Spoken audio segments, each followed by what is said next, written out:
Just a minute, ladies and gentlemen. I think something is happening. I defend my family. I think I do a pretty good job of defending my family. Yeah, my sister, bless her heart, she's as loyal as the day is long.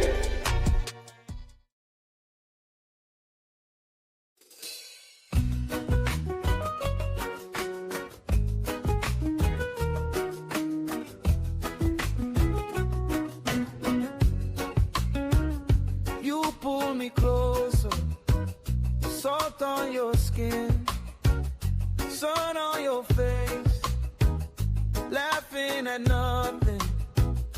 We take our time, we take up space. Bare feet on the shoreline, your fingers tangled up in mine. If this is a lifetime, I'm happy we're stuck in this time. I wanna dance in the rain with you. Let the sky come down. Let it wash us through. On the beach, in the store, just your hand in my hand. My only love, my only plan. Dance in the rain, dance on the sand. My only love, my only plan.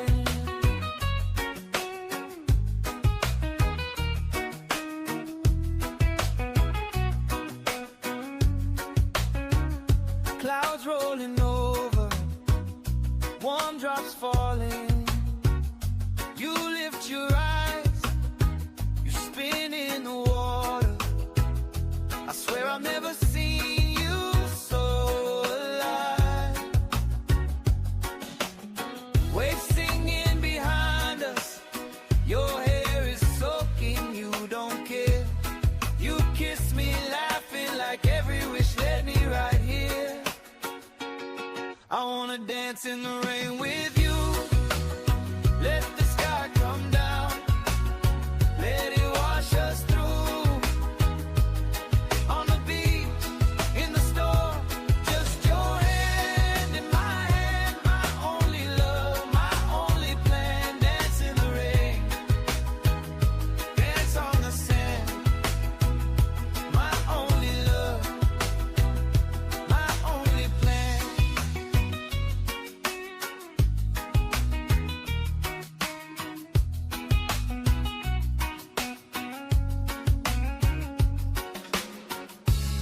If the sun don't rise, I'll still be yours. If the stars fall down, we'll just dance some more. Oh yeah.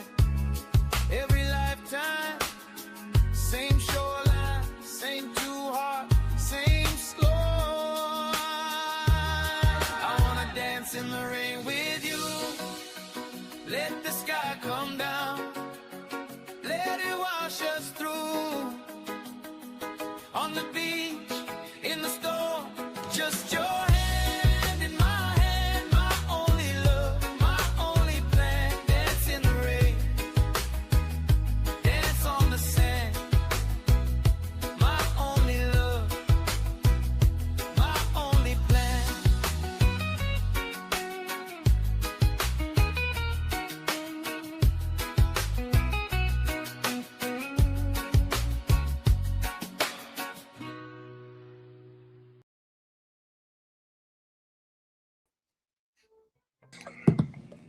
Hello there, Tony. Hi, everybody. What's going on, Angel? Let me take this down. I didn't have time to make a little banner for that, but thank you, Jeff, for that song. I am playing that song. Hold on. Everybody, I have bad news. And I'm playing that song for Carol.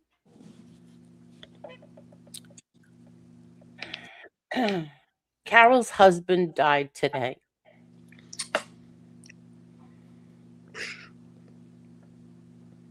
And so I wasn't going to do this tonight.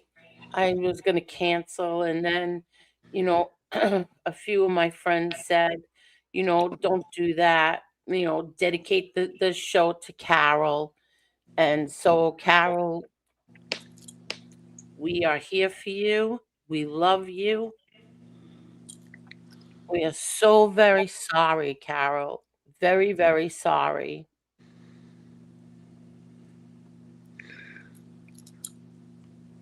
Can I say something? You please talk, please. Okay, Carol's been around us on here, and we get to know each other on here, you know. And Carol's been here since the first day I ever got here. I left, I came back, and she welcomed me back again. And I am so sorry for your loss, you know. And I know you're a strong woman, and you'll be all right.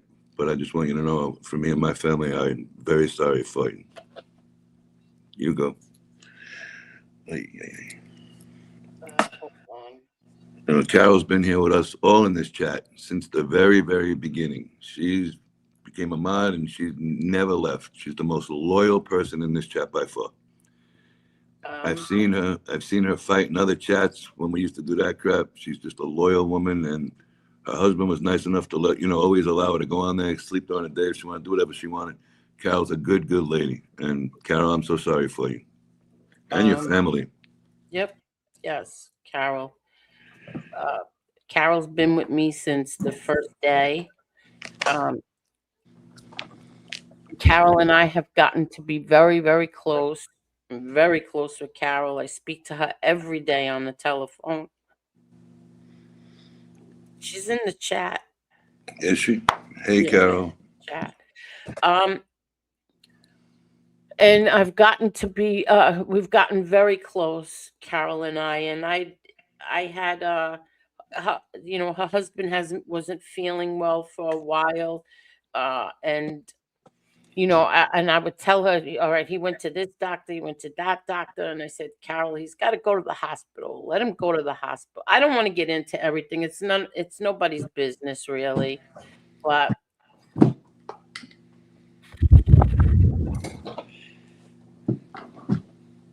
it's very, very devastating. But I'm going to tell you about Carol.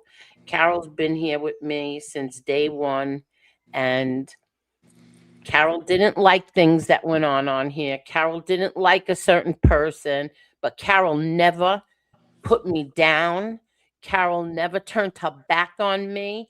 Carol stood by me through thick and thin, no matter what went on here. And Carol is honest enough to pick up the phone and tell me, Angel, I don't like that. Angel, I didn't like this. Angel, I don't like that one. But she always told me, but I'll never leave you. And she didn't. And she never did. She never did. And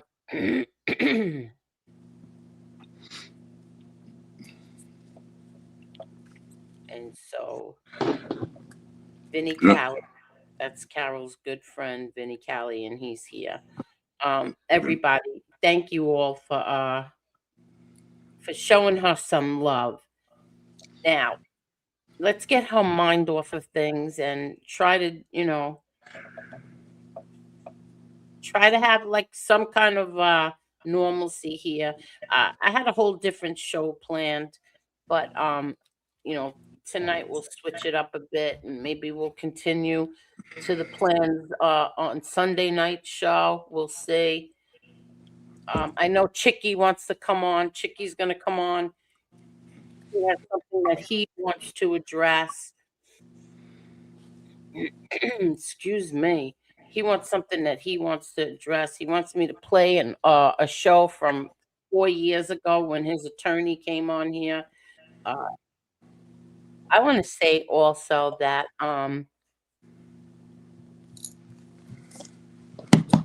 no matter what person you put on, there is somebody. I mean, I don't even talk about anybody here. I won't talk about any of these content creators, especially the ones that I don't like. But yet there they are.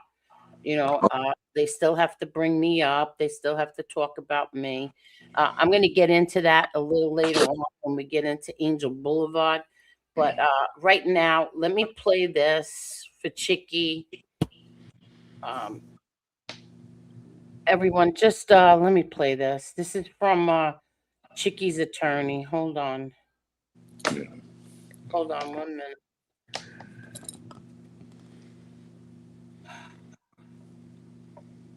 Okay, so Chicky's also going to be coming on as well. Okie doke. Okay, here we go. Let me play this. Got how to do this. Oh, share screen.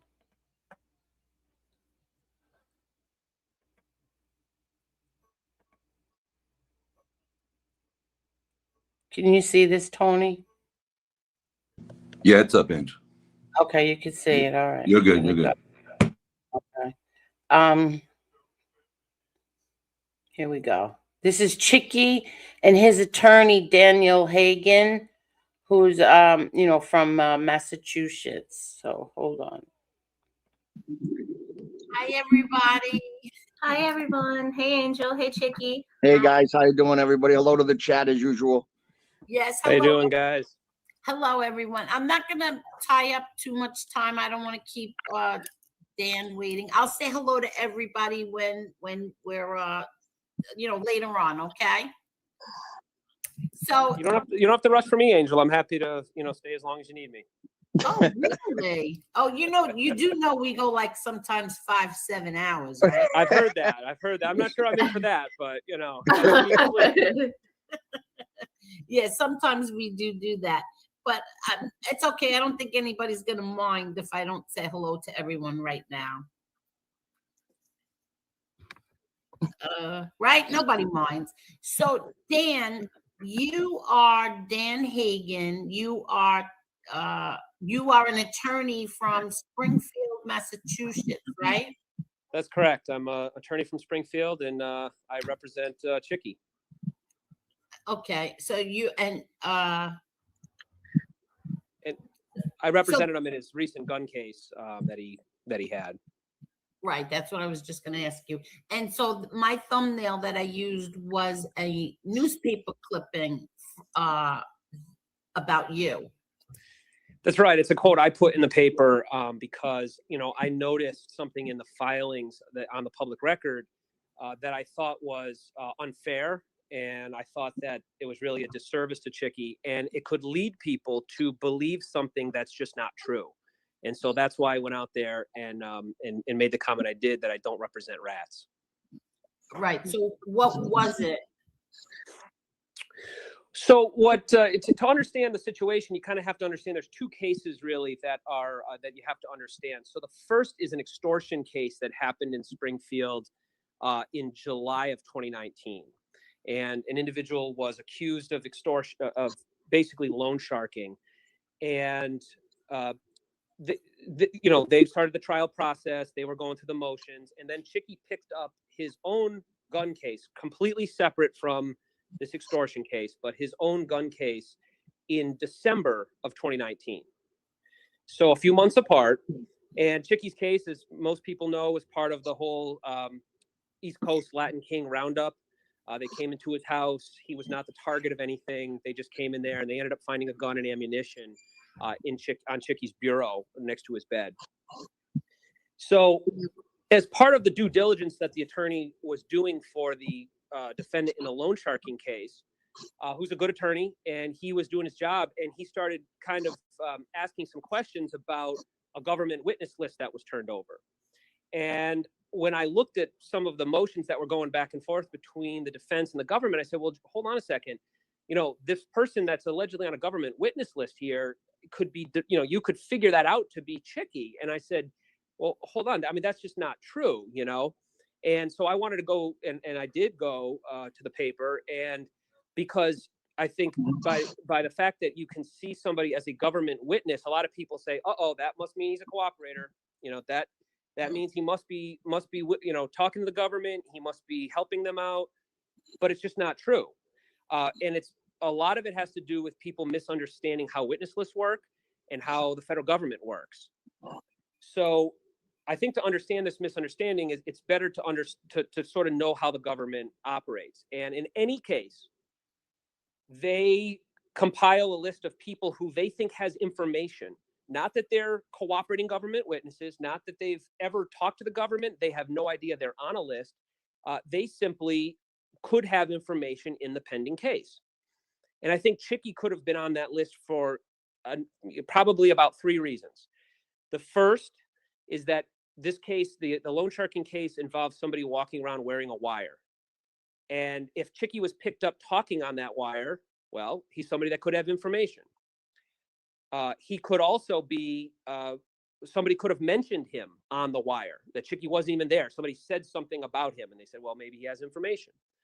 Or the FBI in the organized crime task force could have seen him on surveillance somewhere during some type of event that was important to the case. And they say, well, so they assume you may have some information.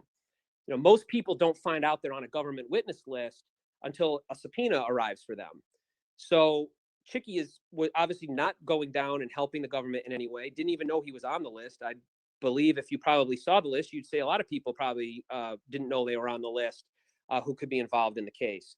And obviously the defense in that case didn't know about him because there's certain information the government has to turn over about their cooperators. And the defense was fishing around for information as to, well, kind of like, why is this guy on the list? What can we find out more information about him? Like, is he a cooperator? Like, what do you, that was their request. And so we jumped in, and I jumped in and I wrote a letter, which I'm happy to give to you, Angel, and you can put out to your viewers. I wrote a letter dated August 19th of 2020, where I wrote to both the U.S. Attorney's Office and the defense and said, hey, guys, you're writing things in filings in the public record that somebody could use to say, this guy's on a witness list. And, it's a little bit unfair because A, you shouldn't be doing that. And B, he's a guy that was never a cooperator, never came and did anything to help, the government, wasn't talking, wasn't going to testify, none of that. And so it was inappropriate. And so that's why I ended up writing the letter, and that's why I ended up going to the to the press. Oh, so that's what's going on around here lately on this YouTube, is that people are saying that Chicky is a rat. He's a confidential informant. Yeah. Well, if you look, obviously people read, I think, that article and they only see witness number 5 and that they only read half of it. They don't read the other half, which is where we're actually telling the government, hey, listen, confirm this guy's not a rat. This guy never, what person that was cooperating would ever go and antagonize the government in the paper like that? It just wouldn't happen. So that, that's just not a fair thing to have labeled Chicky as. And he saw no benefit from it. I mean, let's think this through. I mean, if Chicky was cooperating with the government on a case that happened in 2019 in July, he picks up his own case when they weren't focused on him. They walk into the house and catch him with a firearm in December. How easy would it be for the government to have tipped Chicky off and said, hey, Chicky, listen, you ought to not maybe sleep at home at this night, maybe you ought to go sleep somewhere else. Or, when they find the gun and ammunition, they basically make it go away and no one ever hears about it. But instead they charged him, held him in jail. And then ultimately the government argued very strongly for a guideline sentence, meaning they wanted him sentenced to the federal sentencing guidelines, the guidelines that are not mandatory, but the government was giving him absolutely no deal, no benefit, nothing. And you can all see that in public filings. If you look at the government sentencing memo in Chicky's case, you'll see that they asked for a guideline sentence, the federal sentencing guidelines that apply to him. And so they were asking for, and anyone can look at what the federal sentencing guideline is in Chicky's case. That's another thing that's open. If you go to sentencing.us, there's a free U.S. sentencing guideline calculator there. And you can put in what he was charged with, which is 18 USC 922 G.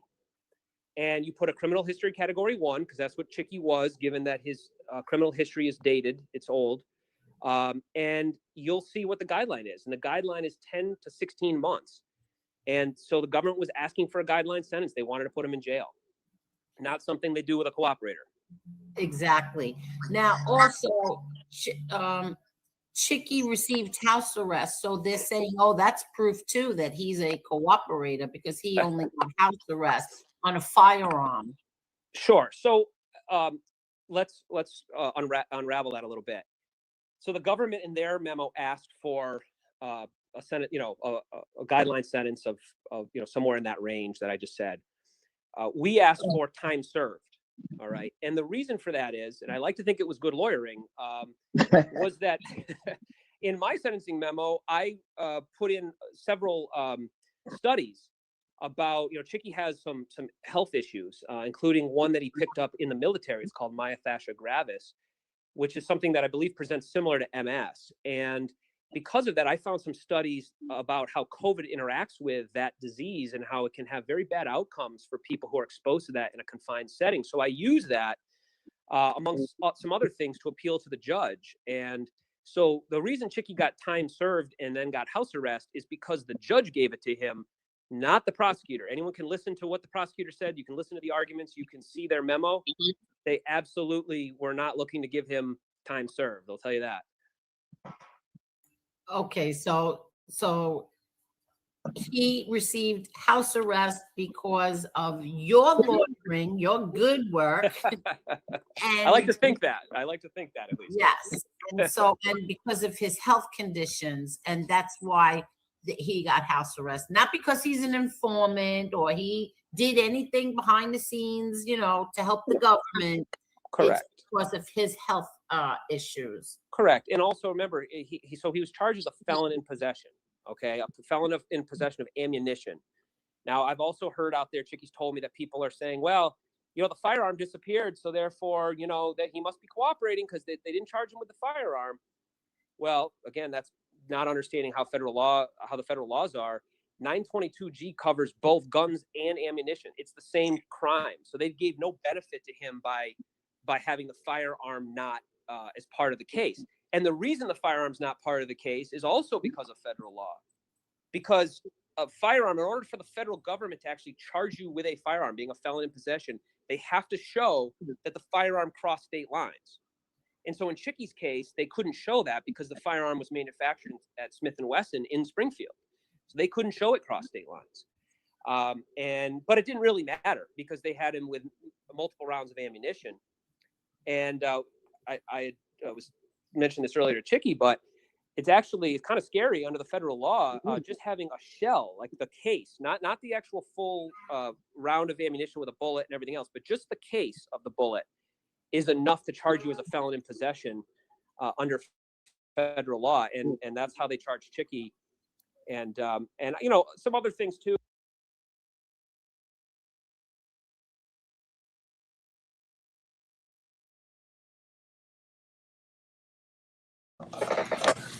Okay. I don't understand the whole reasoning for replaying that again. Chicky asked me to put that up, so I don't know what it is that's going on. I thought that it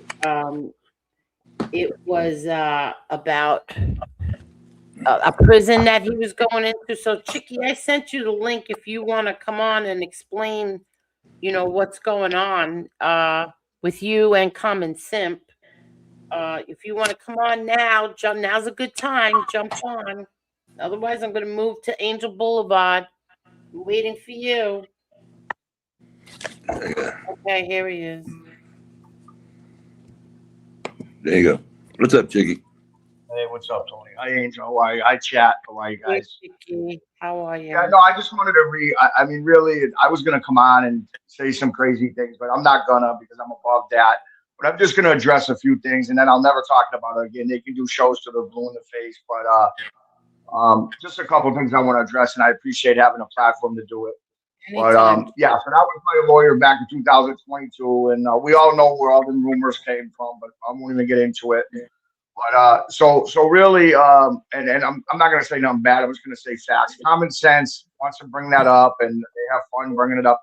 I know where he's getting all his stupid information from somebody in Springfield, and that's fine. Now, me and that person are not fighting. We're kind of made a truce, whatever.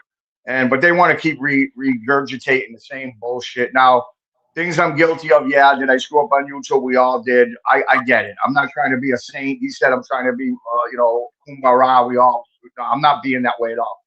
Second of all, I wanted to address he put up a community post of my Judge Ponzer in my first case when my two co-defendants was Al Bruno. He was an unindicted co-defendant because he got obviously murdered, and Anthony Rolado was my other co-defendant. We had four of us, them three, and another kid who he's just a nice kid. He got caught up. So yes, I had Judge Ponzer, and Judge Ponzer recommended, due to my illness, that I go to Fort Devens, which is a camp medical center in Worcester, outside Worcester, Ayers, Mass. Okay, all it was a recommendation. That's what they call it. The judge did recommend me to go there, and that's what Common Sense put up. I don't know, but when you're a self-report, you got to call every week your probation person, and they tell you, like I called like 2 months in a row, and the guy said, no, nothing yet. BOP gave me nothing yet. And I thought I was going to Fort Devens. I really did. And I finally called, and the guy said, nope, you're not going to Fort Devens. It's USP Canaan Camp in Weimar, Pennsylvania. So that's the story I tell on my interviews, where I had to rent a truck, and my mother and my sister brought me up to the penitentiary. And you go to the penitentiary for a couple of days. You're not on the yard, or you're not around, you know, the murderers or anything, but you're like locked in, and they do your paperwork, and then you go down to the camp, which is right maybe 100 yards in front of the penitentiary.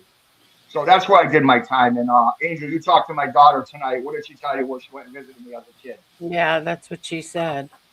Right. So it's 7 hours from Springfield. I'm just confused. I'm confused. Like, what's the big controversy? He's saying you went to one prison. You're saying you went to another. What's the big deal? Wait, no. Chicky. It doesn't even matter. They're both Chicky. Jesus. Yeah. Chicky, just listen. First of all, put your face closer to the phone. And what's the big deal? I'm confused about this. Well, no, the big deal is get it right. Like, in other words, I told him I'll give him, if he can say and prove that I went to Fort Devens, I would bet him $10,000, because I don't even know what Fort Devens looks like. I never even been by it to see what it looks like. I didn't go there. So he put up a community page, which I can't even believe I'm addressing this, but I'm just going to address it here and then I'm done. And he put up a community page saying, Chicky, where's my money? Now I say back to him, Common Sense, where's my money? When am I getting my 10 grand? We'll figure it out. And secondly, I want to address, he's saying, stop acting like a tough guy. You can watch any of my interviews. You can watch any of the streams I was on. You can watch anything. I've never portrayed myself as a tough guy. I've never acted tough. I've never said I was tough. I've never made up rumors that I hit people with baseball bats and all this craziness, whatever he's thinking.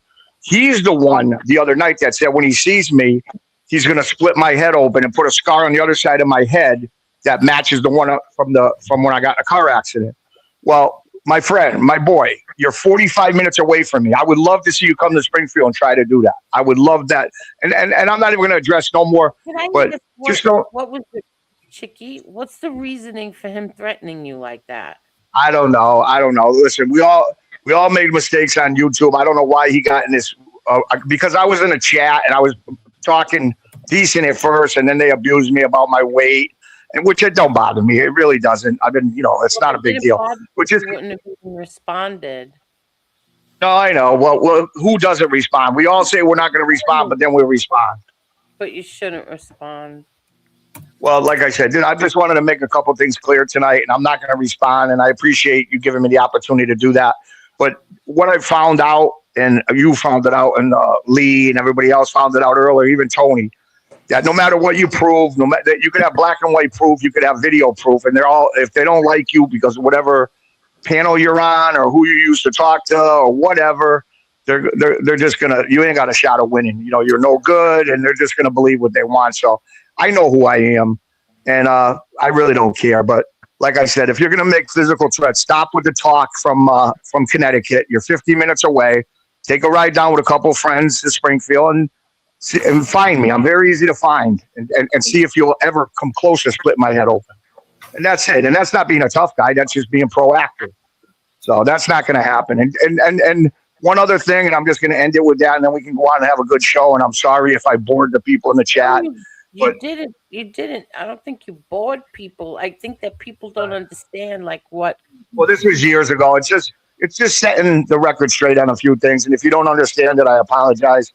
But, they want to abuse everybody about their weight and this and that and call everybody fat Fs. and it's all, that's what they want to say. But when you go on your show on a live stream, you should really check yourself, because you got yellow jaundice. You look like you haven't took a shower in 2 weeks, and you got fingernails that should be cut with a chainsaw. So before you address my weight, take a look in the mirror and clean yourself up before you go on YouTube. And that's all I'm going to say. I'm not going to say no more.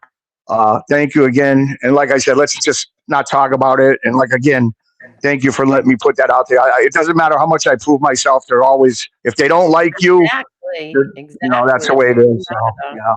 And it's my own fault. I can't blame nobody but me, because I shouldn't have went in the chats and all that. So that's my own fault. But, that being said, I learned another lesson, and we move on from here, and that's it. But to get by that, we're going in a different direction, or you're going in a different direction, and Lee's helping, and Tony's great. You guys are going in a different direction, and it seems now, for whatever reason, they want to make fun of the show, going in a different direction and whatever. So I just wanted to address that few things. And so they're upset that I'm going in a different direction. It's really funny to me that everybody's listen. We are going forward. I'll never go backward again. Never. We are going forward. I had a long conversation with my brother John last night, and believe me when I tell you, thank you to Lee. I have the next month and a half is with interviews. I have 3 actors that I'm interviewing, one on the 7th, the 14th, and then February 3rd. I mean, March 3rd. And we also have a football player. That's the one I want Tony to come on with me. Hey, Angel, I got to say something real quick, if you don't mind. I would love for you to say something. Okay, so listen, I don't want to be here too long. Let's everybody give our condolences to Carol, please. Yes. Okay. Oh, yes, Carol. God bless Carol and everything that she's going through right now. yeah, God bless Carol and what she's going through. She's a sweet lady. Okay, go ahead. Okay, well, listen, I'm going to break something right now. And Chicky, I don't want you to get mad at me, but I have to. Yeah, go ahead. Say something stupid like you always do. So here we go. People, listen, I love Chicky, but, every once in a while, he does things that, Okay, let's look at this picture right here. There's Chicky right there, right? That's a nice Chicky.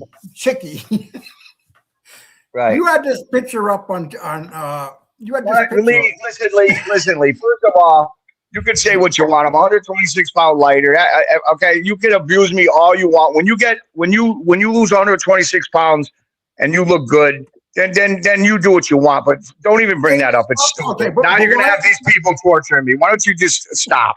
It's ridiculous. I'm torturing you. It's a joke, Chicky. It ain't a joke. Because these lowlifes on YouTube don't think it's a joke. They want to harp on that. You're way too sensitive right now.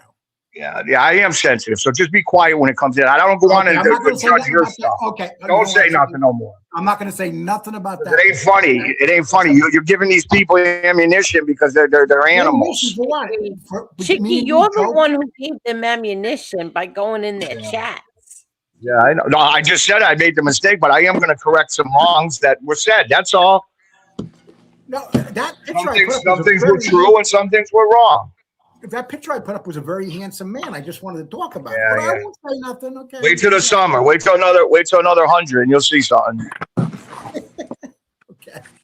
So, Chicky, you know what I was going to say, right? Yeah, no, I don't know what you're going to say. I don't want to really care. Okay, well, let's just leave it there. You get to a point. Listen, I'm not arguing with you, but I mean, I like you. You're a good guy. We laugh, but sometimes you go. No, yeah, I am sensitive tonight. Yeah, I am.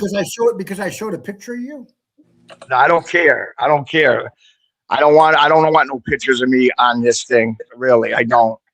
These people, it's like a different thing. You know what? I'll send you some pictures you put up. I'll send you the pictures of me and my grandkids in my house today wrestling on the floor. I'll send you them pictures. Put them up. That's what I'm proud of. Okay, so listen, people. I was just trying to have a nice joke to break the ice. Chicky needs a hug. Chicky I needs a know. hug. Chicky, get Chicky a binky, please. Give Chicky, Yeah. give him his binky. No, I want my onesie with the onesie pajamas when you got the zipper from your ankle all the way to your chest. I got Hey one. there, Rude Irish. How are you, Rude I wish Irish? I had a He onesie. needs his binky. I got- That's what he needs. Go ahead. got- Angel, Rude. I don't want to hang around too long tonight. I got a lot to do. Oh, really? You're too big for us now? Whoa. No, Holy I've been very crap. busy. You know, I've Yeah, I been very know. busy. Okay, listen, I want to talk about there's some stuff that came up, and I want to explain Yes, exactly I to would people. like you to explain something about. That's what I'm doing right now. Social Blade. Go ahead. Thank you. Okay, I'm going to talk to Everybody, people about. This is Lee's going to tell you about Social Blade. Go Okay, ahead. Social Blade. Okay, so there's some people making statements about Social Blade that aren't true. And let me give you an example. Okay, I used to be a B- on Social Blade, and now I'm a Me C. too. Me too. Okay, no, you were never a B-. You I were was a a C. B. Don't lie. You- It was never a C. It was a B-, Lee. Cut it out. Okay, okay, so a lot of us were B-. Jeff Nadeau Yeah. was a B-. James Proctor was a B-. So what happened though? YouTube is getting so big that they changed their structure over at Social Blade. If you do not have a million, if you don't have 1 million subscribers, you cannot get a B rating. They changed that about a year ago. So a lot of people were upset because they went down to C ratings. Mhm. Okay, so Angel went down to a C rating, and now she's at a C- rating. And the main reason she's at a C- rating is because she dumped a lot of videos. And so what's going to happen for the next month, she'll stay at about a C-, and then in about 30 days, that becomes a C again. But it's very hard on Social Blade now. I'll give you an example. Jeff Nadeau thinks he's the greatest thing in the world. Am I right here? Yeah. He's like a legendary guy. Yeah. Jeff Nadeau, James Proctor, and I all have the same rating, C. Exactly. You know, on our shows. Mhm. And we all had B- at one time. And it sucks because they did this, but I can understand why they did it. They're saying that you cannot get into the B ratings unless you have 1 million subscribers. They wanted to make it more difficult. And so I just wanted to explain that to people, but you do lose a half a point when you dump videos. Okay. And Sometimes you lose more than a half a point. I seen Jeff Nadeau when Jeff Nadeau was doing all that scamming last year, and he got suspended for 3 months. He doesn't like to talk about that too much, so I'll talk about it for him.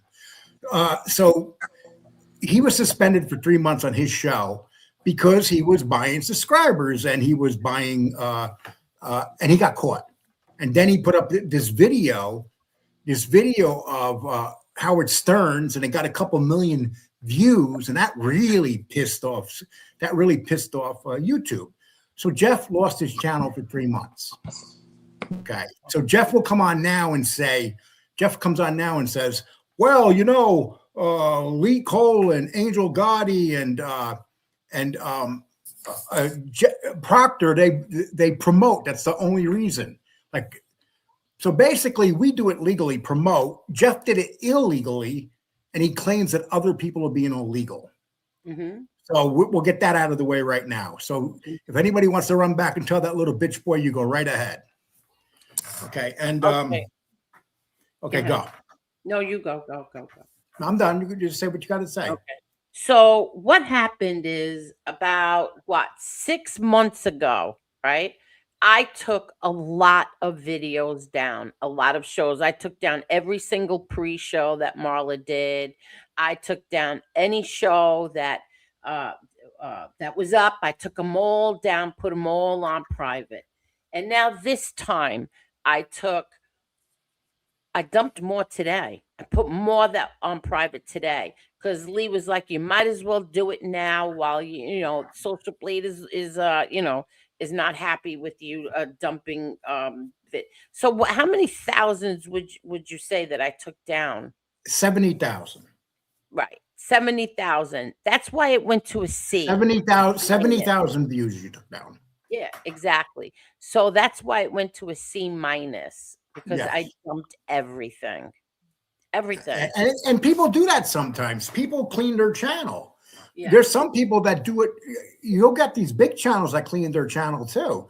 They just get rid of old videos that they don't want no more, that or they're ordered to take down, and they get rid of their videos. It's a common practice in YouTube. And when you do it, Jeff Nadeau took down 2 million views. Let me say that again. 2 million views when he got nabbed by YouTube. Okay, so he plays the Mr. Nice Guy, and he's the best. He says, "I'm the best. I'm the best." Yeah, but you took down 2 million views because you were caught. Okay. I just had to make that clear because Jeff's is running around like a big star right now, but he doesn't realize that he was a fraud for a long period of time.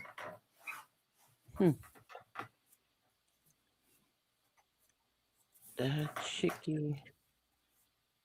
What? No, I don't know why that was taken down. I don't see the big deal in that. It's kind of like a joke. But all right. All right. So anyway, that's the explanation, people.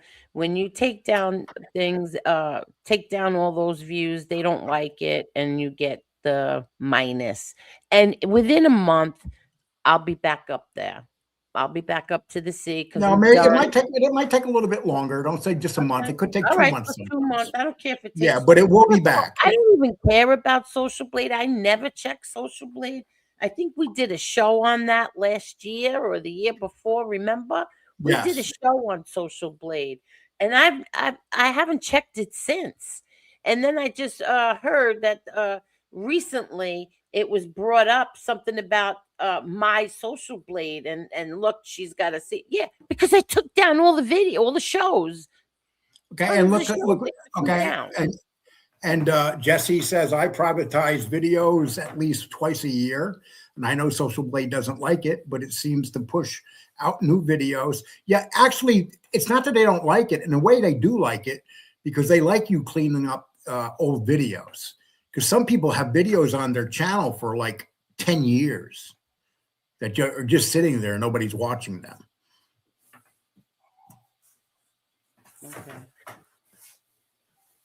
Okay, so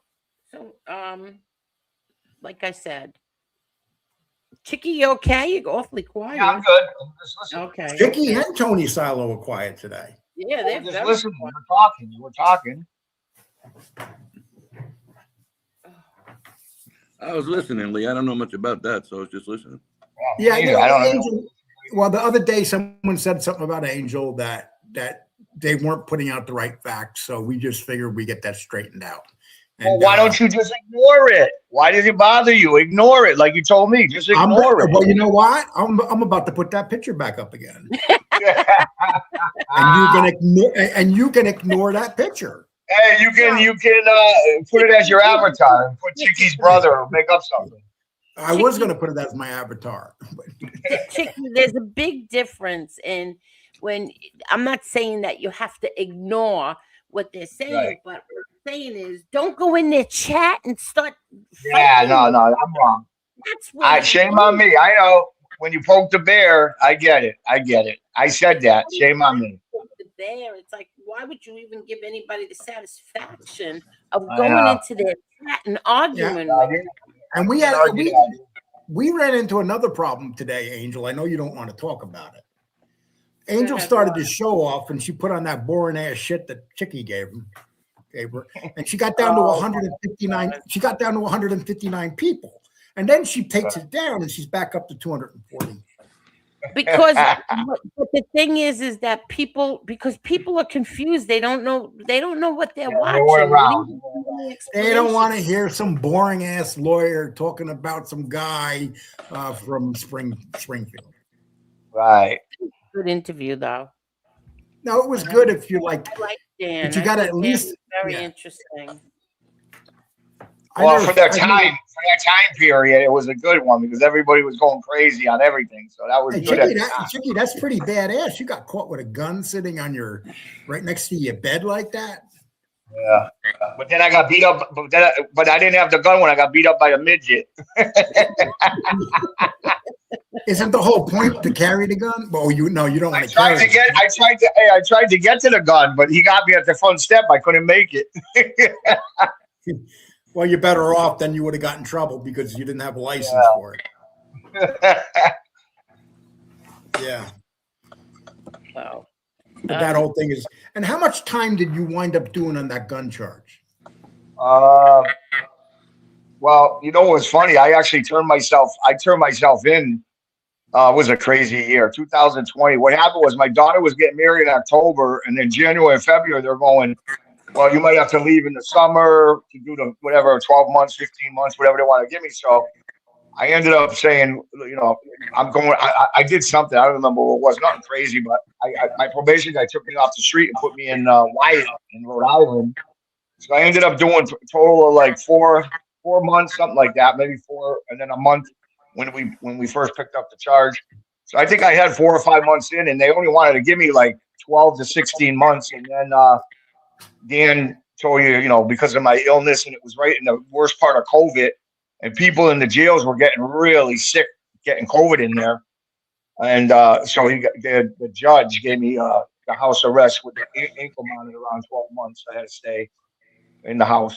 And for all the new people, while Chicky was under house arrest, we were on how many nights a week back then? Oh, forget it. We were on like 5 nights a week, and Chicky was on every time. That was my only entertainment. I used to look forward to it all day because I had nowhere to go.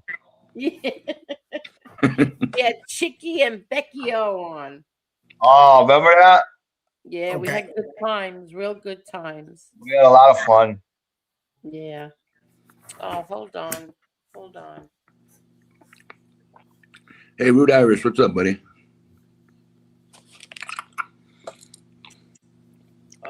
Just ignore him. Ignore who? Nah, never mind. All right. No big. All right. You had to expect that. Okay, so Lee, I wanted to say something else. So Chicky, can I ask you a question? Yeah, go ahead. You started on here. You had a YouTube channel. What happened to your YouTube channel? Me and Damien did a 2017 or 18. We had a YouTube channel where we were interviewing. We interviewed different people that were in the life or their families in the life. So when certain people say we started the first mob podcast, yeah, they might have started the professional one, but we were doing it in 2017, 18. We interviewed Patrick Borriello, Bobby Borriello's kid. I interviewed Chuck Zito. There were some good interviews out there. And then, unfortunately, we just we couldn't come to an agreement with somebody, and they ended up taking the channel, which, no big deal. I didn't want to bring it up. So, but whose channel was it? Well, it was 3 of our channels, but we just got a little, we couldn't come to an agreement on something. So I kind of stepped back, and then whatever. It just didn't work out. I didn't want to get into it. Okay. Hey, guys, I got to take off. But everybody have a nice night. It's an early night for me tonight, Angel. Okie doke, Cole. Okay, take care, Tony. Take care, Leah. Talk to you tomorrow. Bye. Bye, Lily. Bye. Take care. Chicky, I'm going to go look at that picture again. Yeah, don't touch yourself looking at it. No, I'm gonna put it up on Common Sense's page. Okay. You are a jerk. Yeah. Bye. Okay, so there's another thing. There's some guy running around on this YouTube claiming that he claiming that he knows my brother John and he hunted him down. And I saw that interview. I've seen it. Exactly. Listen to me. Yeah, of course. You two don't miss a trick. Listen, my brother John never met him, ever. Never met him. There was he did get beat up, and it was over fireworks, and that had to do with A-Light and 2 other guys. And when my brother had to go, what am I looking for? My brother had to go and speak to people for these people. And of course, you know, it all worked out in my brother's favor. I'll put it that way. So when this guy is on there telling you that shit about my brother John never met him ever. In fact, he never testified against my brother. Somebody else came and testified for that, saying what I just told you all. So that guy is a liar. He's a fraud. The end. Well said. What? I said, well said. Oh yeah. Well, that's the thing on that. And there was something else that I wanted to talk about. Okay, like I said before, we're going to have the interviews coming up, and also Jerry has made me a new Edna outro, and that is not ready tonight. That'll be ready for Sunday. So it's really nice. Jerry put in some things from the first time that Edna was on this show. So we'll have that on Sunday when we do, you know, like all the what do they call it again? The blocks. When we do Angel Boulevard, we do Silo's Corner. No, Silo's Sport. Yeah. Chicky's Corner and Edna's Parlor at the end. And what was the other thing where I tell stories about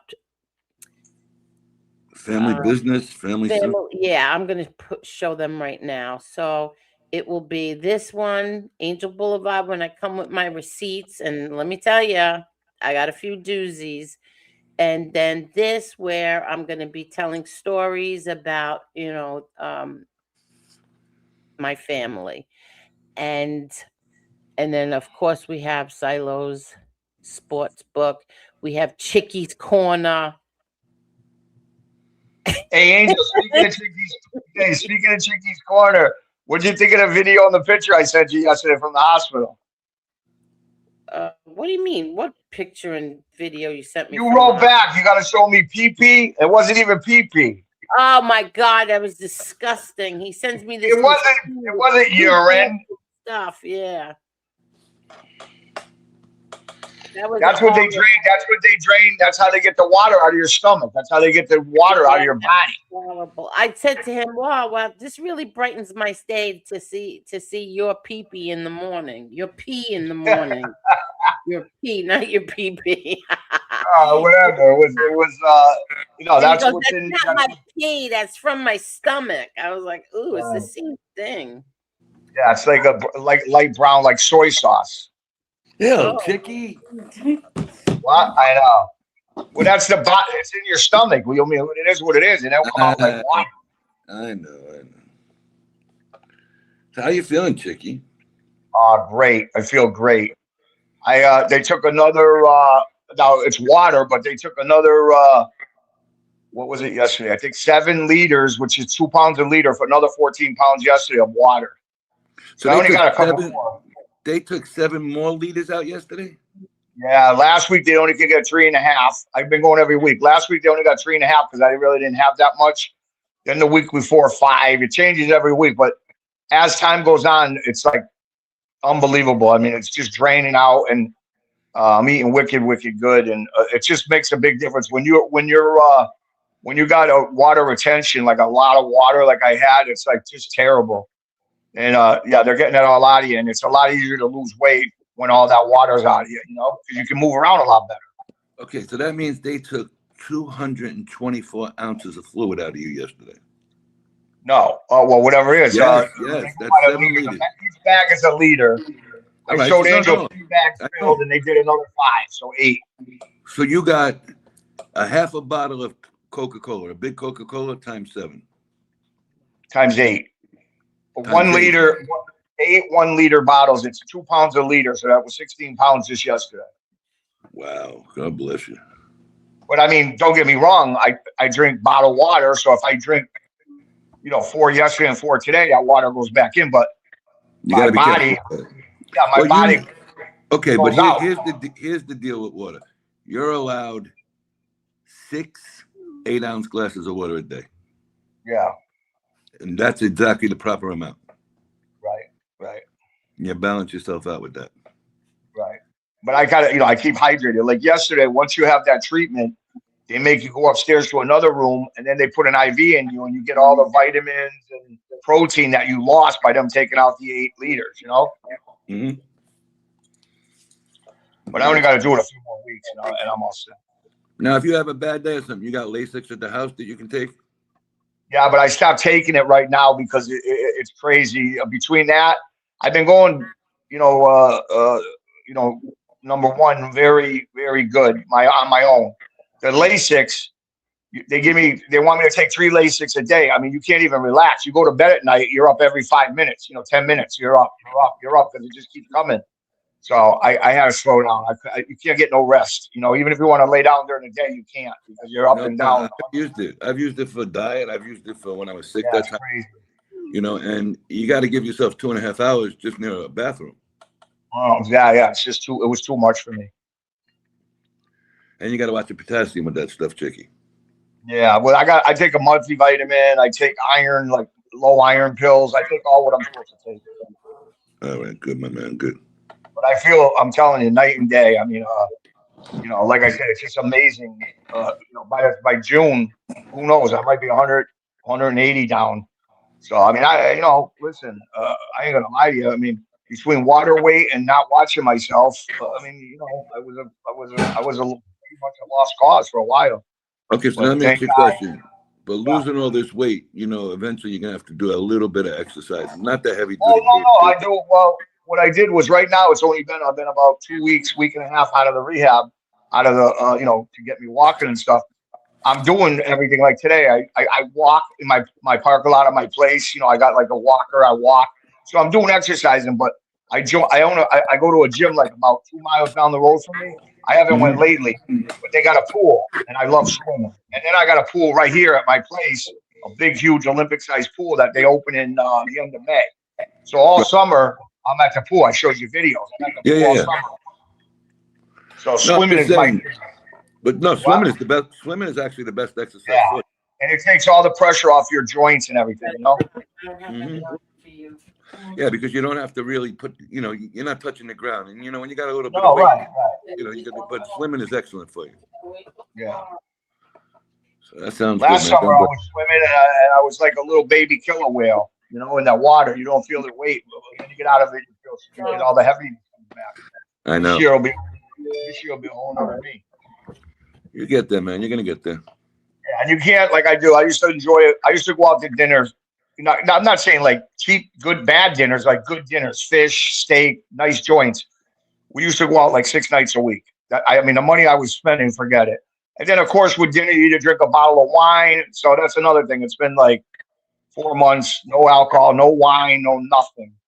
And that's huge too. I didn't realize every night having 3-4 glasses of wine with dinner. Now I haven't done that in like 4 months. So I feel, even that aspect of it, I feel incredible. But you feel better too when you don't drink the night before, even if it's 2 glasses of wine. You feel like shit. Well, you have a few glasses of wine with dinner. You know, you don't get drunk. I mean, you're not getting drunk, but still, you just don't feel right. Yeah, you feel some good. You know, it doesn't feel right. Yeah. So I cut that out, and I'm eating healthy. And like I said, the money I'm saving, I go out once a week. I've got a couple guys who go 3-4 guys who go eat steak.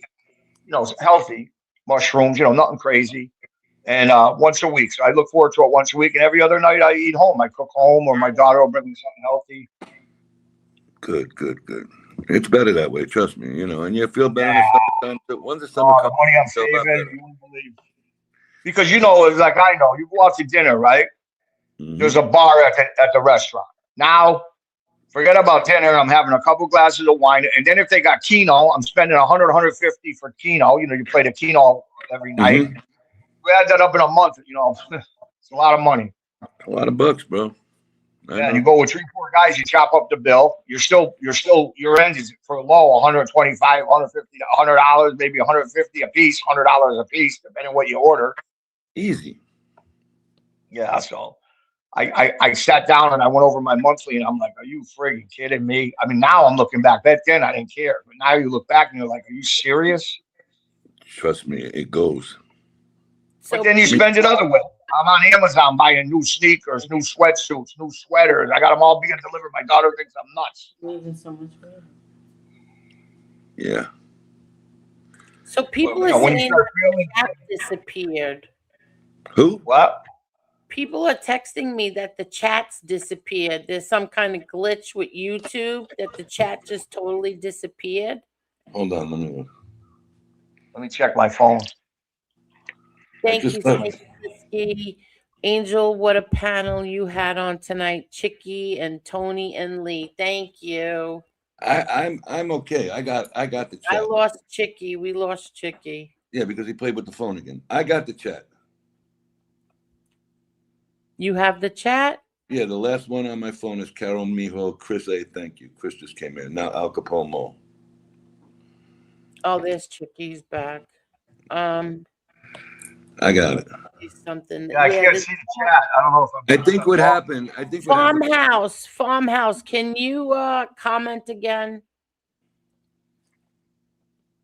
Okay, go ahead. I'm sorry. Yeah, no, two people just said that the chat disappeared, and of course they're playing.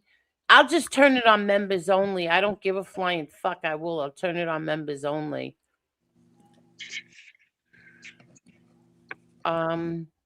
Let me know if Farmhouse comments again. Yeah, he's there. He just came in. Chicky, is the water from your heart? No, it was in my heart the day I went to the emergency room. They got that out within a couple of days. There it is. Hello You there, got him? Farmhouse. Okay, there you go. All right, I got you. Go ahead, go. Yeah, Chick. Chicky, you there? Yeah, I'm here. Okay, go ahead. Go ahead, So what? the water was from your heart, right? Well, yeah, in the beginning it was, and then, but it spread through like all the organs first, my gallbladder, my lungs. It hit every major organ, and at the very end was my heart, and that's what gave me the problem. But then within a week in the hospital, they had it out of my heart, out of my lungs, and then by the time I got to the rehab, it was a month later, it was out of everywhere, right? Now it's just like certain spots. Like my legs are good, my calves are good, they're all gone. I used to be able to press into my calf, with my finger, go in, and it would leave like an indentation mark, it would last like 25 seconds, like a mark in, like your finger hole. And that's water, You lost But that's what? all gone. I sent it to you. You got it. What are you talking about? I lost it. Send it again. No, you got it. But there's something going on, with the chat. Yeah, there's a whole bunch of crap going on with the chat. So let me my father's friend died, Mickey boy, and I was thinking about him, and I remember. Listen to this. This is a story, a Mickey boy Paradiso story. So I was friendly with his daughters. I was friends. You are drowning in your own fluid. Oh, all right. So she's asking you. You were drowning in your own fluid. Yeah, I guess I was. Yeah. I couldn't breathe. They had to give me oxygen to get me to the hospital. So yeah, she's right. Yeah. And he went to the hospital. He was in there for how long were you in there? Well, I was supposed to go in the morning, my daughter, but I went at night and I told the doctor I was going to come tomorrow at 8 o'clock. It was like 1 o'clock in the morning. And he said, believe me when I tell you, I see a lot of these cases. He said, I'm glad you came now because you would have never made it to the morning. He said, you would have fell asleep tonight and you would have never woke up. You would have died in your sleep. Yep, exactly. God, there's a bigger reason for me to be here than just this craziness. It's to join this panel. Right. No, seriously. Listen, so I was thinking about this. So let me tell you my Mickey Boy Paradiso story, okay? So I was friends with his daughters. His wife was such a beautiful woman, his wife. Beautiful, wonderful personality, you can't imagine, right? So what happens is we go to the MCC and they were there at the same time. They were visiting, Mickey, and we were visiting my father. I don't remember who else was there. I just remember. So anyway, they were funny. They made veal cutlet heroes, right? And they made the veal cutlets. They put it on the Italian bread. They cut them into little pieces, right? They wrapped it in saran wrap, right? Hmm. It wasn't aluminum foil. It was saran wrap. But they had them in their bras. Okay. Yeah, they snuck food in to the MCC. We were in the MCC, and I'm looking. I go, what the?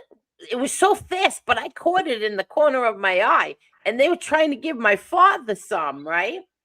And I look in the corner of my eye. I go, did she just take something out of her bra?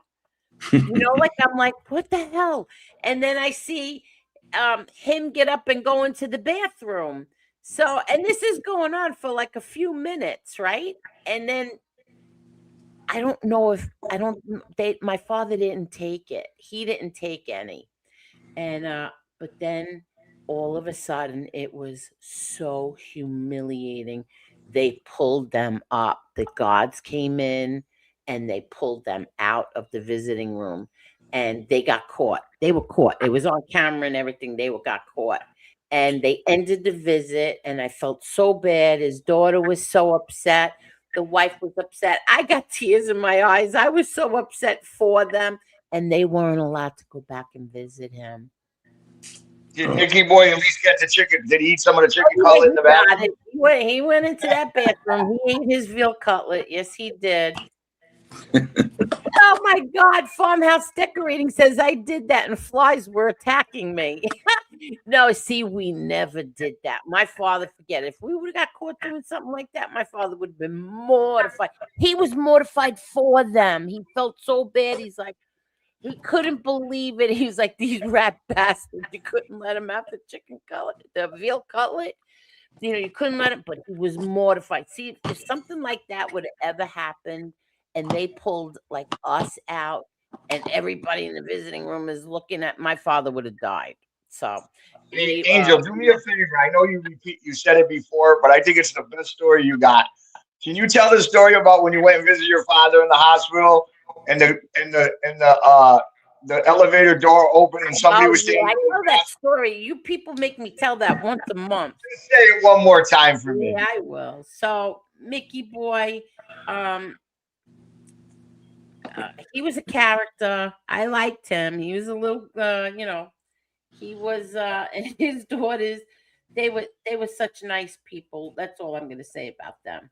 Anyway, rest in peace, Mickey Boy. And those people, his wife and kids couldn't go back there. They weren't allowed back at the MCC. Yeah, that's a true story. I was there. I witnessed it. I was so upset when I got home. Like we used to call each other all the time, and they were pretty upset. His two daughters and his wife.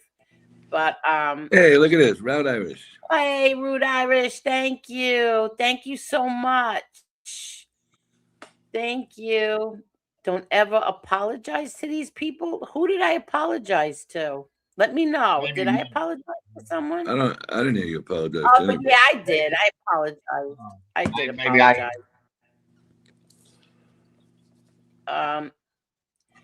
Daniel, thank you very much, Daniel. Thank you so much. Yeah, so that's my Mickey Boy story. What else was I? Oh, so you want to hear the yeah, tell me that story, please. The Vinny, the Chin Gigante story. Yeah, the chin. So we're going to see my father. He had surgery, and they're taking us through the back ways and stuff. They were taking us like it was like a maze. Like it was so high security. We had to go through this way and that way, and it's like tunnel and whatever. And he just had surgery. So it was my Uncle Pete, it was my sister, and myself.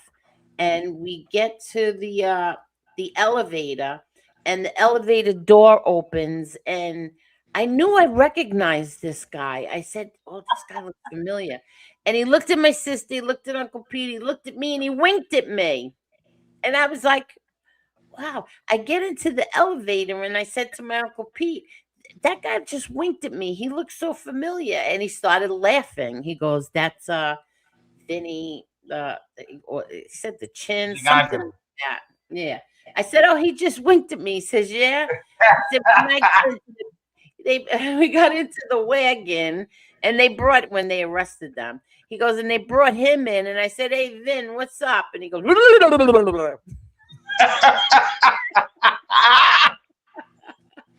you tell your father that story after when you went and visited him after that? Oh, my father just had surgery. He was in his cell. He was in his cell. They made his cell. It's like a hospital room, but it's really his cell. And I'll never forget that. My father, what happened is when we walked in, I guess my sister, we didn't know what we were going to expect. And I guess my sister either lost her balance or something. Maybe she got upset. I don't know. But she like almost fell. Uncle Pete grabbed her. And I felt so bad for my father because he just had surgery. He jumped up so fast. And he was like, I can't explain it. You had to know my father to understand what I'm saying. He was like very upset that maybe my sister was upset at seeing him. Yeah, like passed out or something. Yeah. But yeah, we went into his cell. I'll never forget that. That was horrible. We had him all bandaged up, his whole neck, his chin, everything was bandaged up because he had that big giant like tumor on the side of him. So I guess when they took that out, and it's so weird, because when you're in prison, especially I guess over there, what happened is I was by my sister's house and her and I were just watching TV. I was laying on one couch, she was on the other. And all of a sudden I just said to her, Vic, I have a feeling. I don't know why. I got a feeling they're going to call you later. Daddy, I feel like Daddy's having surgery right now. And she looked at me. She's like, what do you, I go, I don't know. I just feel like he's having surgery. They're doing the surgery today. Sure enough, they called my sister that night and said, your father had the surgery today. Weird, right? They won't tell you, because they got to take you from the prison to the hospital. They wouldn't tell you. So they'll let you know like after it's done, like hours later. So you guys aren't allowed at the real hospital, right? No, yeah, we went to the real hospital, yeah. So, but they're not going to tell you until the surgery is done, is what I'm saying. When he's on transport. After, yeah, okay. After it's done. That's and then security. yeah. And then I told everybody this when we went to go visit him at the hospital. It was only immediate family. Not even my Uncle Pete was allowed to see him. It was just us. My mother, my sister, my brother Peter, and myself. And as soon as the elevator doors open, there's armed guards with their guns, with their guns out, those machine gun things. Yeah. Wow. And they were, I couldn't believe it. Like, are you serious? This man just had surgery. He's tied to his bed. And what is this? This is like a show? Yeah. No, that's the screw with the family then. He's out of it, half out of it. So they're going to play with the family now. But it's ridiculous. What's he going to do? He wasn't out of it. He wasn't. Because when I walked in, what happened is I was in the hospital for 2 weeks. So they all went to go see him. And I was the only one not there. And my mom was like, you know what? Maybe you should come. And I said, all right. And I got on a plane by myself. I went there. I think that's when, what's his face? Wyatt said he picked me up and drove me because I was there and by myself. And I went to the hospital. As soon as I walked through that door, And I was waving to my father like, surprise, it's me. He started laughing. He's like, what are you doing here? You came by yourself. He got mad that I was by myself, but whatever. That I traveled by myself. But yeah, so that's my story. So let me tell everybody this. So I had a long conversation with my brother John last night, and he's very, very happy that all the what I'm doing with the interviews, and and all the I told him about the like the what's it called again? And the Angel, the Gotti family hour. Who's making that noise? Not me. Tony's eating candy. I'll bet my life on it. No, I'm not eating candy. What are you eating? I just took 2 Tylenol. Oh, okay. No Did you candy, tell no Did you tell Junior about Chicky's Corner? No, I didn't get to tell him that, Chicky. I'm sorry. Yeah, I What is didn't it? get to Cancel tell that him that. show. No, I didn't get to tell him, because then he's like, he's.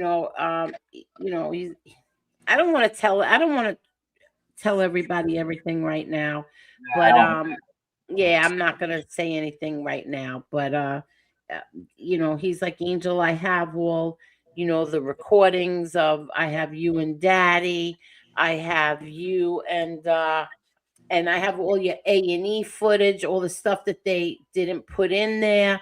I have it all, and whatever I could do to help you, I will do. And he's going to give that all to me.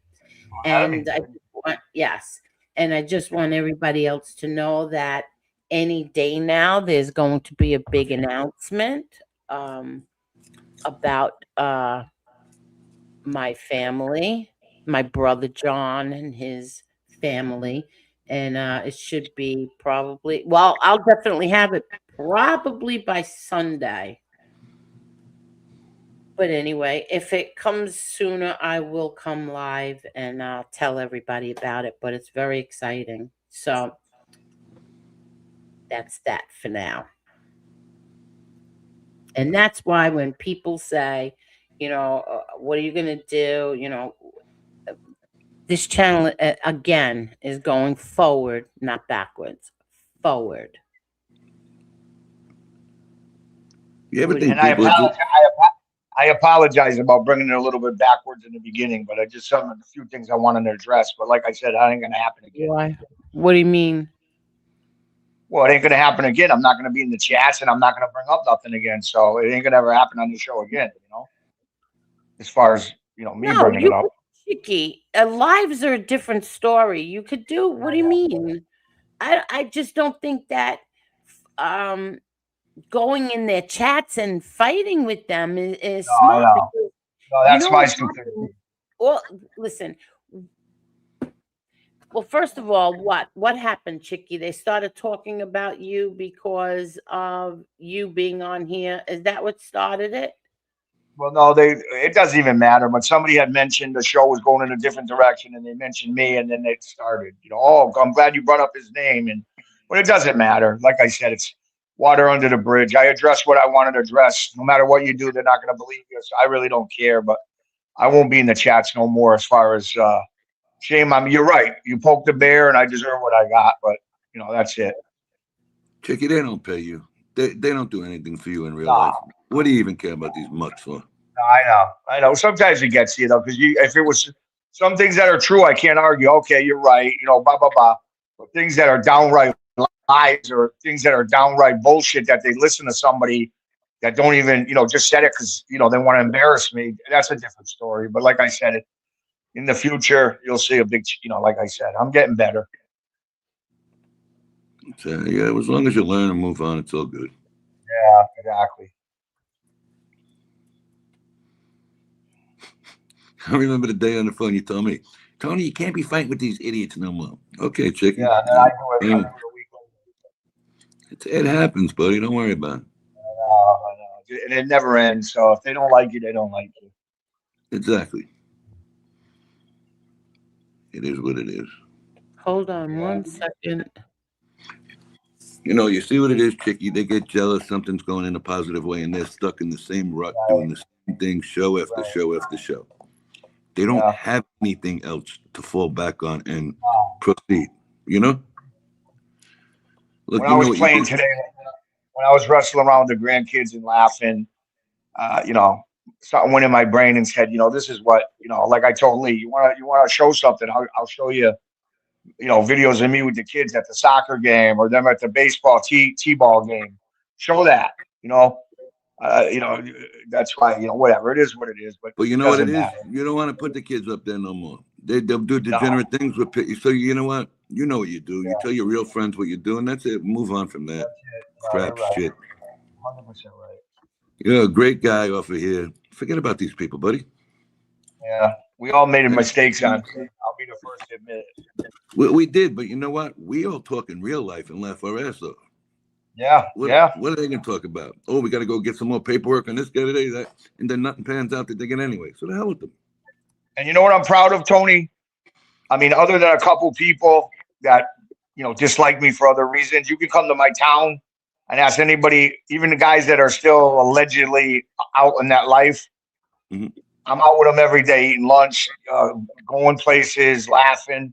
So, I mean, you can come to my area and ask anybody about me, and they'll tell you the straight truth. I mean, they'll tell you straight out, the real. And that I can walk around with my head held high, and they all have known me since we were kids. So there might be a couple that dislike me and want to badmouth me just to make me look like a fool, but the people that are still out there walking around and the people that still mean anything, I'm with them all the time. Exactly. See, like Teresa Murphy said, enjoy life. It's too short. That's all. But Yeah, move on, enjoy it. You got 100%. grandchildren, kids. Enjoy it. And a lot of these people don't have kids and they don't have grandkids, or they're living in Omaha on a third floor of apartment that they can't come around their old neighborhoods. So really, I got to be a nutcase to even address some of these people. Exactly. If Rude Irish wants the link, it says here. Well, thank you very much for the super chat. Don't ever apologize. Yeah. Right. If you want the link, I will send you the link. Does he want the link? Rude, you want the link, buddy? I'll drop it anyway. Angel, I'm going to jump off for like 5 minutes. I got to go take my night medication, and I'll come back on. I'll be in the chat. Okay. Okay. All right. I just don't want to forget it. No problem. All right. Thanks. Thank you. Bye. Okay. Let's see if he wants to come up. There it is, buddy. Oh, there's two of them now. Oh, yeah. So I dropped one too. See, so Jesse said, Chicky, the highlight of their day is trying to hurt and embarrass others. They are hurting themselves inside. Just feel bad for them and move on. No, I don't feel bad for them. I just want to move on from them. They can do whatever they want to do with themselves, Jess. Like they bring up things from 3 years ago. Let me tell you. Let me just say. I hope Watcher is listening. Okay. Let me just say this. Okay. 3 years ago, they put me through hell because of who I supported and who I was friends with. They still talk about it till today. They still talk about it. She did this, she did that, and blah, blah, blah. Okay. They put me through hell, kept threatening me and everything. They were calling this newspaper. They were calling that news station. They were calling everybody, okay? Now, I haven't been friends with that person or supported that person in over a year, okay? Over a year. One, they still keep bringing it up. And two, their friend, someone else, another girl that I used to be friends with, still supports him to today, and they don't say a word to her. Why is that? Why is that? I'm gonna tell you why, and I told you a little bit before. The reason why is we're finding out as we go on in time and shows and way people split. This is personally against you, because several people have supported the individual and no problem. Okay, they've even interacted with these people on certain other shows during the support for that guy. But when you had them here, you from that side, you were the worst thing that ever existed. you know. Oh, So yeah, it was yeah, against you. first ever. I said, and you want to know the truth? And I said this. I sound like a broken record. I didn't stop being friends with him because of any of that. I stopped being friends with him because sneaky shit behind the scenes and getting mad at over stupid things, and it's when you do something they don't like, and then they start throwing these little digs at you, or they start sharing your nephew getting knocked out. They share the video, stuff like that. That's what they do. They'll grab your panel and they start trashing your nephew while they're on the panel because they're mad at you because you went on somebody else's panel that they don't like. Okay. Tell me I'm lying. Tell me I'm lying, because that's the God's honest truth. That's what happened. Okay. And now, so all these people who did that and threatened me and still talk about me today that I was friends with him. Nobody's saying a word to their friend who openly supports him. No problem. No problem whatsoever. Why is that? I just want to know why. Like Casparosa, why is that? That's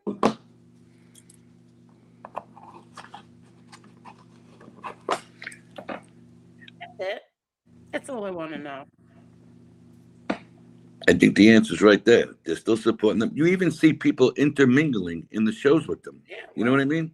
Yeah, well. Very strange. Yeah, very strange is right. But whatever.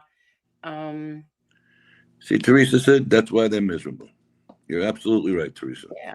And I hope that the people that Carol helped, when they needed money for things, I hope those people send her their condolences, even though they shunned her, all because Carol stood here with me. I hope that you would you would have enough class to send your condolences to her for her husband, even though especially since she helped you so much. Mm-hmm. You turned your back on her all because she wouldn't leave me. That's my friend. She wasn't leaving me no matter what. She wasn't leaving. Loyalist one here. Yeah. Well, there's a few of them. No, I know, but in my eyes, everybody can speak for themselves. They're playing with what are you doing? They're playing with the numbers now. Whatever. Jesse Roth, is that really you? Did the bear? Goodbye. Yeah, wait, don't do it. Don't. Oh, Jesus. Tony, I asked you not to do that. I wanted to do something. I'm done. sorry. I'm sorry. I'm sorry. No, it's not done. It's not. All you did was kick him. I didn't kick him. All right, I'm sorry. Come back. Come back, mister. Come back. I want to talk to you. Come back.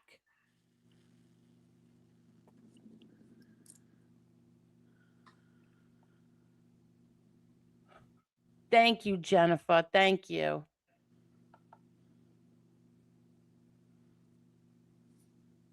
Piece of shit.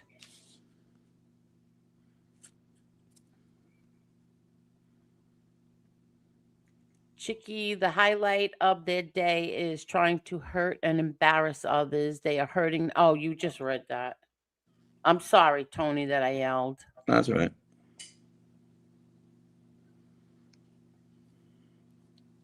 I had my finger right there on the remove button. But I didn't kick him. I knew what you were looking for. I was looking for it. I don't know how he disappeared. Okay. Yeah, Angel has a bunch of bushwatchers. Yeah, you're not kidding.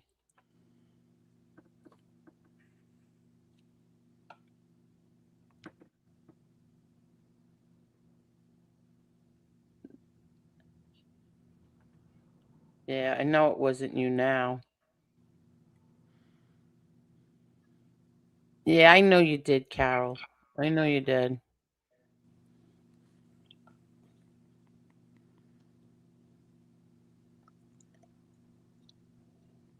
Hold on 1 second. Come back. I want to tell you something. Come back.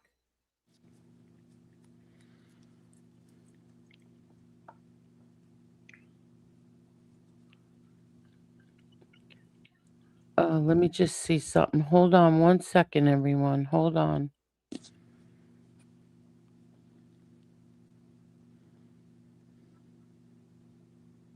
Okay.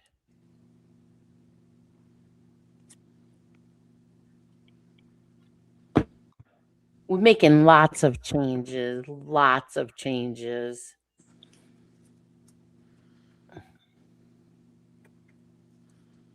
Let's see. I know you would never. Okay. Enough of that shit. I want to show everybody this. Let's see. I want to thank the people here. Let me get to this. Hold on. I was going to show one of the baby, but I'm not going to do that until I go on members only. Okay. Here we go. Thank you to everyone. Hi, everybody. I'm just making this. I want to thank everybody who donates. Thank you all very, very much. These cats, very happy. Thank you. Thank you, thank you, thank you.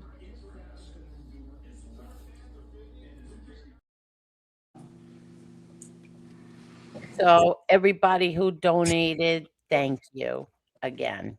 And then I'll take the phone call. I'll be right back. okay. And then so now we found this. I found this. No, I said if somebody called me a whore, you know what I return right back to them? Well, that's too bad for you. You didn't get to find out. Yeah. That's our Edna. Edna had an answer for everything. Hold on. Hold on 1 minute.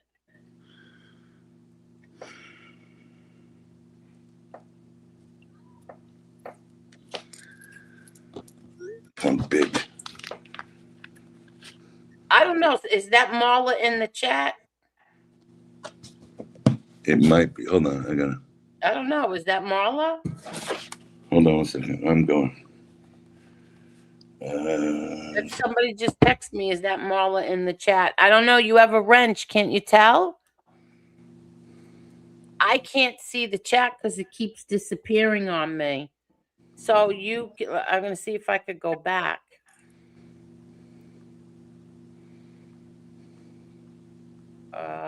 I don't see Marla. If you have a wrench and you can see Marla, let me know. Well, she could text me too. Let's see is that her? I don't even see her in my chat. I see her over here at 10:35. I want to know if that's her. If she wants to come up, Marla.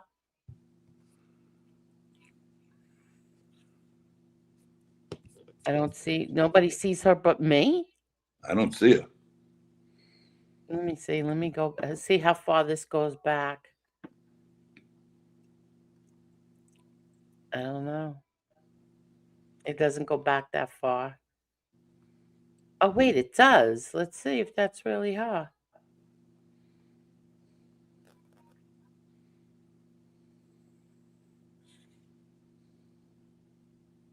No, it's not.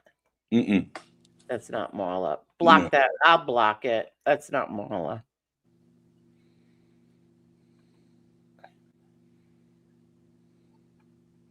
Okay. Definitely not Marla. No. Okay. Let me go back to the chat. I'm sorry, everybody. I wanted to make sure that was her.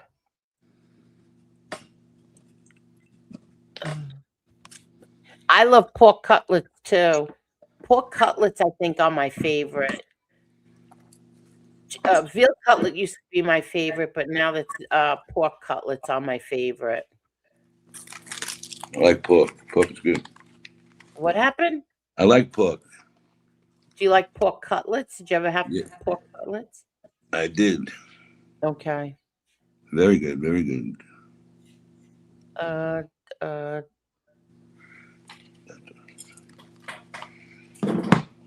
that's funny. That is funny.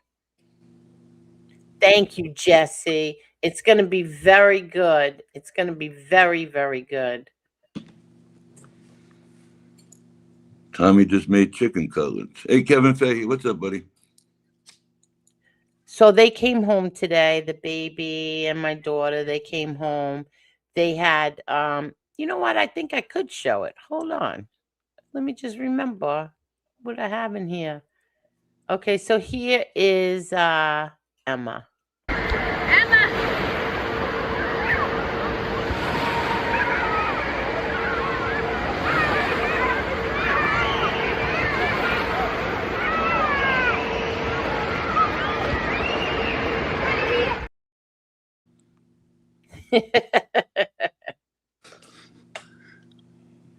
Was that real? Yeah, that's real. She looked like she's walking by herself when nobody. They look like a No, of course they were there with her. That was my sister-in-law standing in back of her. Yeah, they went to the Great Wolf Lodge. Yeah, up in Pennsylvania, like. Yeah, they went there. They had a ball, and now they're home. And she came in. She was so happy to be home. She was like, forget it. And this house was spotless until she got home. Now, she went inside a building, swam in a big pool like that, and came back outside and must have said to herself at 2 years old, what the hell am I doing here? Wait, I have videos of her going down the water slide. She's going down the water slide. But I'm not going to put those up. She must have been saying pool, snow. Yeah, she loved it. She had a good time. And my, my little nephews went with her. They had a really nice time. And as soon as she walked in the house, she came running up to me and would not let go of me. She was hugging me so tight. It was so cute. And then all of a sudden everything started coming out. The dolls, the babies, the big giant blocks, the kitchen, everything came out. I said, oh my God. My daughter's like, did you miss us? You gotta think, two days, she had a lot of fun, but none of her toys. Yeah, exactly. None of our toys. And oh God. But they would FaceTime me. She would FaceTime me every like twice a day. That's a nice place to go. It's not too far away, and the kids have a good time in the wintertime. Yeah, Well, I know a lot of people went there. Yeah, my brother-in-law had a van. He had, all the kids' car seats were in there. They had a whole group of them went, and they had a really nice time. I couldn't go because there's nobody to feed the animals. Nobody here to take care of all the animals. Oh God, what else did I want to talk about? Anybody want to come up? Yeah, let's drop the link. Yeah, drop it.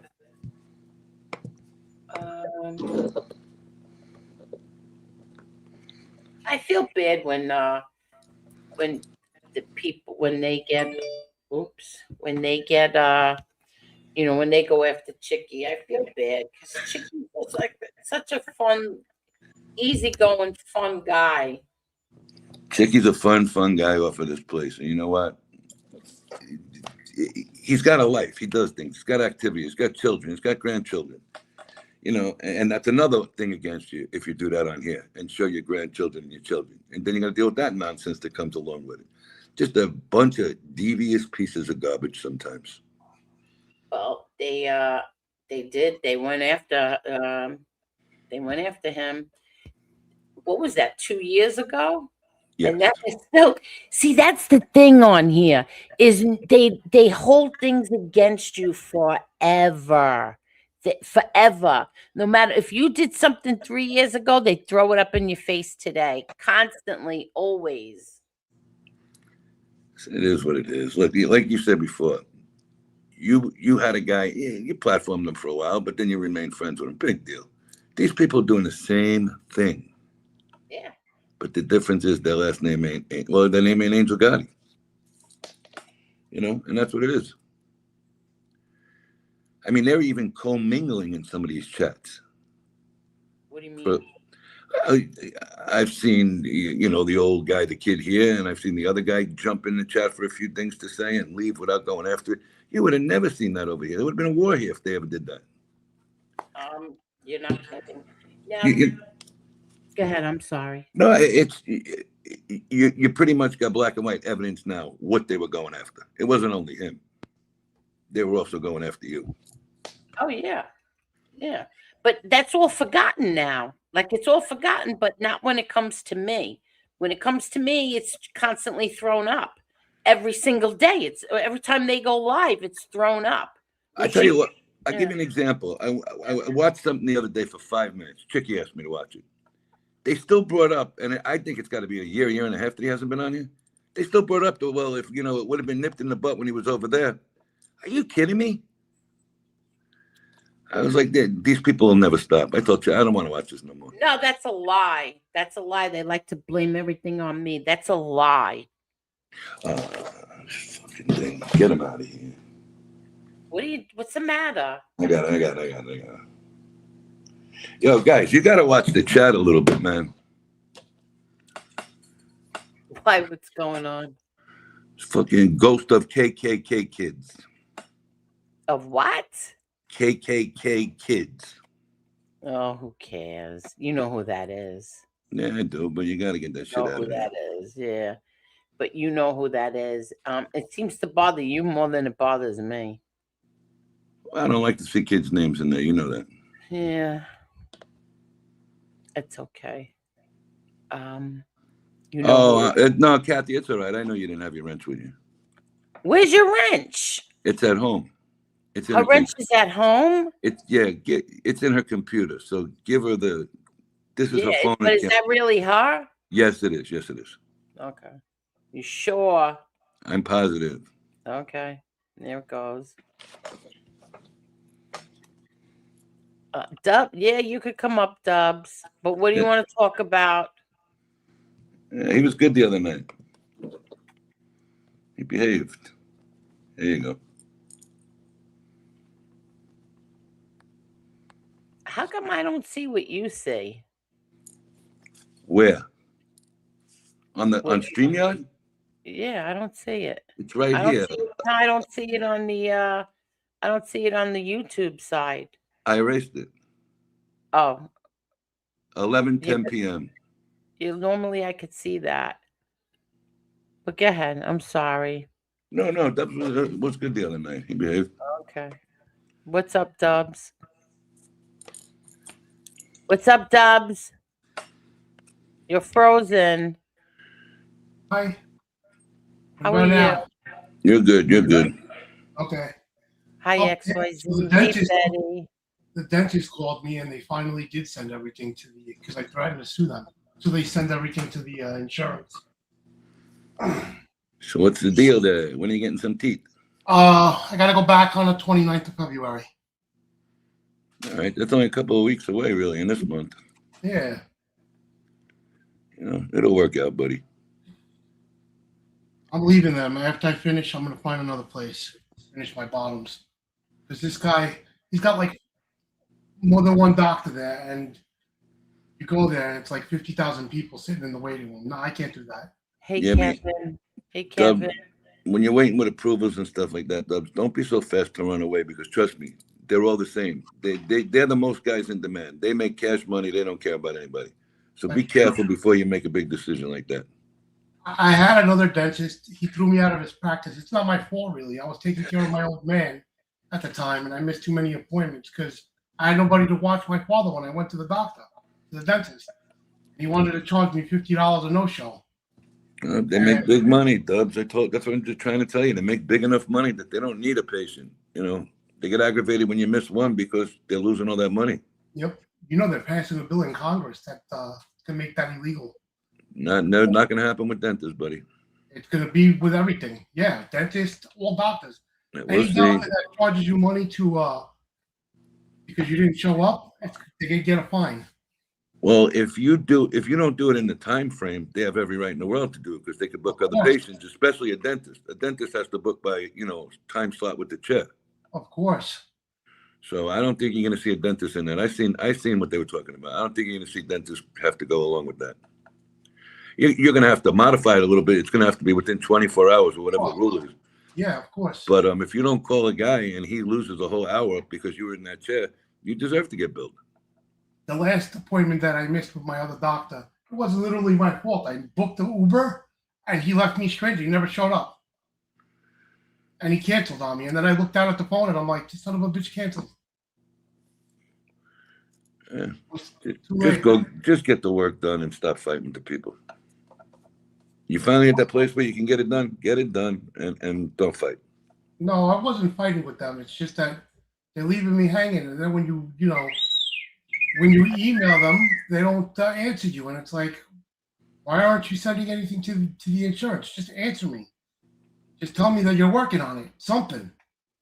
No communication, not good.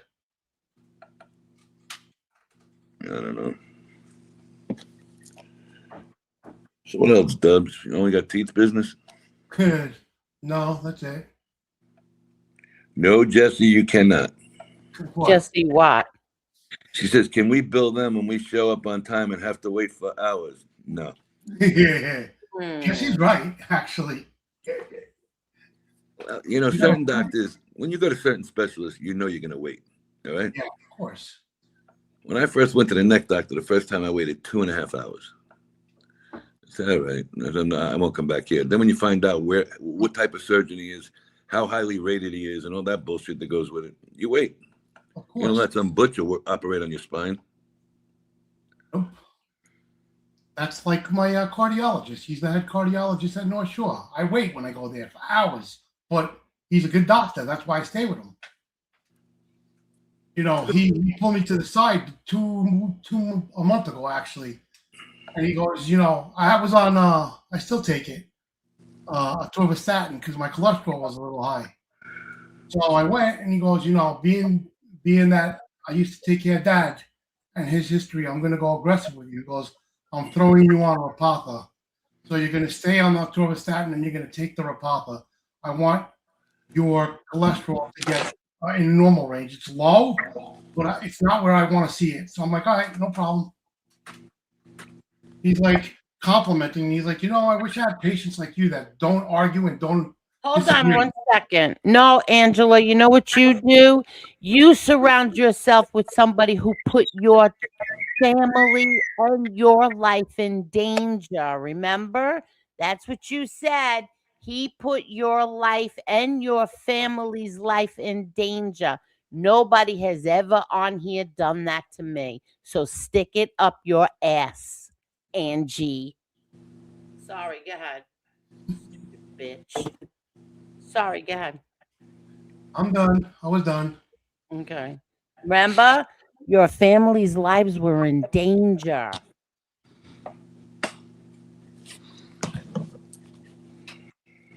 Okay, Kathy, thank you very much, Kathy. Thank you. Root Irish. Root Irish, would you like to come up on the panel? Obviously, it's bothering somebody that I offered you the link. If I ever go MIA, I didn't leave. You could always message me on Instagram to check on me. I'm probably busy at work because I'm getting my security guard license to get a job for a security guard company. Very good, Dubs. Yeah. I want to get out of here soon. I'm making it a point to. You always can get a job as a security guard, but you can't always sit down as one. A lot of them now make them walk around and move. Yeah, I know. Well, if my back starts to bother me, I'm going to try to fight it out, like I did when I was at the Marriott. At the Marriott, we had a nurse's station, and they gave us a belt, but the belt didn't really help. It didn't do What anything. Marriott? When did you work, in the city or in Queens? In City, at the Marquee. I didn't know that restaurant was the restaurant that turned around when I worked there. Yes, it is. Yeah. We did a banquet one night. It was the Independent Music Awards. And they walked through the kitchen. Justin Timberlake, Aretha Franklin, Stevie Wonder, and I forgot who else it was. It was a bunch of other people. I was a dishwasher that night. I did mostly everything except for emptying the rooms and stuff like that. I was mostly in the kitchen. You know, you should go to the Marriott by LaGuardia Airport and get a job over there. My uncle Nick painted that Marriott and constructed it. I go there all the time. I got a lot of friends in there. Yeah, an Indian guy owns it. I don't know if it's the same people An anymore. Indian guy? It's owned An by Indian guy used to own it. the Marriott? Yeah, an Indian guy used to own it. Probably different people then.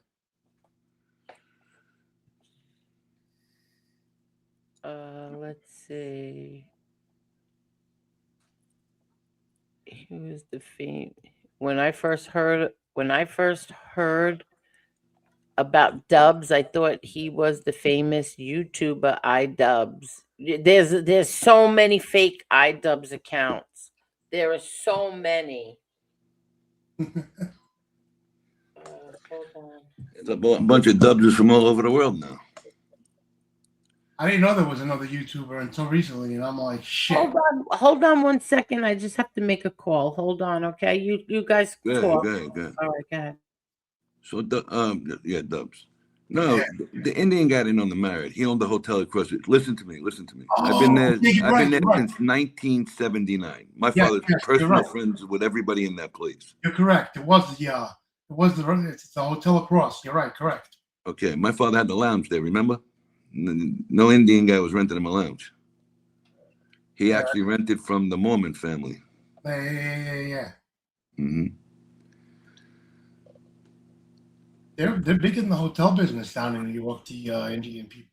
They're huge in Maryland in them little hotels, not in the major ones. You know, they got like them Days Inn and shit like that. They got a lot of those. Yeah. You know. Hey, XYZ Forever. What's up, buddy? How are you? Good to see you. I haven't seen you in a couple of minutes there. So I was looking at the Mets prospects for spring training today. Not too good right now, buddy. I'm going to hold my breath this year. Oh, yeah. Teresa's here. Teresa's son reports. I think he reported today. Nice. Congratulations. What's today's date? 11th. Oh, no, he did it already. He reported. Uh-huh. I hope he does good this year. Good family. Yeah, we had a baseball player that played for the Toronto Blue Jays. I forgot what other team he played. He was a pitcher. Came out of Cordova High School, Pete Monroe. Yes. Jesse, forget about that. Come on now. You went with the Eagles. Now you want to go with the Phillies. You got a better shot with the Flyers or something like that. Before I die, I just want the Jets to see one Super Bowl more. Before I die. I can tell you one thing. It ain't going to happen anytime in the near future. They suck. Yeah. They're horrible. They are. You go out and you have a horrible season and you go out and you get some bum to be your head coach. He hasn't proven anything as a coach anywhere. Hasn't won anything as a coach. With all the big names out there and the good coaches out there, you should have never brought down dumb bastards. I know you love the Flyers, and they haven't won since what? Did they win in the 80s? I know they won in the 70s. The Philadelphia Flyers won in the 70s. I don't know if they won anything after that. The 80s was Islanders' year, no? I thought they won one with Ron Hextall, but I could be wrong. The Islanders won 4, 79, 80, 80, 81, 82, 83, 84. And then the Oilers won 4, or 4 out of 5, something like that. Who won in 85? I would say the Oilers. Okay. Right? Because I think the Islanders' last one was 83, 84. You know what? It might have had 84, 85, might have been the Islanders, 85, 86, might have been the Oilers. Let's see. You're going back a lot of time. I know it was the Islanders and the Oilers back to back. I know the Rangers won in 94. They won Stanley Cup, made up for all the Islanders Stanley Cups. Yep. That set the Triborough area there on fire when they won. Everybody was out that night. They won it 80, 81, 82, and 83, the Islanders. So then the Oilers won in 85, right? Yeah. Remember the commercial, Ooh La La Sasson, with the Islanders skating? It wasn't the Islanders. Oh, no, it was the Rangers. Yeah, the Rangers. It was Ron Duguay, Anders Hedberg, Dave Maloney, Phil Esposito. Yeah. Right? Yep. I don't even think they make those jeans anymore. I haven't seen Sassoon jeans in years. Yep. No, I don't think they. I know they're still in business, but I don't. You know, you got to remember they're a big company from where? Sweden. I think so. I don't even know where they come from. Sweden or Germany or something. It was them and Jordache at the time. Yeah. All right, so XYZ Forever said, Flyers choked multiple times in the 80s. Yes, they did. You remember that one time they had the Islanders, they came back at the Coliseum, and the game went to overtime. That's when they had the long black pants, all right? They didn't have the regular hockey pants. They went to the longer pants. I forgot what you call them right now.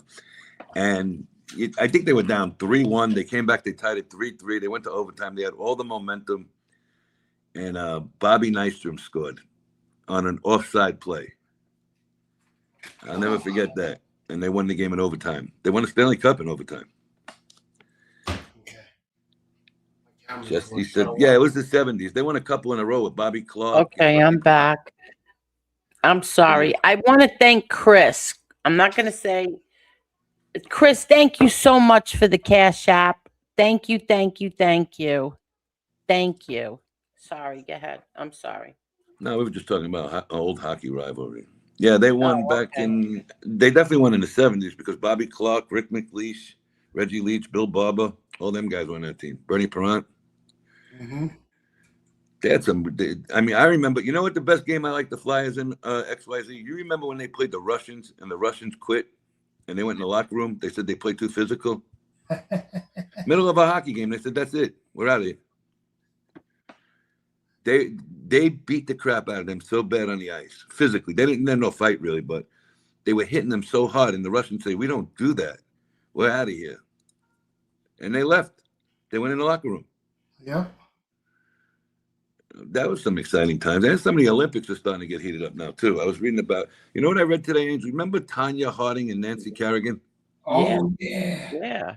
I was going to do that one night on here. What a story that was to watch that whole thing. You know, now when the girl got hit, Nancy Kerrigan, okay, so they did knock her out of the United States finals to go to the Olympics. Right. So Kerrigan was actually gifted that spot, the way they set it up. Right. Because she didn't perform. And Tanya Harding won the United States championship a month before the Olympics. Yeah. So she beat everybody, but Nancy Kerrigan didn't get to she didn't get to skate that night because of a knee. But what a crazy story that was, the way that guy attacked her. Did you watch the movie that was I did. I know the whole story. Saw that. I read the whole story today. I figured we'd do it on here one day. So I just Yeah, started so looking at do it now. Well, you know, okay, so what happens is you get to 1994, right? And you got Tanya Harding and Nancy Kerrigan. Yeah. So they were pretty much neck and neck, you know, the whole way through to get to the Olympics. Now, to do that, that's big money. You're a millionaire automatically if you win back then. Just with the Wheaties box, you got $1 million in those days. I didn't know that. So her husband hired her a bodyguard for Tanya Harding, and they go to the United States Championships, which is whoever wins the top two get to go to the Olympics, all right, out of that grouping. Yeah. So they figured they were going to knock her out. So they went to this place in Detroit called the Cobb Arena, all right? And they brought a guy from their hometown in the Pacific West there. I think they're from Washington, right? Yeah. Up there. And they brought a guy, and they brought the bodyguard. His name was Shane Stant. And he got a club, and he busted a knee right inside the arena. They had no security there. So she's screaming, and you know, and they bring her to the hospital and everything. They check her out, and they rule her out. She can't be in the United States Championship. She just couldn't heal quick enough. Okay. So she's forced to go into the stands and watch and try and hope that the point system can still get her in somehow. In the meantime, they said, we're going to let her in now, like the officials for the United States. But Tanya Harding actually won the United States gold there that night. Okay. So they get ready. They got to go out to the Olympics. Now, at that point, the husband's arrested already. The guy who hit her with the club is arrested, but they didn't have enough evidence on Tanya Harding at that point. Well, did she really know about it? Did she know that they were going to do that? She did admit to it later, yes. Oh, yeah. She did. Okay. Yes. She was banned for life anyway. So they get out to the Olympics, and Nancy Kerrigan's doing practice, warming up, and out comes Tanya Harding. Bless you. I remember watching that. Tanya Harding comes skating out there, and she skates right by her, and they're going round and round, and that was like that was as big as the night of the actual performance, because this was the first time they even seen each other again. Yeah. So now you got to remember, at this time, the husband's already locked up. The guy who clubbed is locked up for. He's the one who hired the guy to hit it with the club. Okay. They had enough evidence on him. So his name was Jeff Galooly. So he got arrested. The guy got arrested, and the bodyguard was being followed everywhere at the time. Some big dummy. I mean, this guy really looked like a big dummy. So they got there, and she got in. But what happened was her lace broke. Tanya Harding's lace broke on her first attempt. Yeah. And you could see she was nervous and everything. So they said, a lot of people think she was going to be disqualified because you only have a certain amount of time to fill your performance. Like if you got a minute and a half, you got to be done in a minute and a half. By the time they changed the lace and everything, she would have been out of there. So she went, and she was horrible. She didn't skate well at all. You could tell she was all nervous and everything. And then Nancy Kerrigan came out there, and she skated beautifully, but she just didn't take enough chances to win the gold. But she didn't even need the gold medal. She won the silver medal for the Olympics, and she got all the endorsement deals anyway. And that's pretty much the way it ended. I mean, as soon as she got back, about 6 months later, Tanya Harding got arrested and admitted to her involvement, and she was banned for life from any Olympic sport. Yeah. So she did a couple of them celebrity boxing matches. But I mean, that's how important these figure skating things are. You know what else I seen last night? Did her mother have anything to do with it or no? No. No, the mother had nothing to do with it. No, she was just a wacko. But you know what I watched last night? And I didn't even recognize him. I watched him for 2 hours. From midnight till 4 a.m, he's going to do guest appearances. The Ramsey father. Remember John Benet Ramsey? Oh, okay. Okay, he's the guy with all the white hair commentating on CNN. I didn't even know it was him. Wow. John Benet Ramsey's father? John Benet's father is the guest commentator on CNN for this Nancy Guthrie case. Oh, really? Yeah, so I turned around last night. I said, "Oh, look!" I said, "That's John Benet's father." He got older, but he's very outspoken on all of that stuff now. Very, very. And he. You know what I love? What's that? I just want to say this: that twin mama had me glued to her live because she streamed somebody who was I don't know what he is. He had a camera. What was he? Twin mama still here? He had like these people, these reporters, I guess. I don't know what he was. And he was following, he was streaming, right? He was streaming the FBI going to every neighbor's house on the sisters, not Savannah Guthrie, the sisters' house, right? The FBI was going to all the neighbors within 2 blocks of her house. Oh, Annie's house, yeah. Annie, yeah, that's it, Annie. Okay. So they were going and they were checking everybody around the sisters' house, their backyards. And I was glued to it though, and I had so much to do, but I couldn't, like I was cleaning and stuff like that, and listening to what they were saying. So then last night, it's like Twin Mama puts up breaking news. Somebody's been, questioned. Somebody is being questioned. And I said, it can't be, because a lot of people think that it's the brother-in-law is involved here. Because why the hell would the FBI be going door to door in a 2-block radius of her house? Well, did you notice about that? All right, so let's go like this. I watch that channel all the time. It's on 24 hours a day. They're streaming from the 2 neighborhood cameras. So he's like a guy from this true crime genre. Yeah. Oh, and Nancy, no, I've never borrowed money from Carol, ever. Never borrowed money from anybody on here, but you do you. Go ahead. William. Okay. Go ahead. So they got this guy, and he put a camera up outside Annie's house, and then he started walking around with it and following them around from house to house. and his other buddy got in a car if the houses went away. But what I found funny last night was the lady, a lot of times to shut the people up, they'll bring somebody in for questioning. The guy they brought in last night, they didn't even speak to him. That's so weird. What the hell is that all about? They brought the guy in. They went through his car. They were taking pictures. They were doing everything. And then they never spoke to him. They just let him go. That's weird. Okay, they brought the guy in, and one of the guys on like one of the old lawyers said, he goes, and that's what these FBI agents do. They tell you to bring somebody in to shake it up so it looks like we're getting somebody. He goes, that gives me a sign that they're no closer today than they were the first day. The guy, his daughter was the prosecutor in the Diddy case. Mark Garrigo said that. What happened? What did he say? Yeah. He goes, they brought that guy in just to make it look like they were bringing somebody in for the case. He goes, but what happened there, the mother-in-law botched that up because she went right on camera and said, he's a hardworking guy. He works with my daughter. They do deliveries and all this. She didn't want to hear no shit. But you seen they busted his garage lock. They busted the back door. They busted something in the front of the house. Yeah. And then they just told him, you can go home. And then they were the reporters were asking him, are you going to sue? And he just went into his house. I mean, not for nothing. At least go back and fix the shit you broke. That's so drives me crazy. You know, like you got the wrong guy. You destroyed, you broke things in his house. You're going to fix it? No, they're not going to do nothing for these people. But I like that the lady sat there and fought back on the camp. No, he didn't do this. She didn't want to hear shit. Exactly. But when he got out and they said, well, what did he ask you? Because he came right on the camera. Obviously, you've seen it. They didn't ask me a damn thing. They didn't even talk to me when I was in there. Yeah. And The people were saying Anita Roach says he was a pizza delivery guy. Anita, he does anything. He does Uber when he don't. He delivers pizzas. He delivers hamburgers. Anything he can do to get work, he does, this poor guy. But that was 51 miles away.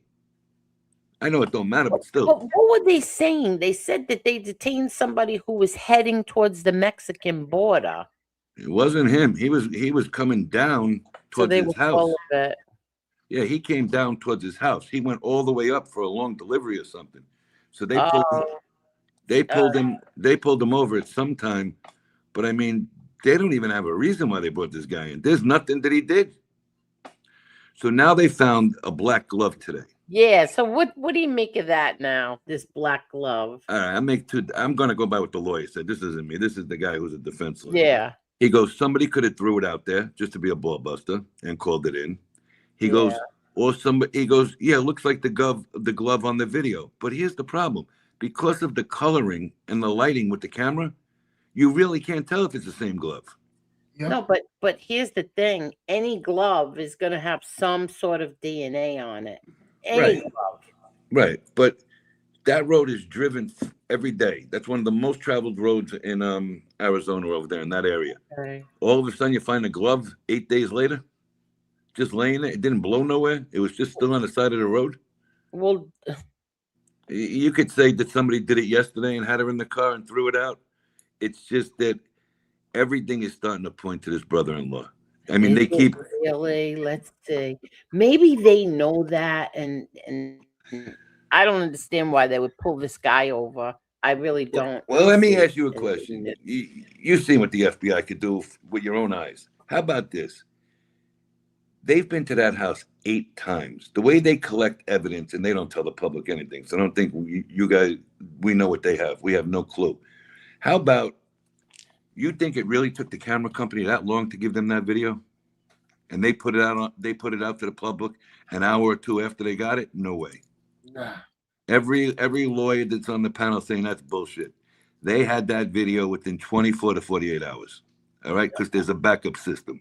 That's why you get either Nest or Ring Bell, because they have the system where it'll record up to the time the camera's ripped off of there. What I did make out of it, the guy who went to the house was so lethargical and really not running. He just walked up, took the camera apart, walked back somewhere else by the plant, came back. I mean, he was too laid back. Is there no cops in that area? And the other thing over there, Angel, they have no street lights in that area. Zero. Yeah. This is sad because it's also starting to fade out of the news. It is, but there's a lot. There's a lot of local media now. There was a bank account, okay, and Harvey Levin from TMZ has access to the account. What? He has access to the account. He knew there was activity in the account early today, so they demanded $6 million. That didn't happen yesterday. Today, he said 1 Bitcoin was put in, and the coin's worth either $59,000 or $60,000. So when he said there was activity and they put 1 coin in, I said, "What the hell can 1 coin be? I don't know anything about this Bitcoin." Yeah, So I don't know anything about Bitcoin. I'm horrible at that. So what I'm going to try and find out is Bitcoin that untraceable that they can't find it out because they're demanding this Bitcoin money.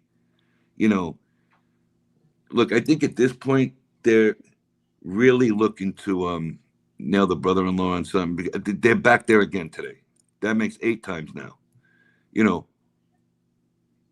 I got a funny feeling the sisters know something. You think so? I mean, they were in the car together.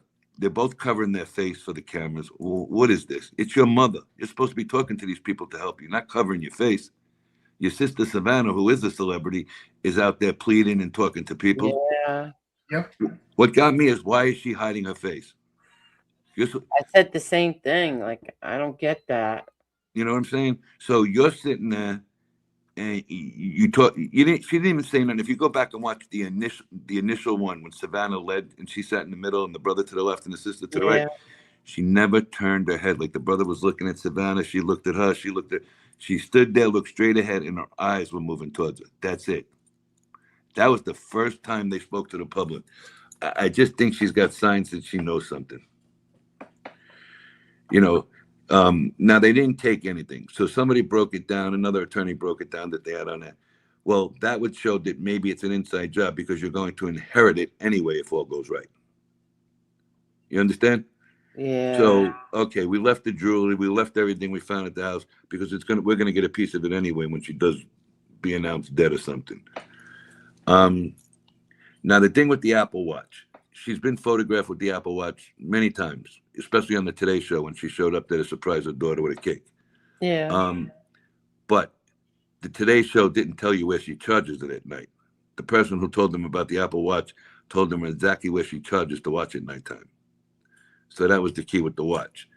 The floodlight, the roofers took the floodlight off and they must have either broke it or something and left it that way and still has to be fixed because it had recent roof work on the house. That could be a roofer that was involved with it. Yeah. You got all these. This is just crazy. This Right. is really just crazy now. So now my thing is with the pacemaker, I don't know too much about the operation of the pacemaker, So, all right, it deactivated from the watch right away. Like the next day, it was or in the middle of the night. So they saying that's deactivated. So everybody was starting to say, well, it deactivated, so it's got to be, shut off. No, that's not true because the doctor came on, not today, that was last night. And he said it might be off if somebody knew how to use the functions properly. He goes, but I doubt a kidnapper knew. He goes, if you're out of range of certain things and you have to make an adjustment, if she had a lot of activity on hers, you wouldn't be able to make them adjustments. So that would be a problem. So there's a lot of ways it can stay on and there's a few ways it can go off. The doctor said the main thing with her is the medication that she takes. He said within 4 or 5 days, she would be very, very weak. And anything after 7 days could be a serious, serious problem. Oh, God. So she's on heavy duty medications. It's just that it was like you said the other night. It's becoming like, is that Jason? Yeah, Jay. Yeah. I got you, buddy. It's just like she became like America's grandmother overnight, with all the publicity. Exactly. Yeah. And I would say they have something, but I don't know. Jason, talk for a minute. I want to look at something on Google. I'll be right back. Oh, okay. Hey, Carol, if you're listening, I'm sorry to hear what I heard about your husband. I'm sorry to hear that. My condolences. So if she's listening, just want to mention that.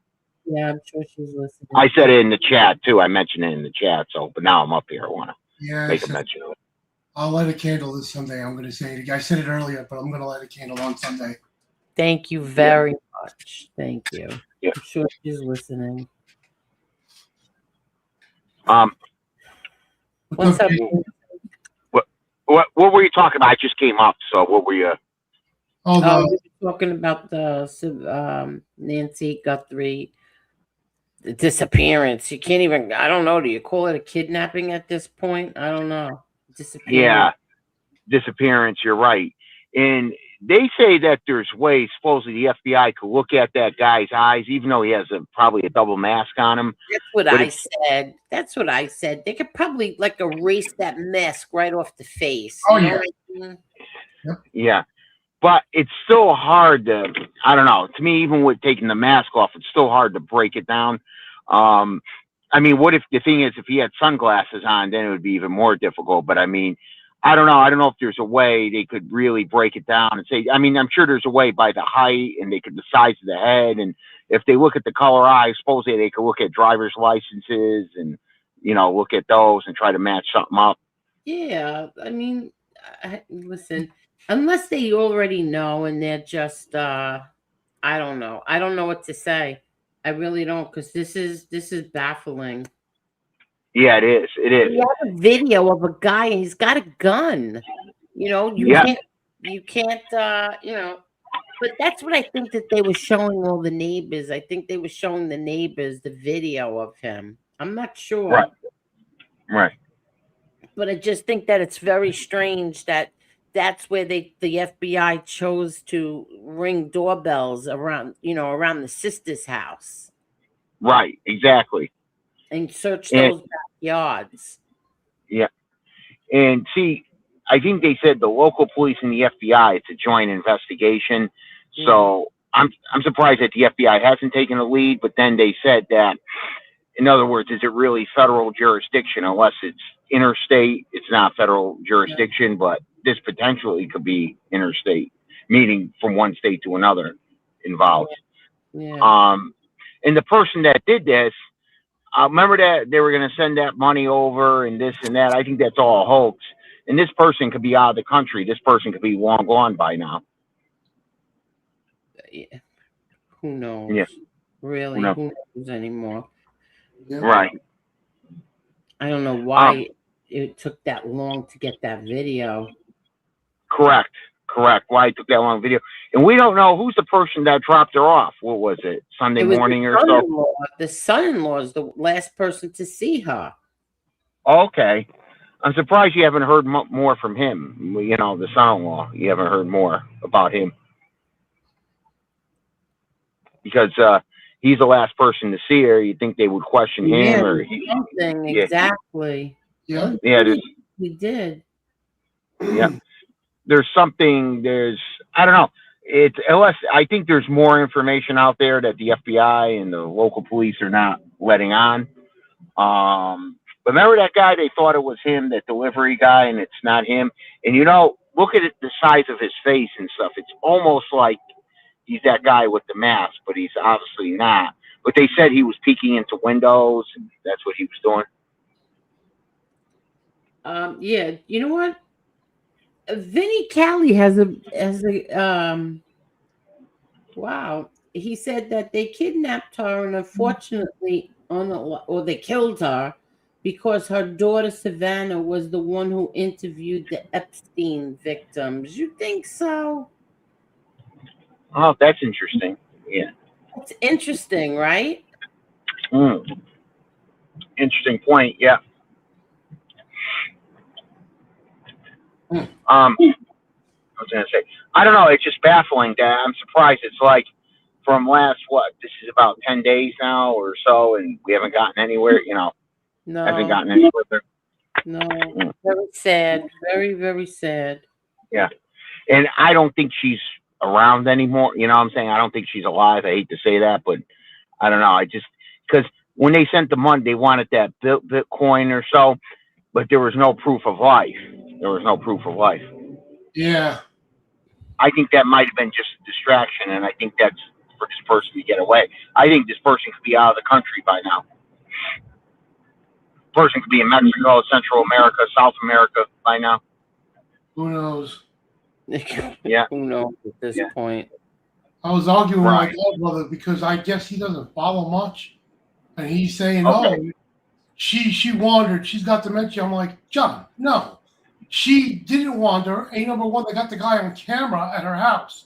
Oh, I didn't see that. I'm like, you gotta follow it more. Come on. Right. Exactly.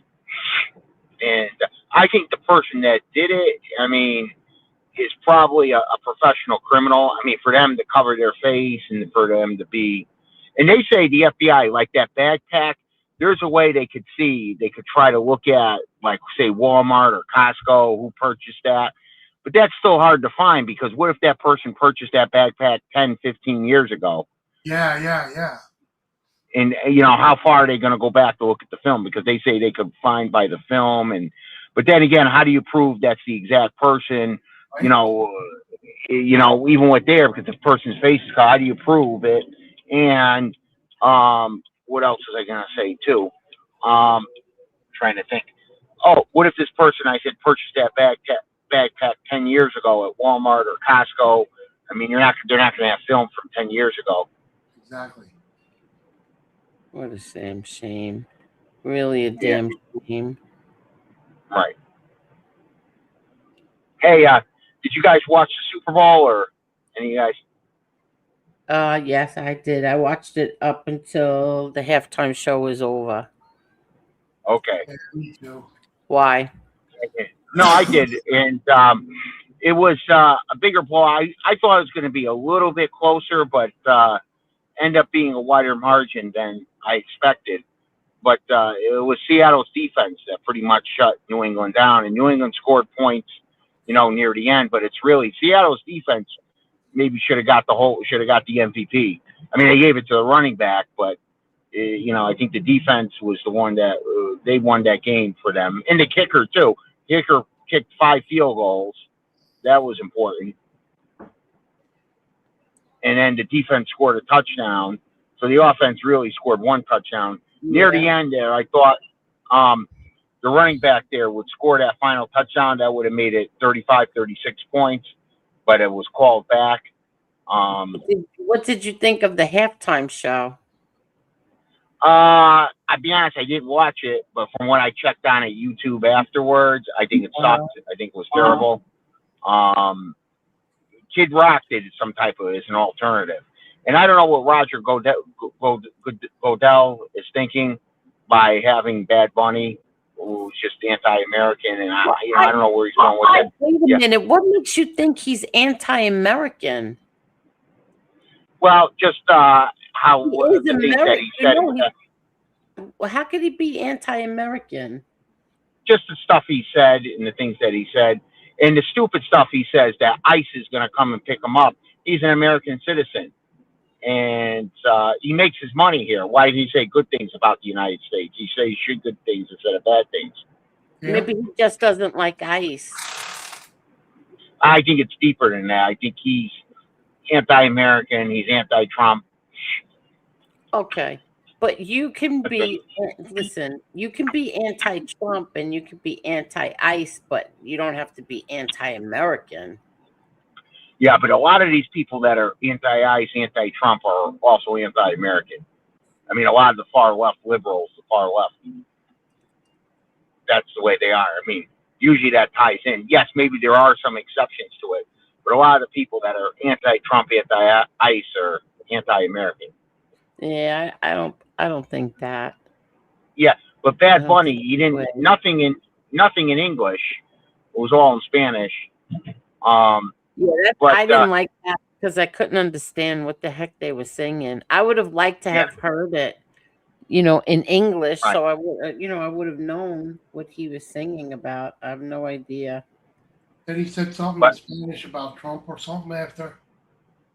What? Yeah. He said something in Spanish about Trump or something after the song, after he was done. I don't know, but I could tell you this: everybody making such a big stink about it made it the second highest rated halftime show.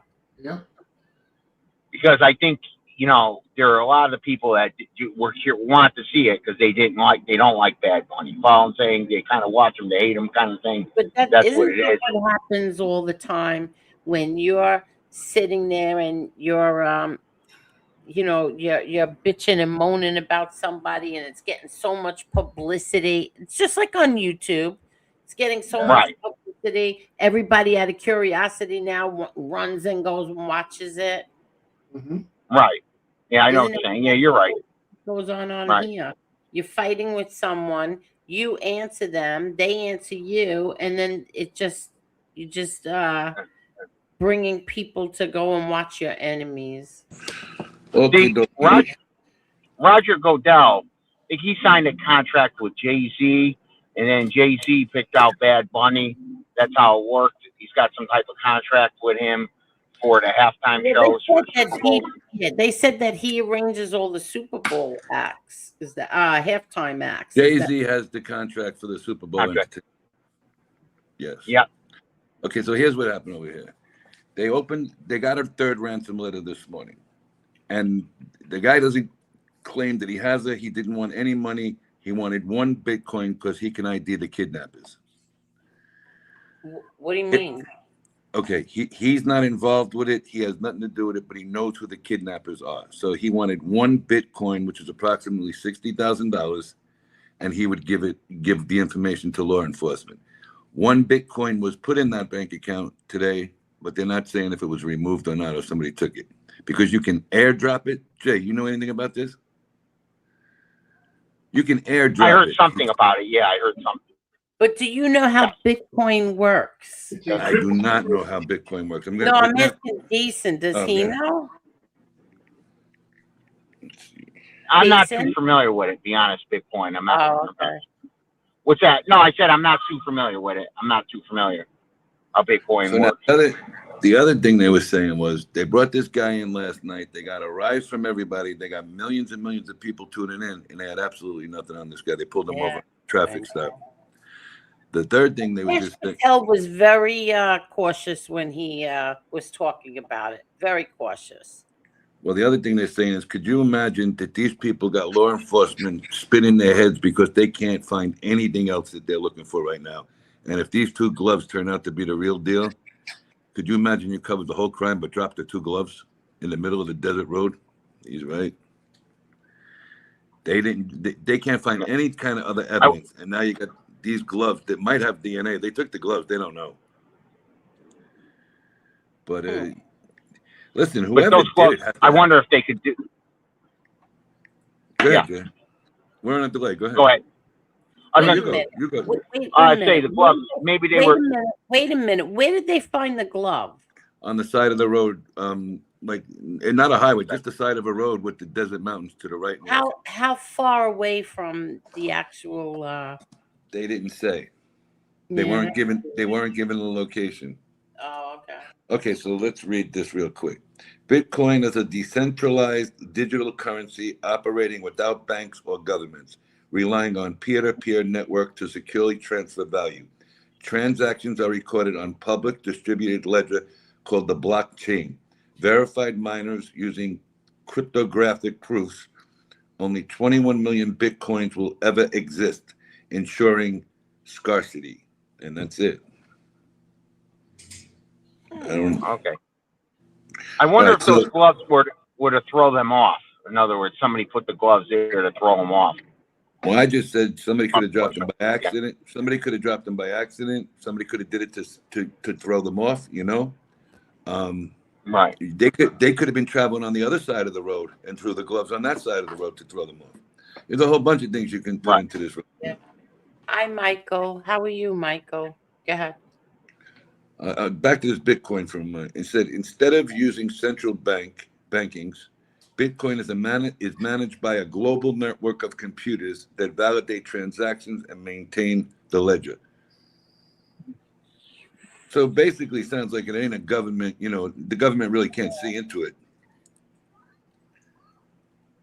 Right. I watch the halftime shows. I like the halftime shows, Al Capone's Mall. I always watch them. I love the commercials. I don't understand football.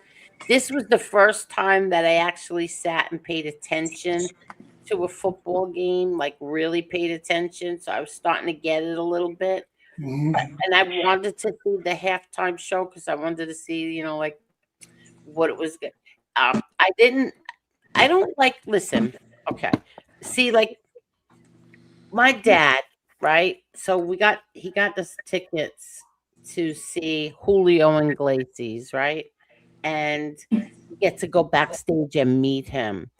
But I didn't really care for it because I didn't understand anything that he was singing. You know, he sang a few songs in English and that I enjoyed, but I couldn't understand what he was singing because it wasn't, I didn't understand the language. Right. So that's what I'm talking about. It's not that I like him or don't like him, this Bad Bunny guy. I just didn't understand what the hell he was singing about. Well, here's again me, all right?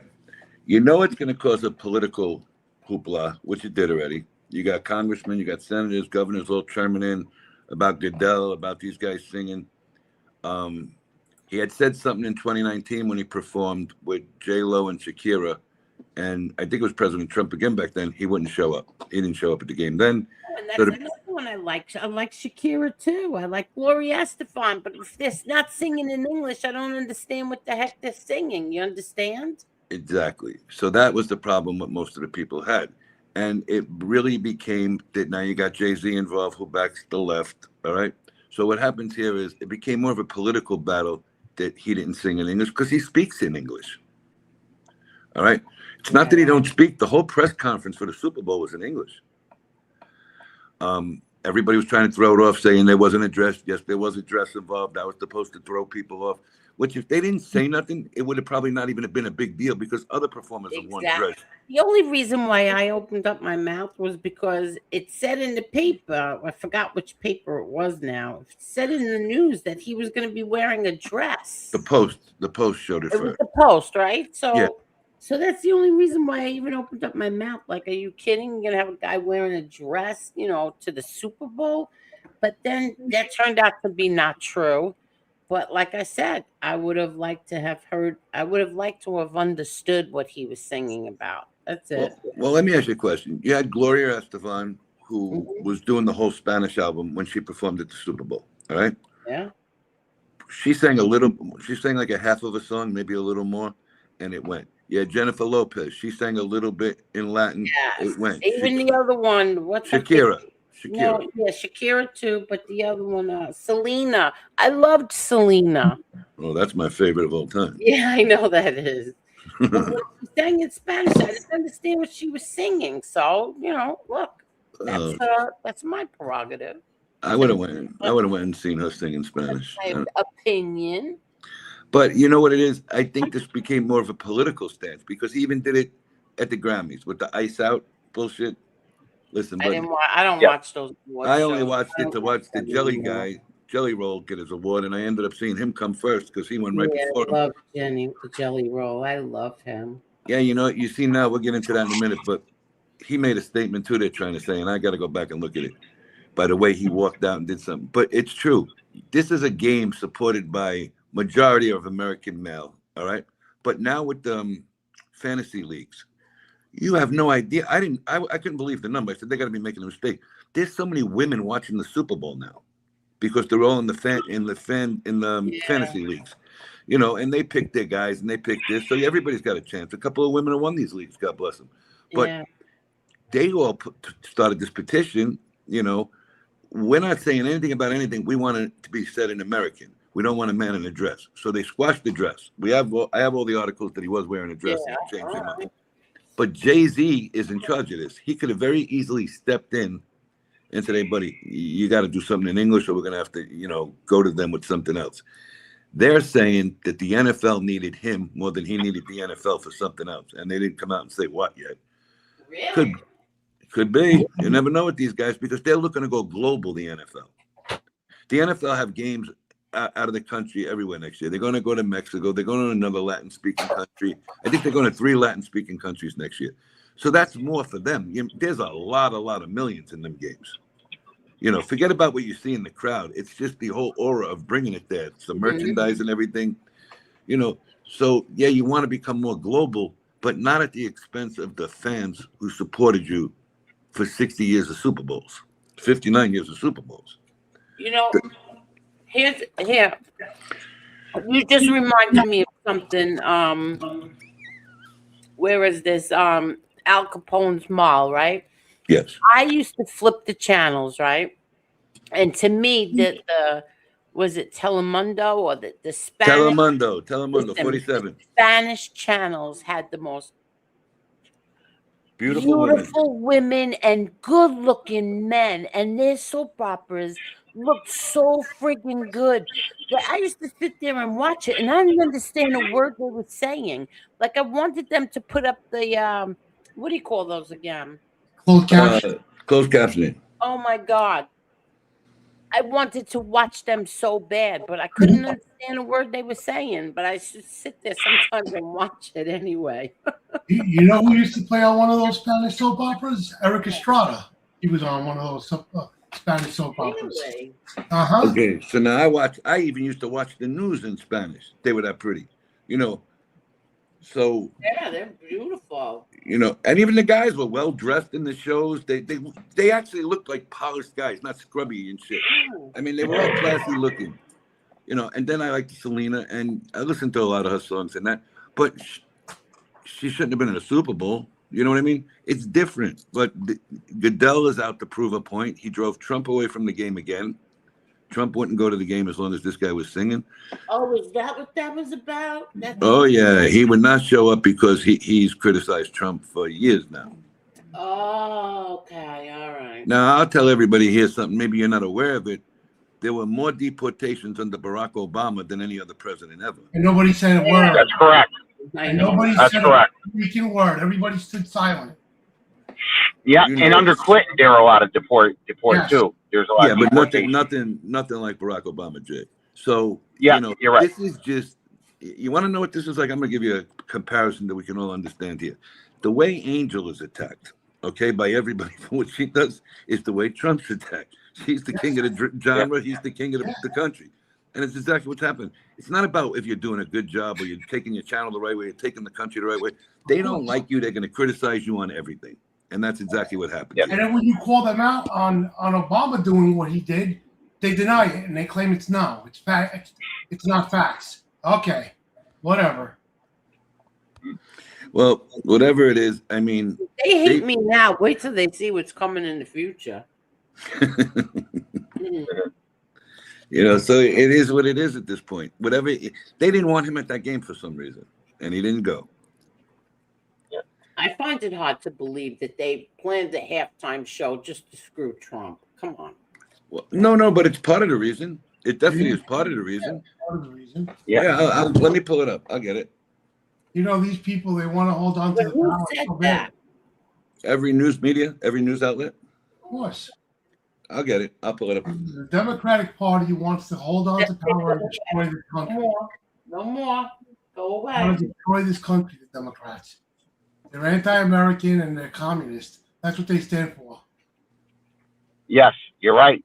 You're absolutely right, people, Doug. you know, it's sad that these little kids, these teenagers, they buy into this bullshit, and then when they get what they want, they're not going to like what they see. They're not going to like the outcome of communism. I have a lot of Correct. Russian friends that live in Brighton Beach, Brooklyn. Their parents fled the Soviet Union. The stories that they told me, horrible. Yeah, that's true. How about the Cubans that fled Cuba? Communism, cool. they fled there. Castro, Yeah. they fled. I have a really good friend who's Russian Jewish, and his father sat me down one time and he says, "We were lucky if we had a coupon just to buy a loaf of bread when we were back in Russia." Growing up, he says, "We were lucky if we got the coupon. We needed a coupon to buy bread." Okay, so I'll just read the headline from the New York Post so you can see that's something you read, Angel.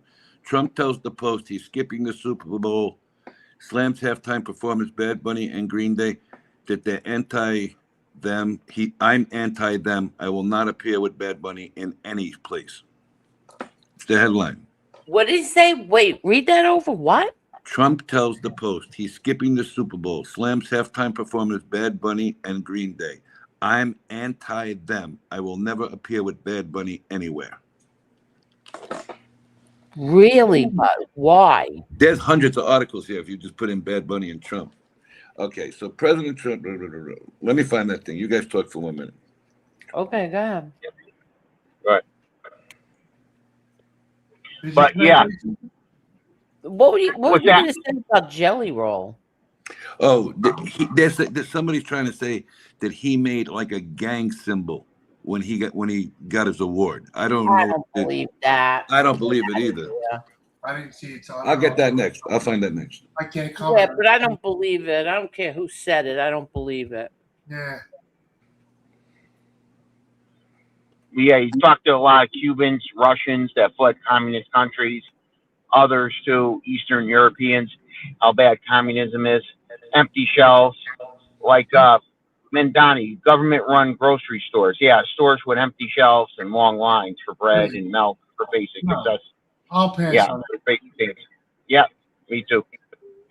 What do you think the Greeks fought after World War II against? They were fighting over communism because they were trying to put it in Greece. Yeah, you're right. And I'll quote Ronald Reagan: socialism, or if you want to even say communism, but socialism works in two places: heaven where they don't need it, and hell where they already have it. Yep. Wait, what? What'd you say? We'll quote Ronald Reagan about socialism. Socialism works in two places: heaven where they don't need it, and hell where they already have it. Yeah. Oh shit. Okay, so look, Donald Trump says he will skip Super Bowl due to Bad Bunny's presence. In February 2026, President Donald Trump harshly criticized Bad Bunny's Super Bowl 60 halftime show, calling it absolutely terrible and a slap in the face to our country. This following long-standing tensions with Bad Bunny having previously criticized Trump's administration and avoiding U.S. tour dates due to immigration and policies. So Bad Bunny is saying that he cannot get a fair shake in United States cities because Trump will have ICE there. That's what started this. Because he's a predominantly Latin audience. I say, okay. Well, Bad Bunny, there are people who work in this country their whole life, pay taxes and everything else. Okay, now you're taking it to another level for the American working people, that you don't care where your people get the money as long as they come and pay and watch you. But even if they're illegal, it's okay. Then go to their countries. Go tell them to go home and go where you're performing now. Exactly. That's right, all. exactly. You know, he's got a gazillion tour dates all over the world. Why are you not going to their countries? Right. Why did he not want to go back to Mexico? Exactly. Because his entourage got robbed at gunpoint. What? Somebody says entourage here in this article got robbed in Mexico at gunpoint. Yes, I heard something like that. Now, usually the cops, look, Don King went there for the fights when Julio Cesar Chavez fought. He got a gun put to his head and they took his Rolex and his money in the limousine with the cops standing right next to him. You know, I don't know if it's true. These are what Dana White went there. He had a bit of an issue, you know. So it says the tour stance. This is like his touring dates.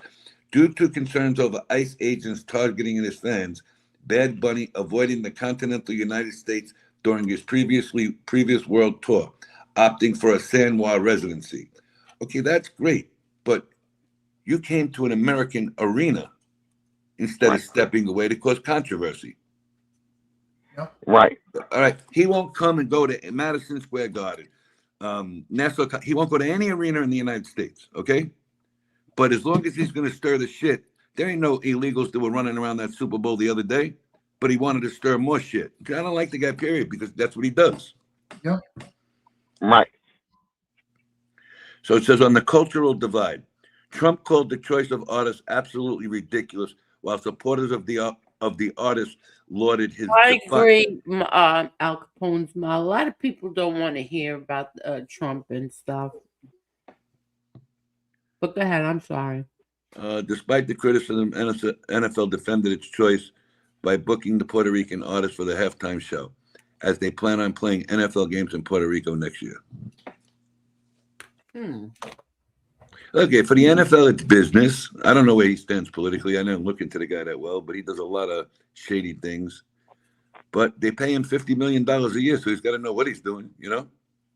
Yeah. To run the president of the NFL, the commissioner of the NFL makes $50 million a year, has unused, as much as he wants private airplanes. That's it. No more go upstairs. You know, so that's what it is there. And you got these little youngsters defending this shit. Like, So my father and my mother were the suckers that came here with not a penny in their pocket, became American citizens the right way, and worked and busted their asses all these years and died with, to give a better life to me and my sister. So they're the suckers. But the people that come here illegally and they don't want to do that's okay. I don't think so. I have a problem with that. Big one. I have a big problem with that. I agree. I agree. I have a really big problem with that. I can't stomach it. My father came here. He was a merchant. Can I just say something, Dub? Yes. Okay. But yet, you are on some kind of government assistance and you're getting. That just went through my head, I swear to God. Well, because I'm Do you not understand the hypocrisy of that? It's not hypocritical. No, it's not. Hear my logic. I know once I get a job, it's going to get cut off, and I'm completely fine with it. I'm fine with it. But you don't have a job now. You haven't had a job in how many years? I haven't had a job since my father passed away, and I've been trying to find a job, and it's hard. When was the last time you worked? When my father was alive, I was his caregiver, and I was getting paid by the state. Come on, Dubs, that's not the question. You were a caretaker. You weren't at work. When was the last time you physically had a job? What year? Oh, before my mother passed. And what year was that? What year was that? But Tony, that's a job. Him taking care of his father and his mother, that's a job. Okay, but do you know by the term of the law, caretaker means if you can be a caretaker in that way and taking care of a man physically, Dubs, you're capable of working. I'm capable of working, yes, but I was doing everything on my own with back problems, and I had a stunad just watching me and not helping me. She could have helped. This isn't about your sister tonight. She wasn't getting paid. You were. She could have been getting paid. I offered it to her. She didn't want it on purpose. She twists things to people how she wants to twist her narrative. That's the funny part. It's not about her, but I'm just saying, Tony. I could have had help to alleviate the. Now, Angel, you tell me if I'm right or wrong, because you're a woman. Mm-hmm. Is it a man's job to watch his mother, to take his mother and undress her, see her naked, when the daughter could do that while she's dying of cancer? Isn't that the woman's job to help out in that aspect, and not the son? Listen to me. First of all, you are the one who was getting paid to do that. You were getting paid, not her. I wasn't getting paid to take care of my mother because we didn't have my mother on senior Medicaid. We put my father on senior Medicaid after the heart attack when the hospital said, he might not be able to function after this properly, and you're going to have to be his caretaker. So you need to get him senior Medicaid because he had no insurance. Okay. But when my mom was dying of cancer, no, I was just helping her out because I didn't want to see her die. And she had a daughter that could have came and helped her out, but I had to do everything. It's not a man's job to watch his mom naked and help her get in the shower. That's the woman's job when it comes to that. And even my aunts agree. My mother's sister, they're like, "Oh man, you shouldn't have had to see your mom naked and put her in the shower. That was your sister's job." I said, I agree with you. Okay, let's get to something funny here. All right, Jelly Roll. Jelly Roll is facing criticism surrounding his 2026 Grammy Awards appearance, primarily due to his refusal to engage in political commentary and his focus and faith in his acceptance speeches. Key reason for the backlash: refusal to comment on politics. After winning 3 Grammy Awards, Jelly Roll was asked by a reporter to comment on ICE. He refused. He declined. They're not doing a bad job. He declined calling himself a dumb redneck and stating that he was disconnected from politics, which led some social media users to call him a coward or disconnected. Faith-based acceptance speech.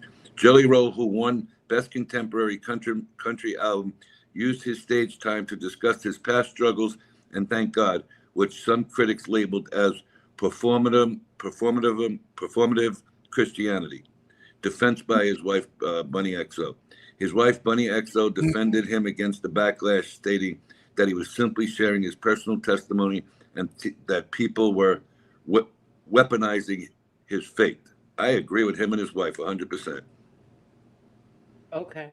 So because he don't want to get into the politics, because Listen, Either way, he's going to piss off half his fans. Exactly. There you go. Either way, he's pissing off someone. But even if he said, Angel, even if he said, I support President Trump, if he did, all right, I support President Trump.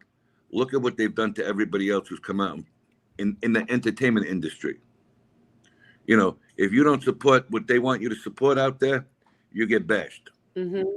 Kanye West. Now, that guy don't give a shit about nobody. He came out the last time and supported Trump. They started threatening him. They were going to pull his albums. They were going to do this. That's the only time he ever shut up and said, I'm not going to support anybody then. The guy with the beats, Dr. Dre. He openly said he liked Trump. He got bashed for a couple of weeks. They brought up his old case of domestic violence. He shut up about politics.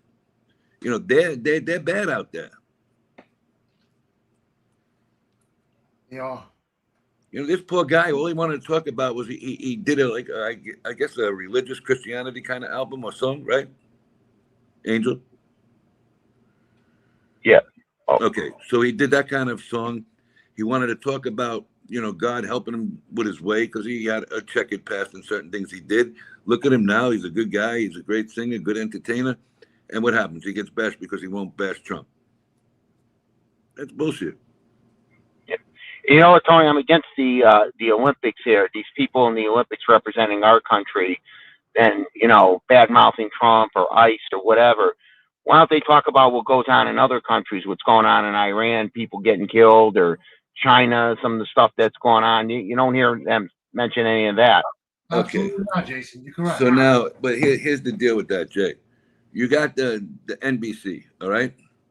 NBC, you go to the Olympics, NBC usually tells the American board of directors what they'd like, how they want it to act. They're putting a lot into this bashing Trump they said out there. So, look, if it's going to affect that, forget it. It's gone too far with these political groups, either side, now screwing around with Olympians. These are young kids out there, most of them. Yeah. You know what I mean? These are not mature people. Some of them can't even vote, I don't know. I probably can't vote. What is it, 18 you can vote? 18. Whatever the hell it is. Leave them alone. They're athletes.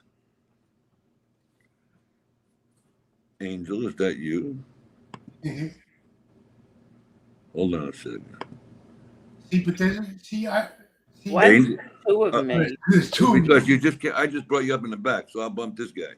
I'm not spamming the system because I'm going to Workforce One program. They're going to help me look for work. Where I have a problem is, I'm not going to mention who, but somebody me and Tony know is on the same thing while he owns a restaurant and something else. So that to me, I have a problem with that. And he's bad mouthing me behind my back. But Dubs, listen to me on that note. You speak of it openly. He doesn't. Who are you talking about? I missed it. I got nothing. Somebody who owns a restaurant in Bayside is allegedly on Social Security, like Dubs here. But he don't speak about it, Dubs. You come on here and talk about it. There's a couple of guys. Yeah, but I'm not on Social Security. I'm just on Medicaid. Yeah, until I get a job with a good. So they don't give you a check every month. I don't get nothing. I get peanuts. I get $90 a month. I get peanuts. I ain't getting nothing. But that's because you never put anything into it. Even if you put into you get minimum money if you put zero into it. Yeah, but Medicaid they don't give you much. Jason, you know about that, Jason. What do you get? How does that operate, Jay? They go by the hold on, let him talk. Yeah, typically for Social Security disability. Well, I know it's because it happened to my mother. My mother had some health issues or so. You have to have 40 quarters in 10 years. They say, well, either 40 quarters, 10 years, but then I've also heard you have to work 5 out of 10 years. One time it was 40 quarters. Then, I'm sorry, let me back up. 40 quarters for regular Social Security. For Social Security disability, 5 out of the last 10 years you have to work. And then there's also SSI. That SSI is for if you didn't work 5 out of 10 years. So then they go to SSI. SSI, the minimum is $1,000 a month or so, plus any other stuff that you get. But SSDI is 5 out of 10 years. And I have none of those. None of those right now. And that's affecting the money you would be getting, Dubs. I'm on Medicaid. Medicaid is different. They just go by the All right, Dubs, it works like this. If you want Social Security disability, okay, you would get a portion of what you put into it yeah. back. And I'm You not haven't. getting, Well, I'm hold not on. getting Social Security or anything. How many? Hold on a minute. Slow down. Well, How many he's years? too young for Social Security. No, he's not. So, No, man. SSD, he's fine. Oh, no, not. Oh, disability, Social Security. Yeah. All Yeah, he right. can't get Social Security. You got to be 65 for it. Yeah. But what I'm saying, Dubs, how many years did you work at the Marriott? I worked 2 years there. Okay. How many? And you're on the books, obviously. Yes. When you worked with your father, I'm sure he didn't put you on the books. No, of course. I was getting paid in cash. Okay. Did you ever have a job besides the Marriott on the books? I did. I worked. Where did I work besides the Marriott? Can't remember now. Oh, I worked for my uncle. We did. How long? How long? I did 3-4 years. All right. So let's say you worked 4 years in total. Fair? Yeah. You're 47? Yes. All right. So out of a possible 4 years, actually. 27, out of a possible 29 years you worked for. Yeah. I'm breaking it down for you so we understand. Yes. You're not even 1 quarter in. No, I have 35 credits. I went on Social Security and it says it. I have 35 credits. And what would be your annual money? Did they tell you on that? Because you would be able to find out if you went on there. No, I didn't look at that. All right. So now if you go on Social Security disability, there is a minimum that they will still pay you. Yeah. So as long as you're on the Medicaid, whoever's steering your boat isn't steering it the right way, because you'd be entitled to about $1,500. No, I'm on City Medicaid, not. Did you apply for Social Security disability? No, I didn't. That's what I'm trying to tell you. And how did you expect to live, buddy? I'm going to apply for it. I'm getting tested. I don't want to say on here because I don't want the trolls. I'm not asking you about that. I didn't go there. How do you expect to be here for 4 years and not work? I'm trying to get a job. I'm trying to get something where I can. All right. That's good enough. Hey, see no evil. What's up, buddy? I gotta write something in the chat real quick. It's just difficult when you have somebody in your family that's gotten you arrested 7 times and made your life a living hell to try to find a job. I tell you what, Social Security doesn't realize too. Sometimes they don't tell you everything. I found out my mother was able to get quite a bit more money a month because we used my father's earnings, and they took based on, well, he took his Social Security at 62, but if he took it at 66, they took basically half of that and they gave that to my mother. So my mother was able to get a higher amount by using my father's earnings. And so you'd be surprised, if sometimes spouses don't realize you could get a higher amount if your spouse earned more than you. I didn't know that. Yeah, well, that happens like when a husband and wife are both on Social Security and they reach, retirement together. And let's say the husband passes away. They'll take some of the husband's credits and she gets to pick the larger of the 2 checks. Yeah, exactly. That's what it is. They get the larger the amount. Like, I think one guy I know, actually, who he would know, but he found out from his ex-wife. I think they were married 18 years. If his ex-wife was to pass away, he would get her Social Security. Her Social Security would be the higher amount. Yeah. I know what you're talking about. Yeah. You see, now I'll give you an example down in Florida. One of the guys who works for me hurt his back really bad. I mean, he really crashed his back. Not at work, in a car accident. So he was going out and he got, not, what the hell did he? He didn't get workers' comp. He got Florida disability, which they give you for getting hurt. All right. He wanted to apply for Social Security. If you're under the age of 49 years old in the state of Florida, most lawyers will deny taking you as a client. Okay. That's something they did on their own. You know what I mean? I guess they had things with the state and everything, and they were making it so tough on them. Like, the hell with this, we ain't doing it no more. But then they opened the books to get this foreign, whatever you call it. They get basically a Social Security check. It's the same looking check. It's just not Social Security or nothing like that. So if you're certain ethnicities, they actually have caps on how many years before you can come here, get paid for a certain amount of years, get schooling, get medical. And then, like, if you're 4, 6, or 8 years are up, you're out. So I know a lot of Koreans when I was in Bayside, and they were getting, a lot of them got 4 years. Some of the women got 5 years, 6 years. And I found it amazing how they all came over from this country and knew the system that well. Right. You know, everybody thinks it's the Latin people. Not at all. No. There's a ton of Indians on it. They did the demographic on it. A ton of Koreans, a ton of Chinese. You know, it's not only people from Latin countries. That's bullshit. It's all fun. You're right. That's true. They know this is exactly. Yeah. When I found out how many Indians and Pakistanis were on it, I was like, really? You know, everybody sees them. Oh, he's got to be a doctor. He's got to be this. Nah, not all of them. No. You know, they're cab drivers and everything else, and a lot of them are on just Social Security. Right. That's true. And you know what I did for myself too? Okay, I have time out. He's absolutely right. Okay. Dubs, pay attention here. All right, this is from See No Evil, and he's 100% accurate. Getting him the benefit if you apply now and don't get approved for years, the time that you eventually get approved, you are given retroactive pay back to that date. Yeah, I know. So you should listen. If your back goes out and you go to work, all right, and this injury really prevents you from keeping this job, you understand me? Yes. You should apply right now. Get denied. You might even get accepted. Yeah. You already got Medicaid. True.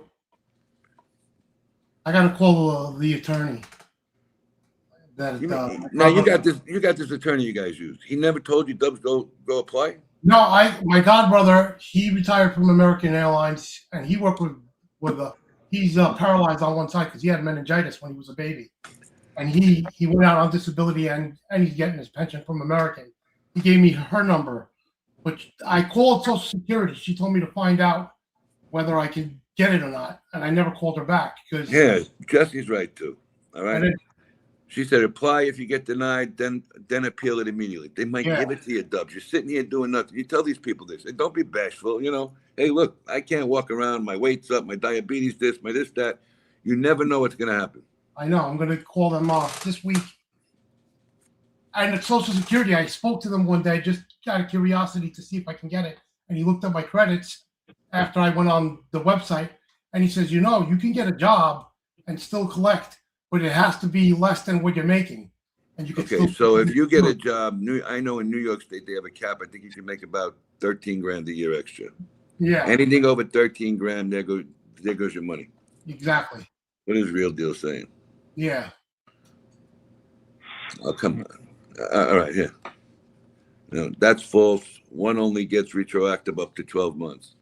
Let me see. No, actually, it depends. I've heard you get it more than that. You can get it more than that. Yeah, you get more than that, yeah. And what was I going to say? Also, too, some people have, and I did this for myself. My brother did. I have my own long-term disability that you could collect on top of. So, say if I got hurt, God forbid, I got in a car accident, I couldn't work for years. I have long-term disability that will pay me X amount of money a month. And then I could also get Social Security on top of it. But there's a long-term disability. It's in addition, because workers' comp only covers you on the job. If you get hurt or something, or in my case, been self-employed for years, I have that too. Or if you get hurt off the job, it covers you. And it could cover you on the job in addition to workers' comp. Mm-hmm. All right. It can eventually go back up to 24 to 36 months if it's on appeal. Yeah. Some of them can be 12 months, some of them can be 24 months, some of them can be 36. Age limitation, retroactive pay cannot go back to a time before you reach full retirement age, and in some cases cannot go before age 70. Depends on, well, there's a lot of different plans here they're showing too, though. Yeah. I got to call the lawyer. She's out in Long Beach, at Jones Beach over there. Yeah, but if you're going to get Social Security disability, issue a Social Security lawyer. Yeah. I don't even think I could get my be a security guard if I get Social Security benefits. Sure you can. If you sit down and do it part-time, you can. Okay. Yeah, you could. Let me just say something. Chris Achilla, what you wrote about Carol was so nice. Aww. It was really very nice, Chris Achilla. Carol, I you think should with check out what he. Let me finish, please. You should check out Sure. what he wrote to you. Looks like he's, classy kid. I Yeah. noticed nobody else did, even though we sent condolences and to other people with no death certificate. But whatever. Go ahead. Sorry, I interrupted. No, no, it's okay.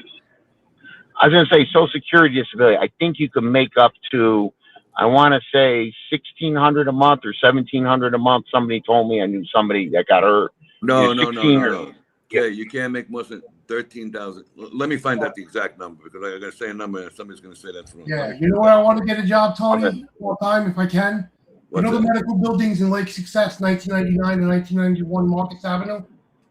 Yeah. I go there In the all the time. morning, they have security guards, and that's why I want to get my license and try to do part-time over there. But Dubs, you could get a job at Madison Square Garden. You can get a job in a supermarket as a sit-down security guard.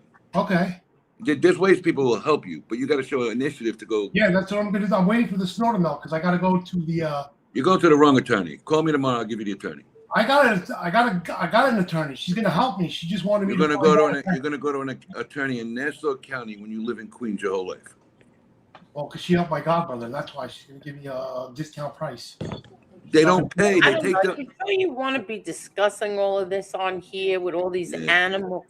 I'm not giving animals on here. I'm not giving like full details, so don't worry. I promise you, I won't give full details. I think you've already given enough. Yeah. Yeah, but I'm not saying her name. So they're not going to know her name. But you're just telling people your business. They're already spending their money to look me up anyway, so who cares? Okay. You know, that's the way I think of it. They're wasting their money when they could. They're idiots. They're doing this to this person and that person. All right. Yes, you can work while receiving supplemental Social Security income, and the Social Security Administration has specific work incentive programs like the Ticket to Work program to help you earn money, potentially keep your benefits, they'll reduce. So if you make too much, you're going to reduce your benefits as well. Okay. All right. Yeah. And preserve vital Right. Medicaid, Medicare coverage using rules that exclude some earnings and expenses. So you can work, make a certain amount, you won't get taxed on it. If you make over that amount, you can still work now, Jay, with the new rules, but they're going to take it out of your Social Security check. Okay. And Tony, I don't have to show up in Long Island to her office. She told me. Okay, Dubs. I'm just telling you, there's an alternative Yeah, right where you live. You know, not everything's your godbrother and that, or you wouldn't be living down All there. right, send me the number. I'll look into it. You know, I'm trying to help you, not hurt you. You want to go to Long Island? Go to Long Island. You don't got a car? What, are you going to take a bus out there? No, but she told me I didn't have to show up to her office. But if you want to send me it, tell me it, and I'll call him Okay, too. buddy. Okay. Text me the number, and I'll give him a call. Okay, you got it. I'll do it tomorrow morning. So Tommy said that they changed the Social Security disability retroactive time period. Yeah. When did they change it? I think recently. Oh, so Jess says she appealed it and they gave her 2 years retro. Mm-hmm. Huh. I just said that. Yep. Oh. Depends. Yeah. Hey, Detroit Siggy. Hello there, See No Evil. Hey, what's up, Ziggy? How are you tonight, buddy? Do I work? Yes, I do.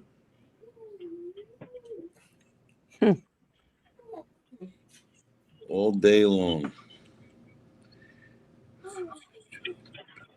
Like I know a couple women that are widows. Their husband's earnings were higher, so they collect their husband's Social Security because their husband's earnings were a lot higher. What? No, go lay down. There's no more. Okay. Go lay down. Can't have any more. What? Do you like to date older women because they are guaranteed a Social Security check? That's a good one. Maybe. You know I'm breaking your chops, bro. Okay. Hey, you guaranteed a check every month. Yeah, that's right. And I'm going with Ann to the Valentine's Day dinner on Friday. Friday We're night. going, Huh? Yeah, yeah, Friday night. Russo's on the Bay. We're going to Russo's on the Bay. Hey, listen, he found a way to squeeze it in there. He wasn't going to interfere with that wedding. Yeah, exactly. Because he has it Friday and Saturday. It is. We signed up for Friday because it was only Friday at first, and then later, and what do you call it? He had more people. He had such an overflow. That's why he's doing Saturday too. Oh. There's a Valentine's Day party Saturday night too? Yeah, because there was an overflow. But what happened? They have a party Friday and Saturday night at Russo's on the Bay. Wait a minute. What do you mean? At Russo's on the Bay, they have a two nights of parties? Yes, Valentine's Day. Very nice. And which night are you going? Friday. That's what we did. Ann and I are going Friday. Very, very nice. Cool. So, Jay, have you ever eaten at Mottown in Fort Lauderdale? I ate there the other night. Is it good? Best down here. I was watching it today, and I was like, that looks delicious, the food there. That's good. Lobster franchise. Oof. Oh, God. Delicious. Oh, wait. Oh, my God. When did you have that? Where did you get that? Last Saturday. Oh, really? Yes. I love that. Oh, my God, I love that. Yeah. And he makes it delicious. Good. Excellent. I love really? Yeah, very good. You know what? I don't like eating chicken cutlet parmesan out, but for some reason, he's got great chicken cutlet parmesan. I don't like. I only like my chicken, and even with that, I'll eat one. You know what I mean? I'm not really a big chicken cutlet parmesan person, but I would eat yours all day long. I was told. All right, you ready? Angel Gotti, did you watch? That didn't sound right. You know, come on, man. Oh my God. That did not sound right, Tony. All right, I apologize for not saying nothing wrong. Angel Gotti, did you watch Pam Bondi today? Your thoughts? No, I did ask somebody what that was about. I think I asked Lee, like, what's that? I saw it, but I had so much to do today. I didn't get a chance to like hit it and listen to it. What was that about? She told somebody you're a fake lawyer or something? Yeah, that got a little heated. I seen the people out. I didn't watch it. What happened? Diggy, you want to come up for a few minutes and tell us what happened? I would love if you did. Unless, buddy. are you somebody who said something about my family in the past? I'm not allowed. No, he never. I'm not allowed to accept your apology if you did. He's a good guy. He's a good man. Idiots who have nothing else to talk about but Angel. Siggy, come on, grab the link, buddy. Tell us what happened over there. You're a good guy. You're always good on panels. Yeah. Oh, he's been on panels before? He's been on I had no idea that that Root Irish had a falling out with I don't know. Who did Root Irish have a falling out with that I guess the Gunsmoke panel. Reason why he's over here. All the people. No, that's not true. He was here before. He was, exactly. Let me tell you something, you know-it-all bitches, okay? Thanks, Root Siggy. Irish came here. He's been here. He had a membership, too. He even came here and he told us he had surgery, remember? Yes, he did, and you wished him well. Make sure you let us know how you're doing, you know, and stuff like that.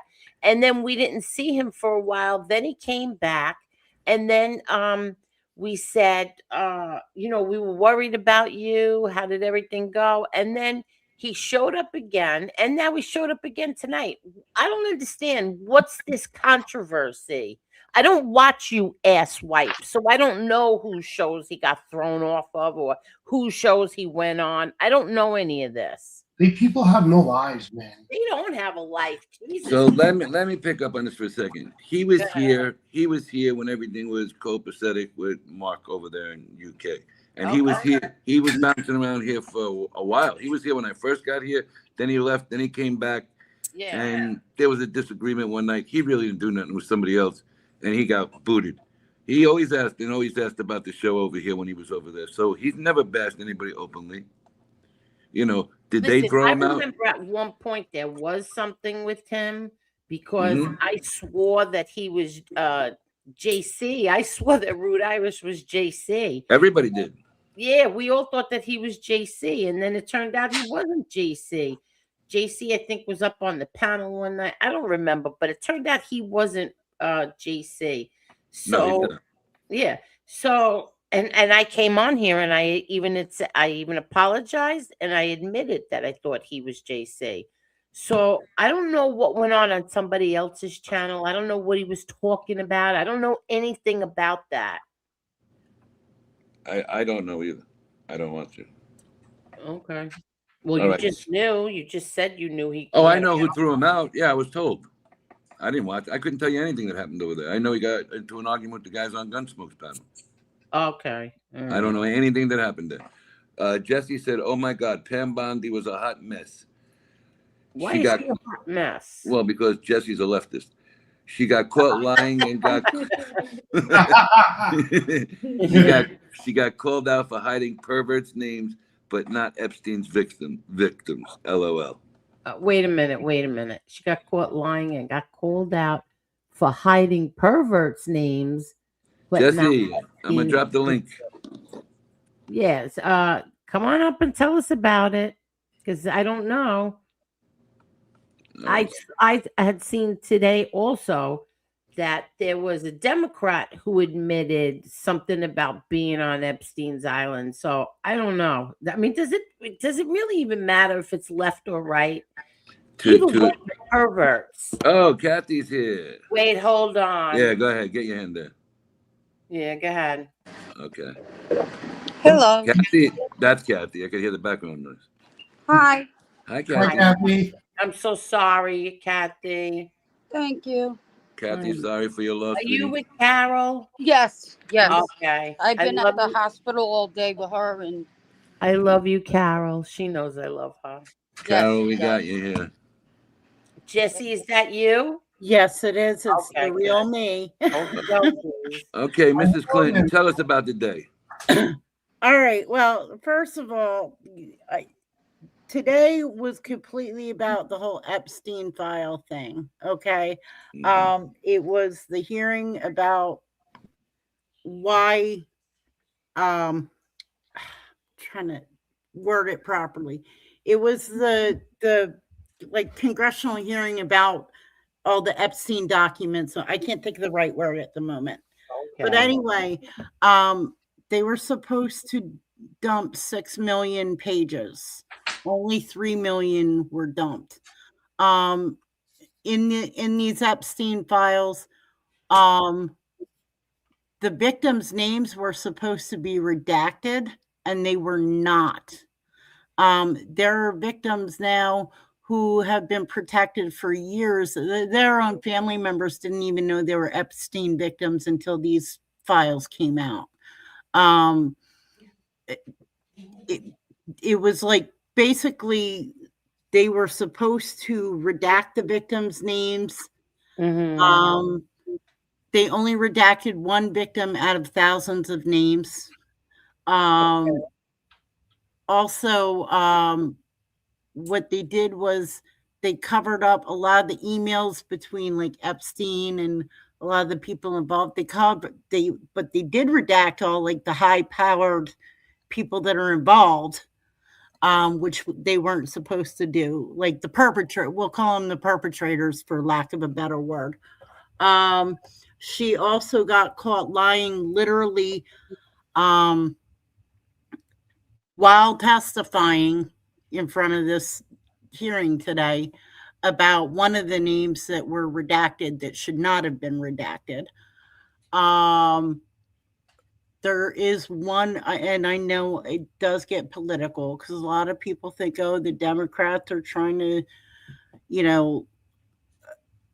get the Republicans, and, Republicans think the Democrats are trying to destroy the Republic.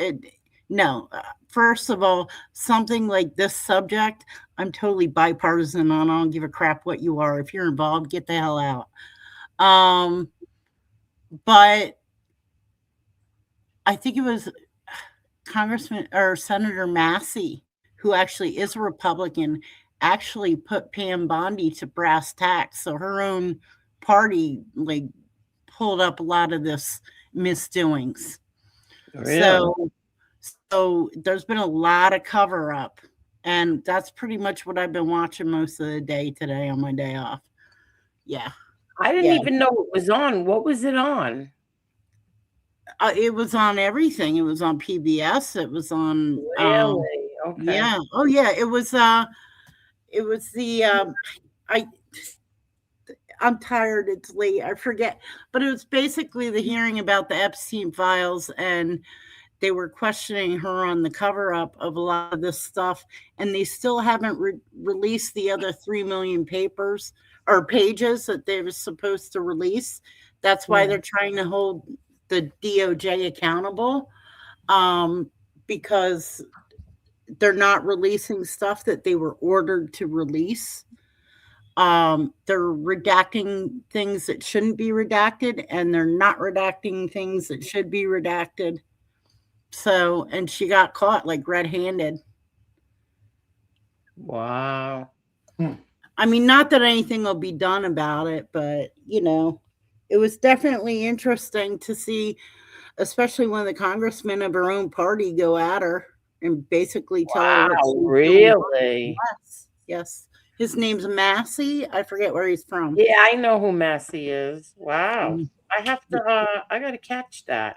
Yeah, he went at her good. And apparently he's the only Republican that did, but yeah, he went at her good. Really? Mm-hmm. Yep. Yeah, I mean, it's really, I know a lot of people, they read the newspaper and this, that, and the other, but that's something you really want to watch if you really want to do your quote research, is watch it. Watch the government hearings. First of all, there's a lot of left-wing newspapers. There's a lot of right-wing newspapers. Same with TV stations. You know what? Watch the actual hearing. And then you can actually make a good informed decision on the information that's put out, Is Sachio, are you live streaming my show? Didn't you threaten people that if they stream you, you're going to strike them? You are live streaming my show again. Are you kidding me? Seriously? Whatever. God. They're all on a roll tonight. Holy. Strike him.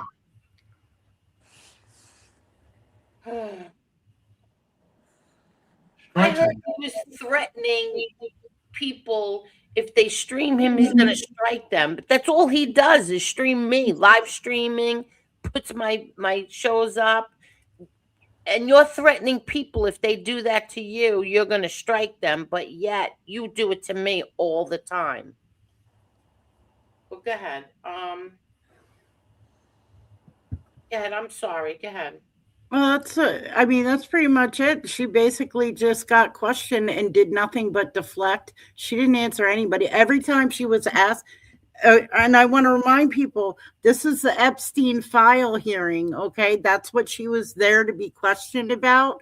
And every time they asked her a question about Epstein, she would bounce back and ask Congress people about things in their jurisdiction, which...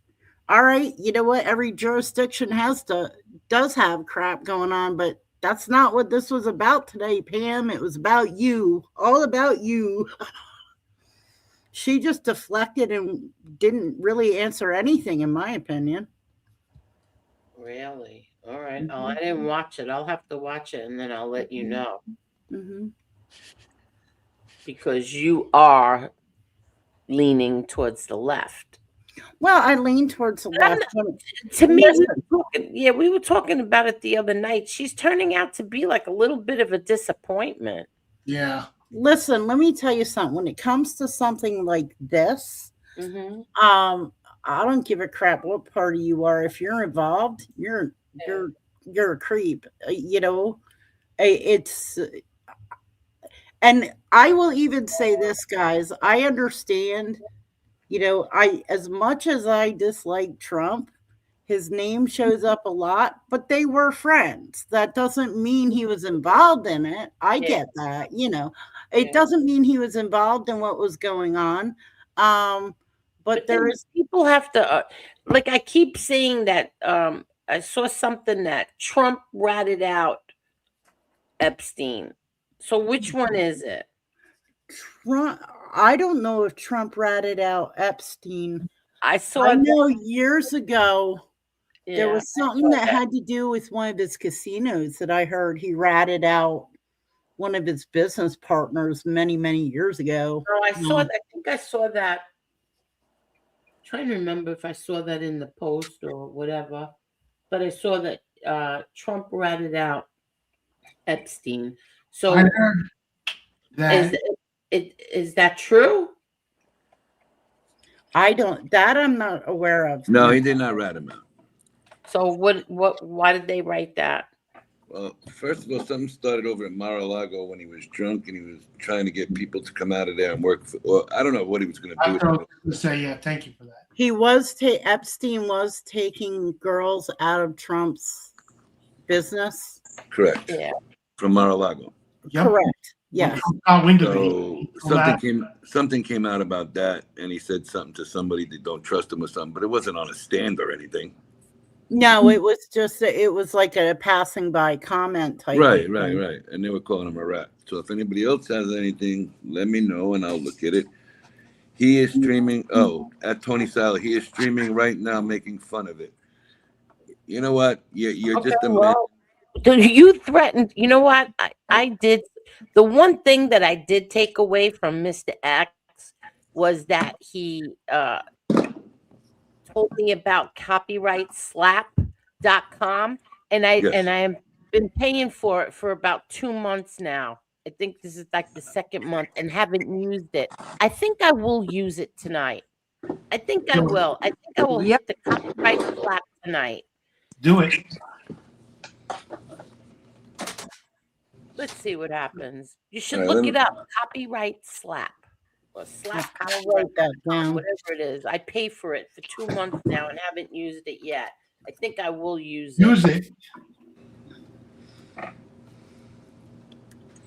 You heard about that, right, Tony? He caught wind of it, Trump, when Epstein Hold was on. taking women Yeah, out. talk for a minute. I'm trying to look up this 2006. Yeah. So when Epstein found out, when Trump found out about Epstein taking the women out of the Mar-a-Lago, he threw them out. Yeah, correct. Banned them from that. Yeah, correct. And like I said, you know what? I actually dislike Trump so bad, but listen, just because his name's in there doesn't mean he was part of it either. There's a ton of people in there, their names are probably in that file that had nothing to do with it. Yeah. People have to understand you're dealing with high-powered people that have a lot of famous, rich, well-known name friends. All right. Is that the right see no evil? Why doesn't he have a wrench? 100%, Jesse, you're right. Who's that? Who's that, Angel? Is see no evil doesn't have a wrench? He had a wrench. Yeah, he doesn't Recent- now. See no evil. Are you on a different account? Another guy with 3 computers. I don't know. I have like 4 devices I use, and my wrench shows up on all of them. So I don't know what the deal is. Because I forgot my password on my. Oh, okay. So you have a different account on the different. Yeah. Okay, gotcha. So it's on my phone and my computer. My computer, it automatically puts the password in, but my phone, it didn't. Gotcha. What's going on, Kathy? How is everything? How is my friend? She's having moments. You know, it's hard. Very hard. I mean, it was very sad today. I can imagine. It came as a shock. This was a shock. Yeah, This when was she an told me absolute shock. when she told me yesterday we have to get up there, I was like, what? Like I started crying because I was like, what are you talking about? Yeah, this was shocking. That's why people, you want to sit and bitch, moan, cry, and complain and fight with people, and you just never know from one day to the next. Well, I'm a Yesterday, little Michelle and I were annoyed. laughing on the phone. We were having I'm a little talking, upset we were having a good because time. I'm a Yeah. little upset because there's somebody making fun saying that he got killed by a bear, that the bear ripped his head off. So why would you give that person the satisfaction of being upset, of knowing that you're upset about that? Well, it's because I'm upset to begin with, and then to have that, it's like, Well, kid, these people won't say it to nobody's face. That's the funny thing. especially when I didn't do anything. I don't understand this. You're gonna mouth off to the wrong person one day. It's gonna get really, really disgusting off in real life with these people. And my poor sister, she's like, just ignore it. Just ignore it. I'm like, Exactly. Just I'm ignore just it. boiling. Ignore it. You know. Yeah, Don't just give them the time ignore of day, it. Cat. Right. Just ignore it. You know, in the They beginning, come in here with a little dead kids' names in their avatars. You have to just ignore it. Yeah. All right. See no evil. Listen, buddy. You came in the other night and you dropped a link. You had a wrench 2 shows ago. Yeah, I don't know what happened. We That's didn't why I take don't know. nobody's wrench. Is that the right? See no evil. I didn't take Yeah, anybody's no, wrench. that's him. But you just dropped a link for the guy with cancer the other night. Okay, so Yeah. here's what they're calling him a rat about Angel. FBI memo. Trump called Palm Beach police chief about Epstein back in 2006. Donald Trump called the Palm Beach police chief in 2006 to raise concerns about Jeffrey Epstein, according to newly released documents from the Justice Department of Epstein's file. This is good. Former chief, can't get no more of that. So he ratted. That's it. That's what he did, right? He ratted. And the former police, no, but it was about the pedophilia. Oh no, So, I know. I don't know if I consider that a full-fledged rat. All right. They are in love with you, Angel. That's why they talk about you. Wait till they see what's coming. Hey, They're really gonna hate me. Is Carol in chat right now? Yes. Okay. Can I say just a little something real quick? Go right. Everybody, you know, I'm not the most religious person, but everybody's pretty familiar with the more common Irish blessing. But there's another one I'd like to recite just for Carol. That's so nice. Go ahead. Perhaps my time seemed all too brief. Don't shorten yours with undue grief. Be not burdened with tears of sorrow. Enjoy the sunshine of the morrow. So it's supposed to be a comfort. Very nice. Very nice. It's supposed to be a comfort blessing, Carol. That goes out to you and your family and you, Kathy, as well. That's very nice. So I just wanted to say that.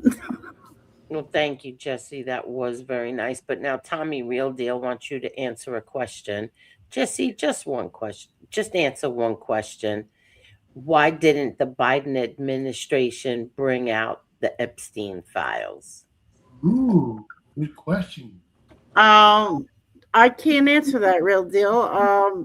You know what? He should have. What do you want me to say? You know, why didn't Obama bring them out? Why didn't Clinton bring them? I mean, this goes, well, no, it wouldn't go back to, well, it does, but 2008 is when Epstein first got arrested. So why didn't Obama do it? Who knows? I have a question for Angel, and I'm a little confused on this myself. What? If he called about underage girls? No. I don't think so. I say no. No. Okay. I'm sorry, but I think all pedophiles should have their. So yeah, me too. That's how I feel. Okay. That should be a law, castration. Hey, Jesse, Carol said thank you. Oh, of course, sweetheart. Carol, I will light a That's candle how for I your mom. feel. I don't care if they would take them in front of Times Square and behead them. I couldn't give a flying fuck about it. Seriously, I think they're degenerates and they should have their hands and their balls cut off. Yeah, cut off. Kathy, I agree with the other people. Don't even listen to that shit. Move on. Vinny Kelly said it. Vinny's here. Vinny's here. Vinny's in the chat. Yeah. Okay, good. Here he goes. Look, Kathy.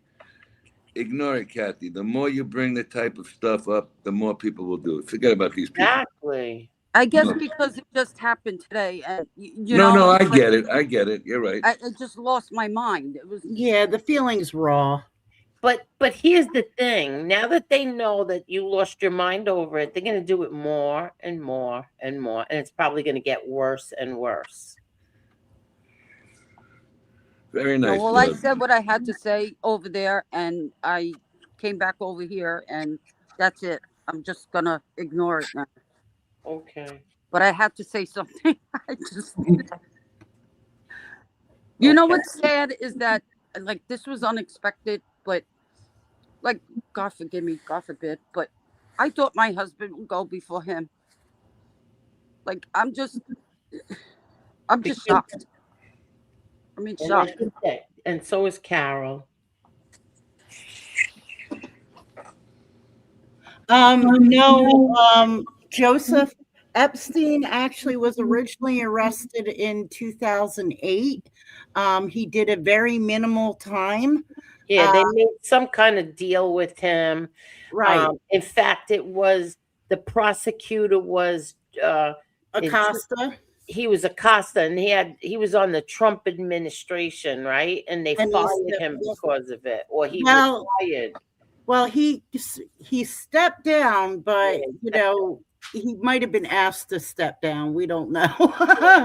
He did. He gave him a sweetheart deal, knowing what he did. Exactly, and he basically they whittled his charges down to 2 counts. Are you pressing those buttons? I'm deleting stuff, Angel. No, but are you pressing the buttons in the back? Yeah, I'm deleting it. I know one went up by accident. I hit the wrong one. No, I don't know what. No, you're pressing. What are you talking? What are you trying to delete? Dude, I'm deleting the back chat. Why? Because there's some not so nice things back there. Yeah. What? In the back chat? Yeah. Yeah. I don't know what you're talking about. I don't see anything in the back chat. There's 5 things up there. I'm deleting them. Why did you delete them? I didn't get to see anything. And you don't want to see them. No. Who grabbed the link? That was before when that other one grabbed the link. I only saw one thing back there. Well, there was 6 of them now.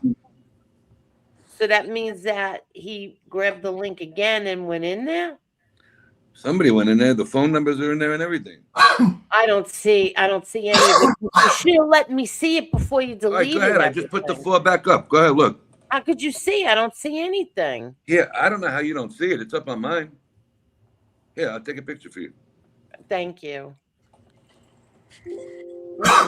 But yes, he was originally arrested in 2008. Well, I guess 2006, but he was convicted of his 2 counts of prostitution in 2008. And then basically it was a sweetheart deal. I think he got, I forget the amount of time he got, but it was very minimal time. He was allowed out on work release with an ankle monitor for 12 hours of the day. He had his own private wing of the jail. It was BS is what it was. And then it got forgotten about and dropped about until it got picked back up 10 years later. I mean, Tony, you are deleting my things. You put that phone number in there? Yes, that's been there for a long time. All right. Deleting my things. Go to the back chat. That's not the back chat. You're deleting I'm in my the back. stuff. I know. I'm sorry, but there And is a you're back putting chat. them up on the panel. And I'm saying, what the hell is going on? All right, but if listen, Yeah. read the text I'm going to send you. I found what you were looking for before earlier. Yeah. All right, here, just read it. Sorry, it runs squeak. That chair is annoying. Is that that freaking chair? Yeah. Oh my God, you're too funny. Those are my things. I seem to have a good time. I thought that somebody went in there, but I just sent you the back chat with a message. Yes, that I saw earlier. I saw that. Okay, but can you do what I just texted you from that? No, you can't. Okay. Oh my God. Now let me see what the heck you deleted. Well, I don't care about you deleting the first one, but let me see. That's in the banners. How the hell did you find that? I hit that by accident. Well, it didn't really delete. I'm gonna delete it though. All right. You deleted all my other things. My. I only deleted 2. No, you deleted all of them. The Edna song by Jeff Canarsi's gone.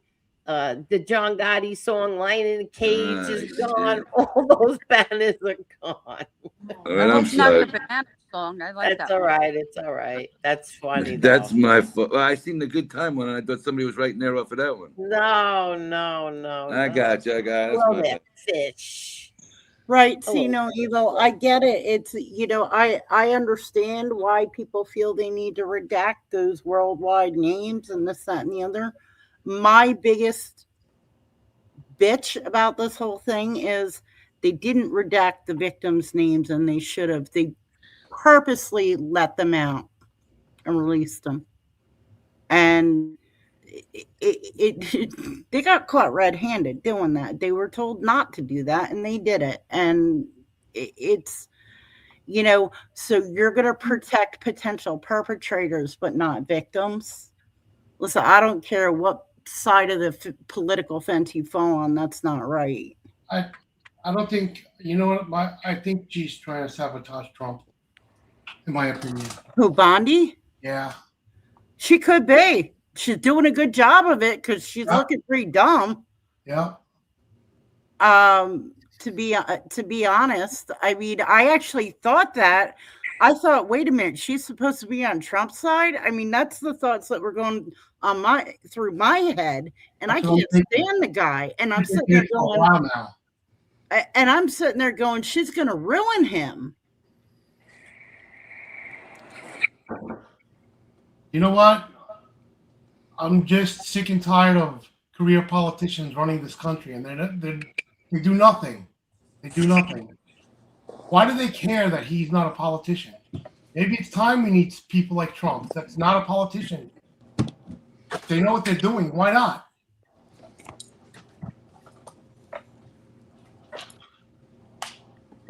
I think I'll say one thing, guys, though. Like the Democrats or not, whether you like them or not, yesterday I was watching, they did announce the Virginia's bill, which means they're trying to pass Virginia's bill, which will take the, what do you call that? There's a time limit on when you can,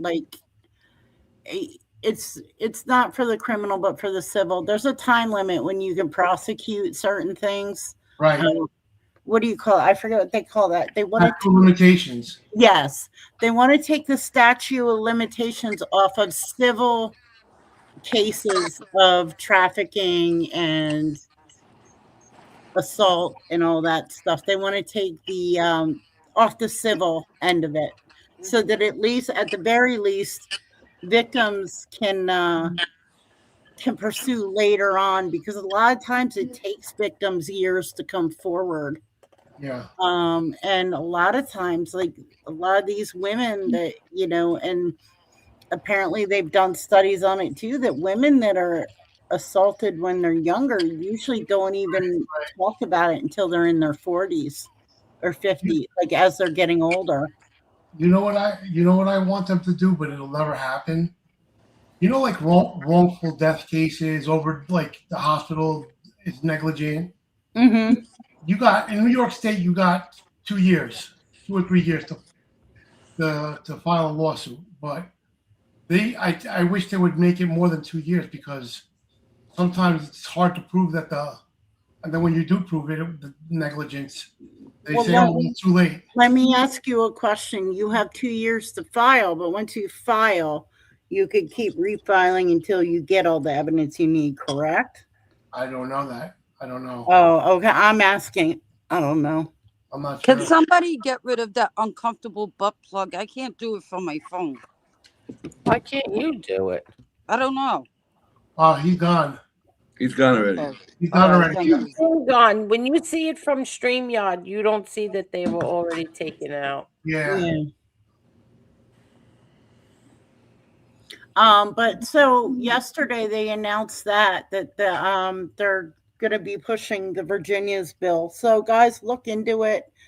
I don't know if it's just for the state of New York or if it's or if it's countrywide, but it's definitely something worth being knowledgeable about. Basically, it'll take the statute off of civil cases, not criminal, unfortunately, but at least civil.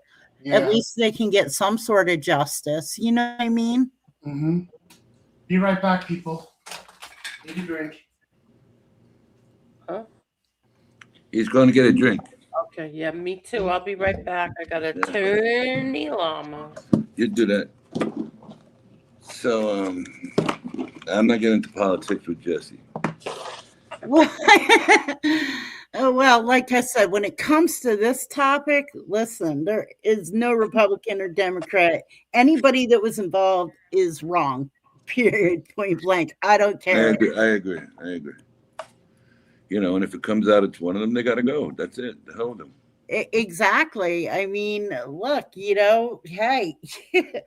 I also, as far as going back to that question as to why didn't Biden release it? Biden had his own problems while he was in office. Let's remember that too. So, Siggy, we'll wait for her to come and I'll put it up. Go ahead, Jess. Oh no, I was just gonna say he had his own problems dealing with that. You think about it, only 4 years in office, isn't a long time. Why didn't Trump release him the first time? So we could sit here and go, why didn't this president do that all night long? It just, unfortunately, it's something that I understand. I know that there's a lot of reasons. And I think, Tony, you've even said it in prior conversations that there's a lot of reasons why the higher ups' names need to be, kept protected because it could. I believe so. What I said that night on your show is I believe this could really hurt possible things going on with the country. Right. But here's the thing. And I agree with you. There's a certain agreement to that. You're right. But now victims are being thrown to the side over it. Like, why are they protected and not the victims, I get it. So let's go back a little bit of time because I don't know who any of these people are, to be honest with you, because they really haven't made it easy to know. They put out a picture of Clinton. Do you think that's real? A picture of Clinton with who? In a swimming pool with a younger girl, or was that made up? I don't even know anymore. Yeah, I don't believe I've even seen that picture, to be honest with you. It was out a couple of weeks ago. They put a picture out with Clinton in a pool, and it was a younger looking girl. They had like an emoji around her head all the way to the right, but some people showed it on the internet, So I don't know anymore, but I'm just saying, if you're going to take, let's say, and I'm not sure who was in the damn pool with these people. Mm-hmm. Just say it was Trump and this guy, Clinton, right? You're taking two powerhouse presidents and destroying it. So now the country's looking at each other. You're opening the door for other people to say, well, why shouldn't I be the president? These derelicts in here. And that's how it starts with other little groups going on and on in the political world. Mm-hmm. So I don't know what the hell they should do with it, to be honest with you. It's not going to make my day to see a list. I don't care. Hold on one second. Joseph, I didn't watch CNN today. I watched the actual hearing. All right. I did not watch it. I watched it. It was aired on PBS. Okay. So there was no commentators. There was no CNN or Fox people that I listened to. I was speaking about the hearing today that I watched, the raw hearing. The best place to watch it is PBS. That's what I watched it on. You know, so don't sit here and make assumptions about me, Joseph, please. All right. Joseph, But anyway, you know, there's so much that gets thrown out there, Tony, to be honest with you. It's like maybe I saw it, maybe I didn't, but it was. I only seen it one night, so anybody could have seen it. Anybody could have missed it. I'm not saying you missed it on purpose. I didn't say that. No. I know. I'm just saying I seen the picture one day and I ain't seen it again since. But it was up on a news channel one night. But you know, like somebody put a video out the other day of Epstein running around his living room. I think you talked about it, right? Running around whose living room? It looked like the living room of the house down on the island there. Did I talk? Well, there was a channel. Well, who was running the channel? It was on the internet, but it was a news channel like NBC or ABC or one of them, and it showed him running. It might have been Fox. All right, but it was on YouTube, and they ran and they had like a live chat going, and they had this video playing in the background of the people up on the panel of him chasing a girl around the house, younger girl. Yeah. You know, so he's gone. He's the culprit here. Now we're gonna go get all these other people. Well, there's also Ghislaine, who's still alive, and she's pulling some crap right now too. Okay, who is she? Explain to me who she is. Ghislaine Maxwell. Oh, okay. Yeah, Ghislaine Maxwell is Jeffrey Epstein's girlfriend, partner, whatever you want to call her. Right. I know who she is now. She was the one that they moved to Club Fed because they wanted to get info from her. Right. But now, and this, I'm not going to comment my opinion too much on. She's demanding leniency now. Right. Now she's demanding clemency, or she won't. I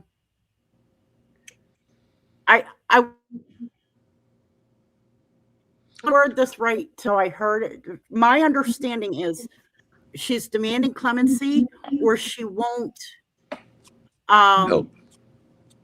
help Trump or Clinton, either one of them. Okay, so now what do you mean? To testify again, or to say they weren't there? To say they weren't involved. Well, if they got pictures, and if you have anybody that's left that points in there, and you can come up with something to show they traveled there, I'm sure there's a way to get it. But she got to a minimal prison. Okay, probably the least secure prison in the country, right? Right, Club Fed they call it. I know what they call it. Did you ever think she spoke to somebody already? And I'm sure she has. Like maybe act more like an informant instead of a rat? Well, I think she's spoken to somebody enough to get herself moved. But now that she's moved and she's living the high life, that was another thing that came up in the hearing today, was they were asking Pam Bondi, they wanted to know whose decision it was, because typically people that are charged and convicted of things that Ghislaine Maxwell were convicted of do not get any kind of preferential treatment. Never. But we don't know if she talked behind the scenes. You know, so you see, that's but wait a minute, that's the problem. Like, you have somebody who's giving you information, and then she has to come out and do it publicly, and she's going to say, well, that wasn't my deal. My deal was to talk to you behind the scenes. Right, exactly. No, I see what you're saying, and absolutely, she very possibly could have talked about something, but now that she's where she's at, who knows? We don't know. That's the point. We don't know. And that's what the point of this. That's what the point of this trial, hearing is about. People want answers. They want to know, what did she say? You know, why aren't we allowed? Why is she getting preferential treatment? You know, there's a whole different myriad of questions surrounding this entire case. Okay, but wait a minute. Let me ask you a question so you can go on with it. This is starting to overload into Europe now, right? Did you see that this morning? Mm-hmm. Okay, go ahead. I want to see if you could add that into your little talk there. Overload into Europe is being worldwide. It's pretty much been worldwide, though, Silo. I mean, maybe it's just getting talked about a little bit more over in Europe because now names are going to be coming out. There's over 3 million pages of Epstein files. Yeah, and actually there's 6 million, and that's part of the hearing today. They were supposed to release all 6 million. They're only releasing 3 million out of the DOJ. That's another reason why she was at the hearing today. They're holding her. They want her.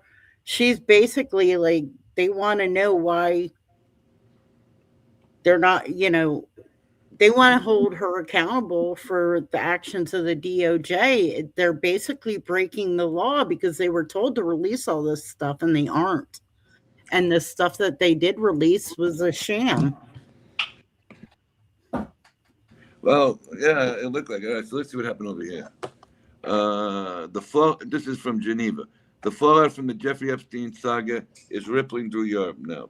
Politicians, diplomats, and officials and royals have seen reputations tarnished, investigations launched, and jobs lost after a trove of more than 3 million pages of Epstein-related documents released by the U.S. Justice Department revealed their ties to the American financier and convicted sex offenders who died behind bars in 2019. Apart from the former Prince Andrew, none of them face claims of sexual wrongdoing. They have been toppled from maintaining friendly relations with Epstein after he became a convicted sex offender. Some experts note, so basically what it does, all the politicians over in Europe that he had, friendships with are all losing their positions or up to lose their positions. Possibly, The former Prince Andrew, one of King Charles's two brothers, is one of the most prominent names linked to the Epstein underworld involving recruitment of underage girls and sex. Now, they did the right thing, though. They threw him out as soon as they knew he had some kind of involvement with it. Correct. I believe that. Well, go ahead. They didn't throw him out right away, but I think they stripped him of some of his duties right away. And then basically when the Queen died, I think his brother said, no, you're pretty much like, you're nothing now, totally. So. All right, let's go. Let me read on. If you know what I'm talking about, interrupt me. He has repeatedly denied any wrongdoing, but the scandalous headlines forced the king last year to strip Andrew of his royal titles, including that of Prince. He is now known as Andrew Windsor. That's it, no titles. The recent document dump exposed the depth of ties between Mottown, I guess that's him too, Windsor, and Epstein, revealing more unsavory details that have joined the royal family, including an allegation that the former prince sent trade reports to Epstein in 2010. Not true, see no evil. I'm sorry, Silo. No, that's okay. That's his other name. He's got two last names. He's got it's Mountbatten Windsor or something like that. Andrew Mountbatten Windsor. Yeah. You got it. Yikes. Who's this guy now? Prime Minister Ken Stavron brought out of the political wilderness as UK ambassador in Washington. Mendelsohn was stripped of that plum post in September. So that's another guy now, right? Yeah. I mean, unfortunately it's going to happen. And, like I said, just because these people talk to Epstein or around him does not mean they were involved in his little kinky little network. But unfortunately, all right, we got somebody watch who you hang out with. I don't know what to tell you. Now, I suggest, now they got I think it's the wife. The new this is in Norway now. The new document showed, among other things, the Norwegian crown princess, that's the wife, met Marit, the 52-year-old wife of Crown Prince, what kind of names these people got, Haakon, bought an Epstein-owned property in Palm Beach, Florida, for several days in 2013. And in the email exchange between Epstein and Meta Mart, whatever her name is, in 2012, he noted how he was in Paris on my wife's hunt. Oh, but I prefer Scandinavians. These are some sick bastards, these people.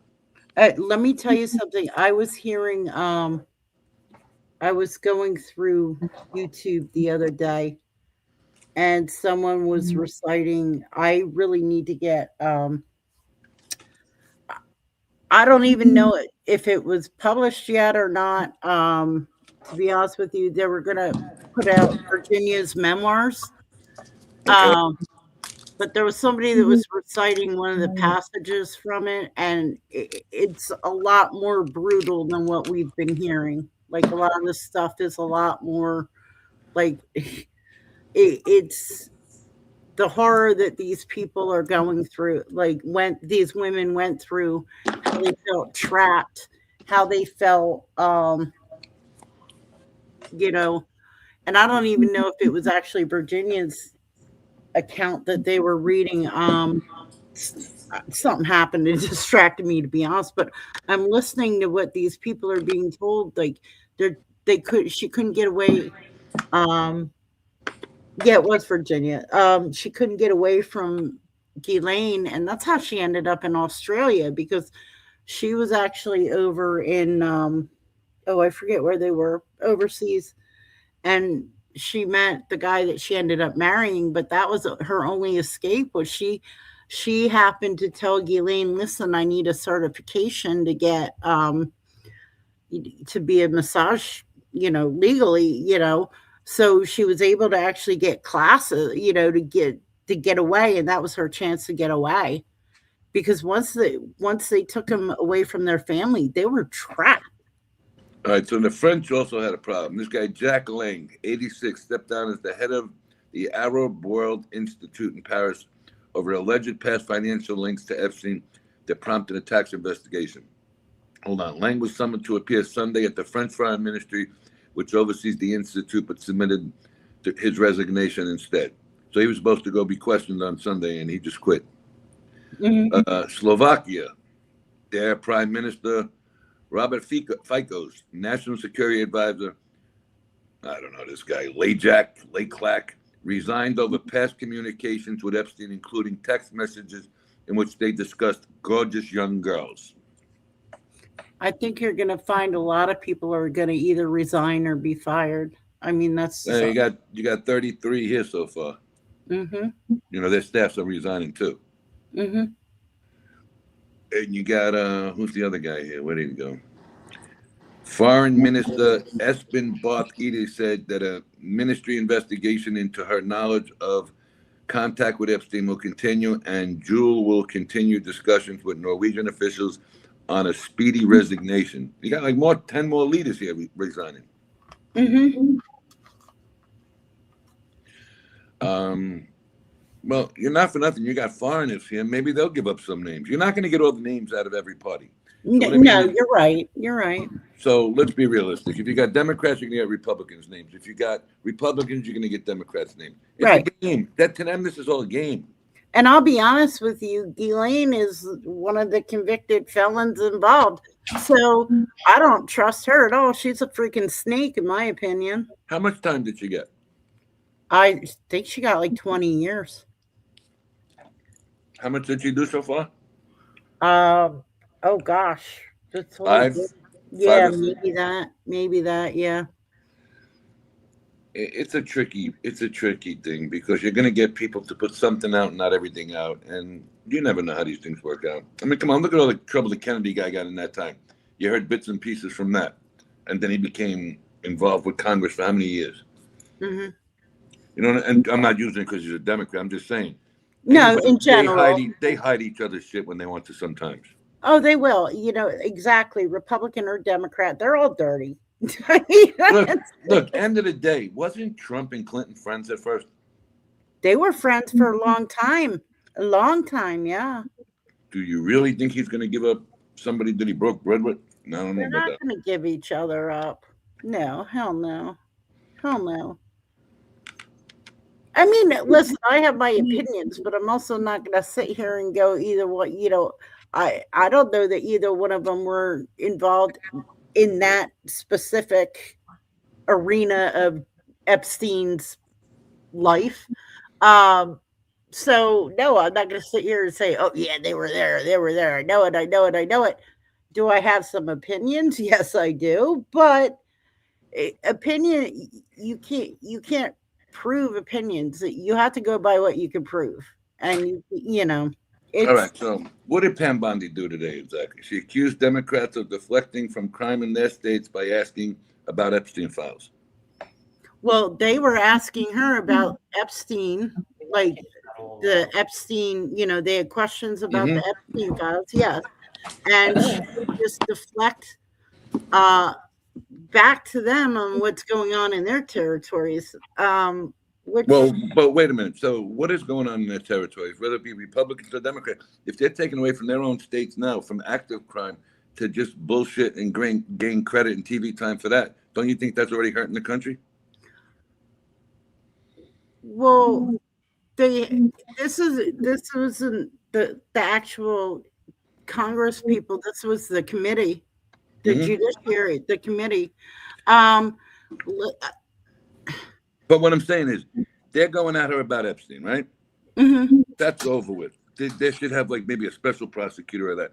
But she's going back at them because she probably knew it was going to happen, because it shows her here holding up a file. I don't know this guy's name, who she's yelling at. It doesn't have his name here. Oh, wait a minute. He's the attorney. Come on with these freaking closed caps. All right. So she said to him, she has a file of over 37 active crimes that have not been investigated or anything in the financial world in this guy's state. All right. And she's also full of shit because they have some of the cases. They came back and they have been investigating. All right. So I don't know specifically each one, but as I was watching it today, I was looking them up, and yeah, they were. All right, because she looks pretty prepared, but obviously that's a lie. Then what she's doing, right? What? Pardon me? She's yelling at this guy about crime in his state. I can't even see his name because they got so many things over his name here. But that took away from all his time to go at her. Yeah, and that's what she was doing. She was running down the clock. They each have 5 minutes to ask questions and get information, and then she's got to respond. So what she did was she was wasting their time. Okay, so now back to what we said a few months ago, 4 or 5 months ago, over your place. These people are going to go there. They're going to waste each other's time. Then they're going to go have a drink or dinner somewhere later on tonight. Because at the end of the day, when they close their clock, they really don't care about what's going on. Oh, I don't think they're having a drink with Pam Bondi. They might be drinking together. But, you know, I'd have a drink with her. I'm only kidding. I'll tell you, I don't know, Tony. She looks like a pretty evil bitch. I don't think you want to mess with that. Let me blow her up a little here. No, she was better looking at one time. Listen, I'm not even saying she's ugly. She's not ugly at all, but she just personality-wise is pretty ugly. I didn't say I would marry her, Jesse. It's a diversion to what's really happening behind closed and open doors. Well, I'll be honest with you, Detroit Siggy, all of it's a diversion. You know, everything that goes on in this country diverges from something else. You know, we're all looking at what's going on with Nancy Guthrie, right? That's distracting from what's going on with the Epstein case. The Epstein case is distracting from what's going on. Maybe a different situation we had. It all distracts from each other, but you know, it all needs to be handled. Okay, so you follow this all the time. Do you think they're ever going to put the full list out of Epstein victim? These guys over at Epstein Island here. I don't know if there ever will be a full list.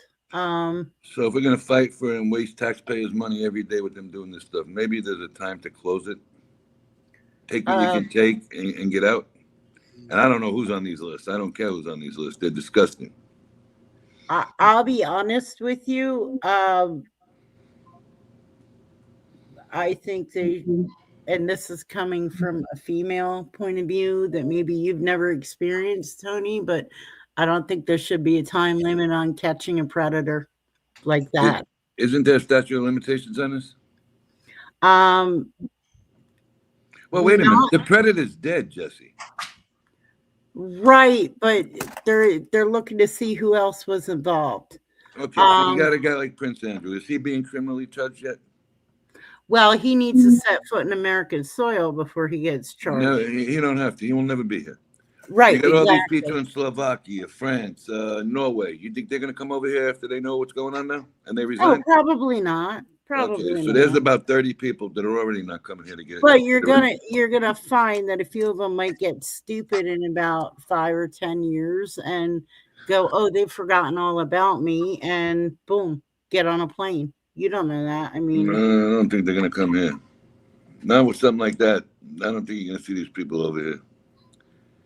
You know, It's a hard call what to do here. You know, I'm not saying don't charge these people. If you got their names and you got their pictures, charge them Right, immediately. but right now you have a DOJ that is actively disobeying orders by not And here's the argument, Jesse. I hear what you're not saying. redacting victims' names. Should they not be held accountable? Is that not worth our time? I didn't say that. If you have names of people, arrest them. But No, then where was the Democrats to put their list out 2 years ago? No. The names of the victims, Tony, were supposed They should. Okay. You want to? Yeah, they shouldn't put those people out there. Well, they did, and that's what this hearing was about. Okay, Because but the instead of putting the DOJ victim, disobeyed orders. but instead of putting the victims' names out there, where are the actual predators' names? They redacted them all. The DOJ redacted them. Okay, so that's this administration. They're wrong for that. What about the last administration? What did they put out? Like I said, we could play that game all night long. Okay, so what do you think the solution should be to this? I'm willing to go with the what the hell can you do to these people who have the most power in the world? I don't know what the solution is. Do you ever hear when we were kids, they used to tell us, don't bother doing that, you can't fight City Hall, right? This is a lot bigger than City Hall. Oh, it's definitely a lot bigger than City Hall. Yeah. I don't know. I would have to that's something I would have to think about. I will definitely get back to you on it at some point. Because there has to be a way for these people to start pressuring them to put the damn list out, or you're not going to get it one way or the other. Well, here's my thinking.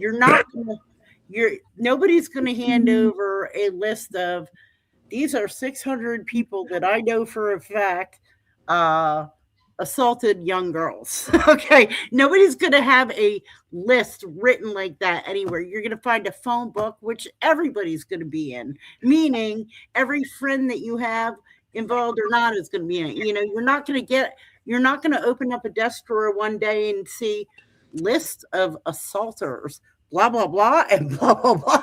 You're not going to get that. And of course, everybody that even is accused is going to deny it. We know this. So I don't know if there's ever going to be a formal list, what everybody thinks is had as a list. So do you remember everybody was saying, oh, Trump made a deal with her or something like that? Real Deal's 100% right. Real Deal said she took the fifth in her questioning just a few days ago. Correct. She said she wanted clemency. Trump said it's not going to happen. This is going to be a ping pong match until they finally get somebody in there who eats a letter out or she does the time and gets it over with. Well, basically, Elaine is the one, and if Trump's not going to give her clemency, listen, I hate Trump, but I will give him props for not giving that bitch clemency. Epstein was arrested. Sorry, Kathy jumped down because she can't stand politics. Oh, sorry. Oh, sorry, Kathy. Sorry. Go ahead. I give Trump props if he's not going to give her clemency, but she's a freaking snake of a criminal. Why would you trust what she says at this point anyway? Let her do her time, put her back in the regular prison where she should be, and just let her do her time. That's because you're not going to get anything from that snake. Yeah. You're not going to get anything from her. She's already got, listen, they made her deal. They moved her over to Club Fed, and she turned around and didn't talk anyway. So guess what? Put her back in the hole and let her rot. Try and find somebody else that's going to give you the information that you need. Just let her rot in jail. I would be done with her.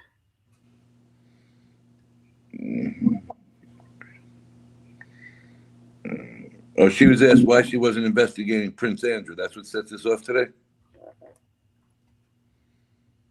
No, well, this was that was one of the many questions. I'm only going through the news, Jesse. You watched it. I didn't. Yeah. She was told, shame on you over Andrew Mountbatten Windsor as police in the UK hold talks about the latest claims about the royal. They would have to extradite him here if she wanted to arrest him, right? But what happened? Correct. Yeah, they would have to extradite him here, and I don't know if they're going to do that. Now, his brother might have got rid of him. You think his brother's going to turn him over to be locked up? I don't know. Would his I don't brother think so. forcibly put him on a plane to get? I mean, he'd have to be on American soil. His brother would have to get him here. I don't think. Detroit, I didn't see Hoodlum. Go ahead. I don't think he's going to do that. You might get somebody else who takes over if this guy passes away someday, but not with him. Right. I don't think he's going to turn his brother over. No. I mean, there's like 50 stories on these politicians with all dirty business on another topic. I mean, come on. They're all dirty. Republican, Democrat, Independent. They all have dirt in the works. All right, so I've seen this name before by somebody else who was here yelling about it one night. Hold on, where did it go? Fungal. Oh, the Mossad. And they're going to put this up for a minute. All right, Mossad agent blackmailing politicians from every country. We will never know the truth or names. Bigger than we could ever imagine. This is like the third time we heard about this Mossad from over there interfering in this case. Yeah, I'm not. I mean, I'm not too knowledgeable on that, but it does come up a lot. I'd rather hear Dubs talk about dental lawsuits than. Well, you know what, Joseph? Fine. Go for it. Dubs, talk about your lawsuit. Go for it. No, there's no lawsuit because I finally scared them into sending stuff to the insurance. As soon as I threatened them, they did the right You're only kidding, Dubs. All right, so Detroit Chicky said, Tony Silo, these animals go to the church and synagogues on the weekends. I agree with you. They're all disgusting, but you can't All fight. of them. It looks great, but it's hard to fight. Dubs, Mottown. Enough of the tea. Tomorrow. It was a joke. No, I'm just saying, no. I was going to say, I wouldn't be surprised at this point if Schumer's name wasn't in there. Schumer? Oh, he's in there. No, I mean, he's involved in trying to get Trump and all these people. A hypocrite, please. He's screaming Russian ass at me while there's pictures of him with Putin in the city. Okay. The gas stations. Siggy said that Trump contributed to both parties. Yes, thank you. Pleasure Island from Disney. Pleasure's kid, you know. Andrew is dead. Did he fall guy? They were there. They were there, See No Evil. The victims were at the hearing today, and Pam Bondi didn't barely even acknowledge them. She did apologize to them at the beginning of it. She apologized to them, and one of the committee members asked, I guess Pam had said, I apologize for everything that you went through. And then one of the committee members asked Pam Bondi to apologize to the victims for their names getting out, and she wouldn't do it. She wouldn't apologize for fucking up. Jesse, let me ask you a question. And I'm not being a wise guy. I just want to hear your opinion. Why are you so invested in this? I'd rather not say here. Okay. Would you mind if I put it in the back chat? No. You don't have to tell me. You can tell me another day when we're. No, I just thought maybe you had a reason, a different reason publicly here. Don't worry about it. Yes and no. Okay, I'll give you the general reason. It's just a very sensitive subject for me. Okay, that's listen, I don't want anybody to talk about their personal stuff here. That's fair enough. But I've been following this case for a long time. Okay, so then if you've been following for a long time, you followed them when they won the Biden administration as well, though, right? Like you guys even said, there wasn't much going on with it during the Biden administration. When did these crimes happen? Over what years? Oh gosh. The original crimes over many years, 2000s. And then he was convicted. He got that slap on the wrist in 2008. Yes. And then he got rearrested based on the fact that there were crimes that came after 2008. So. All right. So check it out. He died August 10, 2019, right? Mm-hmm. 2020. That's 7 years ago. Mm-hmm. All right. So that means we've had Biden as president for a full 4 years with this. So is Trump. He had Trump. Died while Trump. Yeah, gotcha. You got Trump at the tail end of that presidency. You got Biden for 4, and now you got Trump for another year. So you had Trump for 2 and Biden for 4. And these crimes happened way back further. Not way, but enough that they should have been investigated. I said that earlier. Why didn't Obama do something about it back in 2000? You got to give them some. And I don't know. I don't like Obama at all. You got to give them some leeway to build a case. All right. So then why should it land solely on Biden? You know, I didn't say Biden only. I said Trump too for 2 years. Okay. All right. I said both of them. You give them 6 years together is what I said. Oh, okay. Pardon me. I misunderstood you.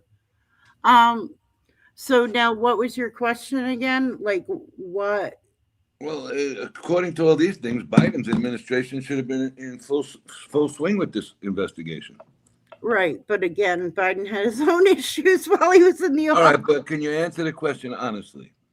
I agree. Trump's people got the case. Now they got to do something with it. Were you actively saying that Biden's people should have released all these files? If they were they still investigating it though? Maybe they were still investigating it during. No, Trump walked in. One of Trump's things was that he was going to release the Epstein files. That means Biden's people had it. Right, but were they done investigating it though? Yeah. Too? Yeah. Okay. Well, you know. You see what it is? I'm not trying to listen. but, I'm not praising Biden. Okay, but you know what? There's a lot of things a lot of presidents don't do when they should. Even the ones I voted for. So we're talking about this instant. We're talking about this case. We're not talking about a lot of other things today. So I think they all got to be held to the same standard. They always want to bomb. Correct. Trump. Oh, yeah. If that's what, yeah, you're right. They all should be held to it. Yes. You know, they say it and the people follow them. So Trump says it and we all follow that, you know, and we all thinking it's Democrat. We don't know who was on this island. Yeah. Right. No, and you're right. They all should be held accountable. You're right. I'm not going to argue with you on that. So then when you had all this bullshit going on and they wanted to lock Trump up and they did lock him up and they took his, you know, his mugshot and everything, you still had this case open at the time. Correct. I understand it was a state and a federal thing, but not for nothing.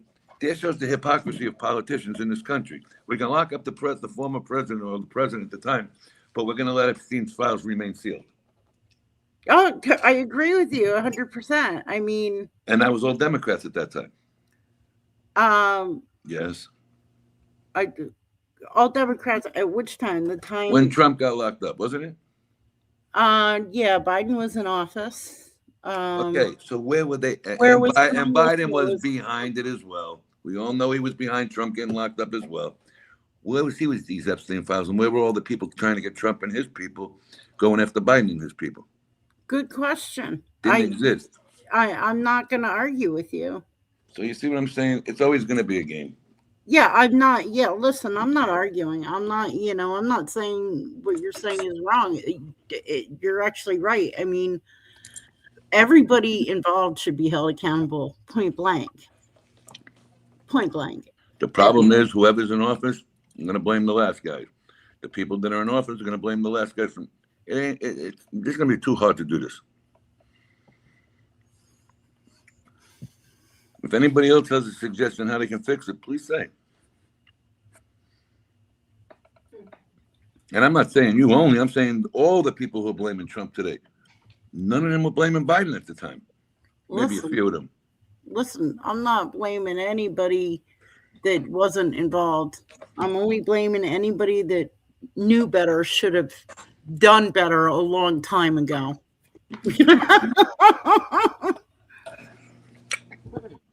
It's a double standard, it seems. Well, not really. It's not a double standard because they both do it. I mean, no, but on the people's part, like they'll blame, and then they won't. When you talk to certain people with their political beliefs, they don't want to hear it when you mention the Biden admin not doing anything. All right, well, so let me put this up for a minute, and we'll all discuss it together. Okay. Biden had incidents of his own. Check out the Ashley Biden diary. Biden was more concerned looking into Trump than looking into Epstein. Let's keep it real. I'm agreeing. I'm agreeing with him 100% because it's there. You go. True. Like I said, did I not say Biden had his own issues going on? No, I get it, but what I'm trying to do is forget about even the names for a minute. The comparisons are they're not going to throw it all out there unless it only benefits them. Well, you're right. Exactly. Yeah.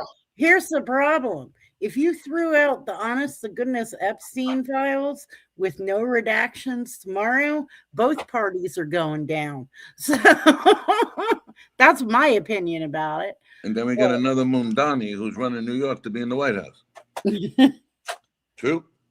Who's the governor now? I honestly don't. I think it's the same lady, isn't it? Holcomb? Yeah. Is she the one that took over for Cuomo? Yes. Yes. Okay. I think this is her last run. Stefanik was going to run and she dropped out. What's your thoughts on insider trading for Pelosi?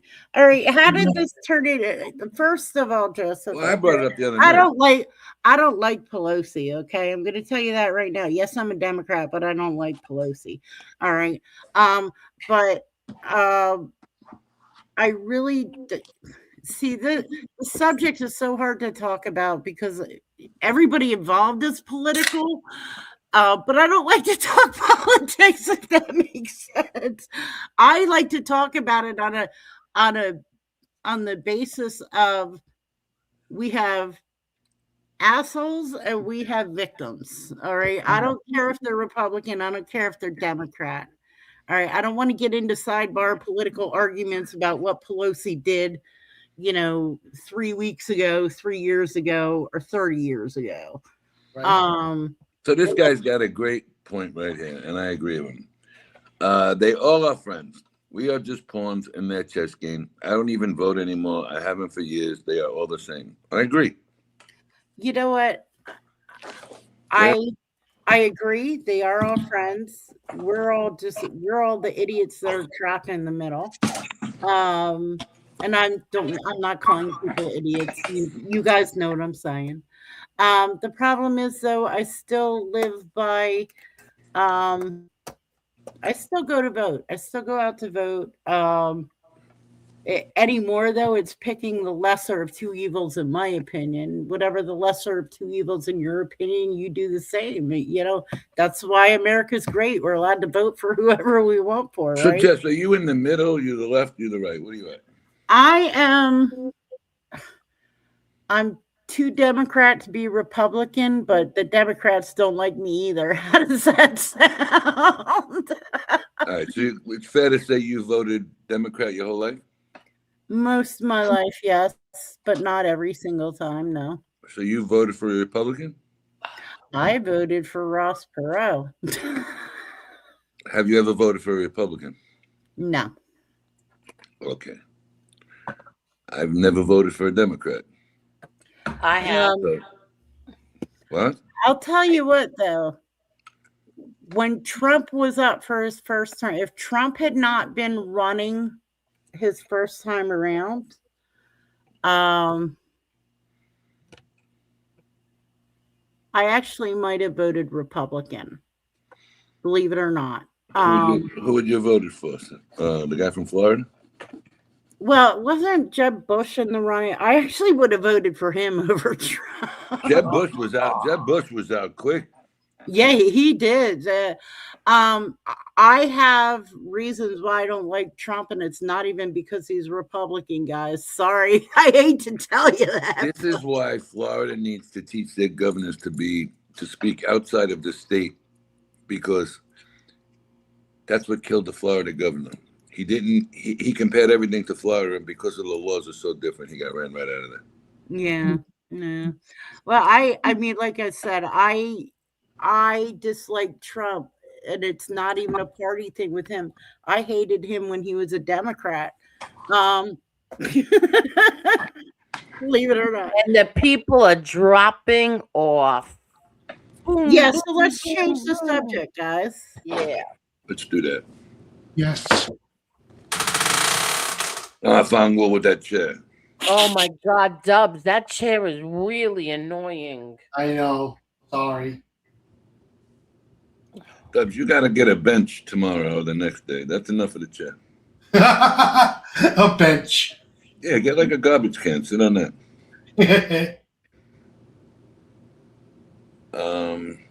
Jesse, what do you think about this Nancy Guthrie case you were talking about the other day? It's very intriguing. What do you find intriguing? Because I think they're full of crap so far. Hey, Mickey Griggs. Does Who do anybody you want to think? see the new? Anybody see the new? Wait, hold that thought. Anybody see the new Michael Jackson trailer? Some of it. I saw it. I saw part of it. Yeah. Why do you only see part of a trailer that's only 1 minute long? Because I didn't like the way it started. Why? I just don't like that stuff.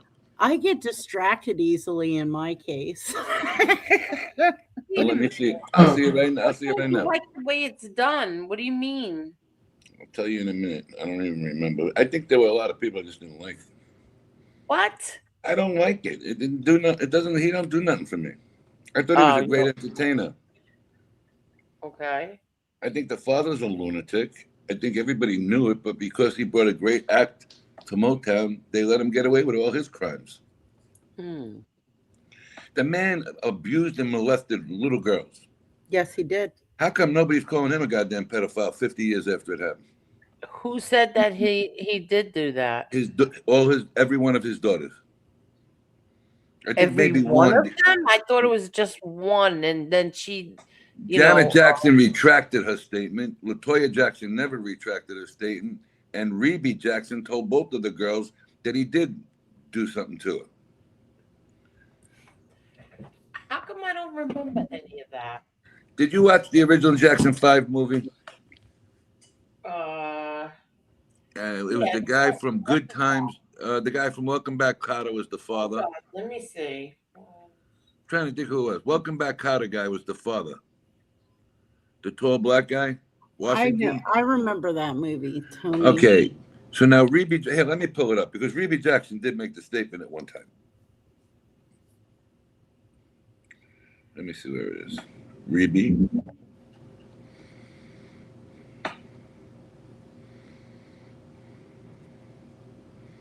Statement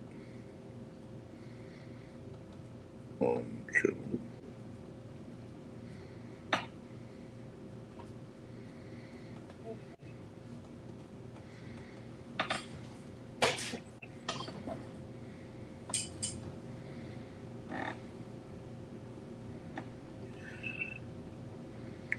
All right, so she came out. Rebe Jackson is 74 years old and just came out with a whole thing on Joe Jackson and the inner works of the Jackson 5. Where do you see that? I'm watching the video right now, but I'm gonna. We should do a show about that if you want. I'll do it all. I'll investigate it. 74-year-old Rebe Jackson tells all the hidden secrets of Joe Jackson and the whole Jackson family.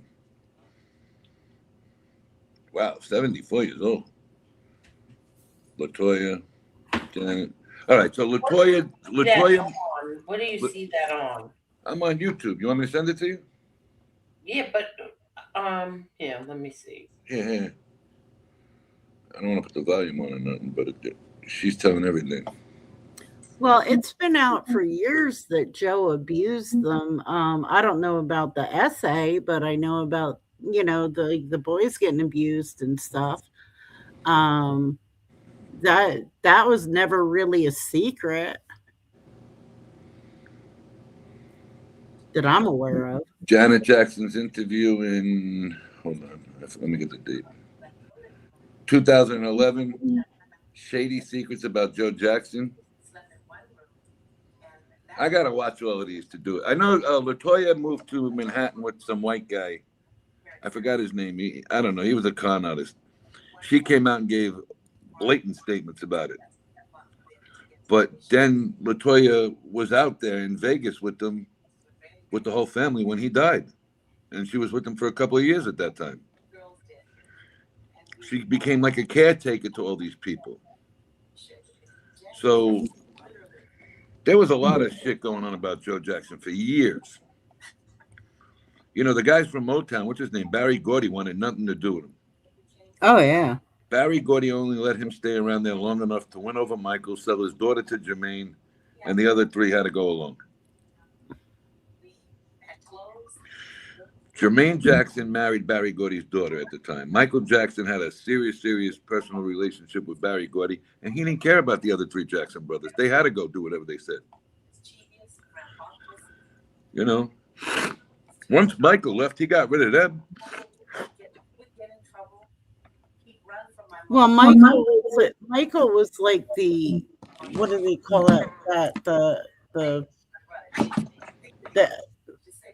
fallout talent, like he was the main talent anyway. So Well, you'd be surprised. Jermaine sold a lot of records. Oh, Jermaine was good too. I'm not saying that the rest of them weren't talented, but Michael was the breakout talent. That was what I'm trying to say. Absolutely. Off the wall. Yeah. But what I'm saying is, if you got Jermaine in the fold and you got Michael in the fold, we all know Michael was the star. But you got the top two Jacksons. What are the other three going to do by themselves? Nothing. So what I'm saying is Barry Gotti knew who to trap. Those two. Right. No, I know. You know, the other two, I don't even know if the other three sang a song. Once he got them, he basically was able to boot Joe Jackson out of Motown. She got so upset. He didn't want them around. Right. Yeah. I'll be right back, okay, guys? Yeah, go ahead. Dubs, were you a fan of Michael Jackson? Crazy. In his early years, yeah. And then once that shit started coming out, I just was like, no. I thought he was a great performer. He was. Top three or five I've ever seen. My first album was Off the Wall, actually.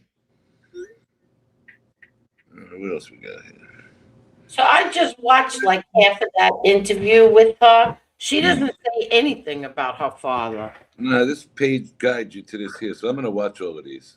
This is actually good because it's like I've never really seen her do a whole interview before, and she's very good.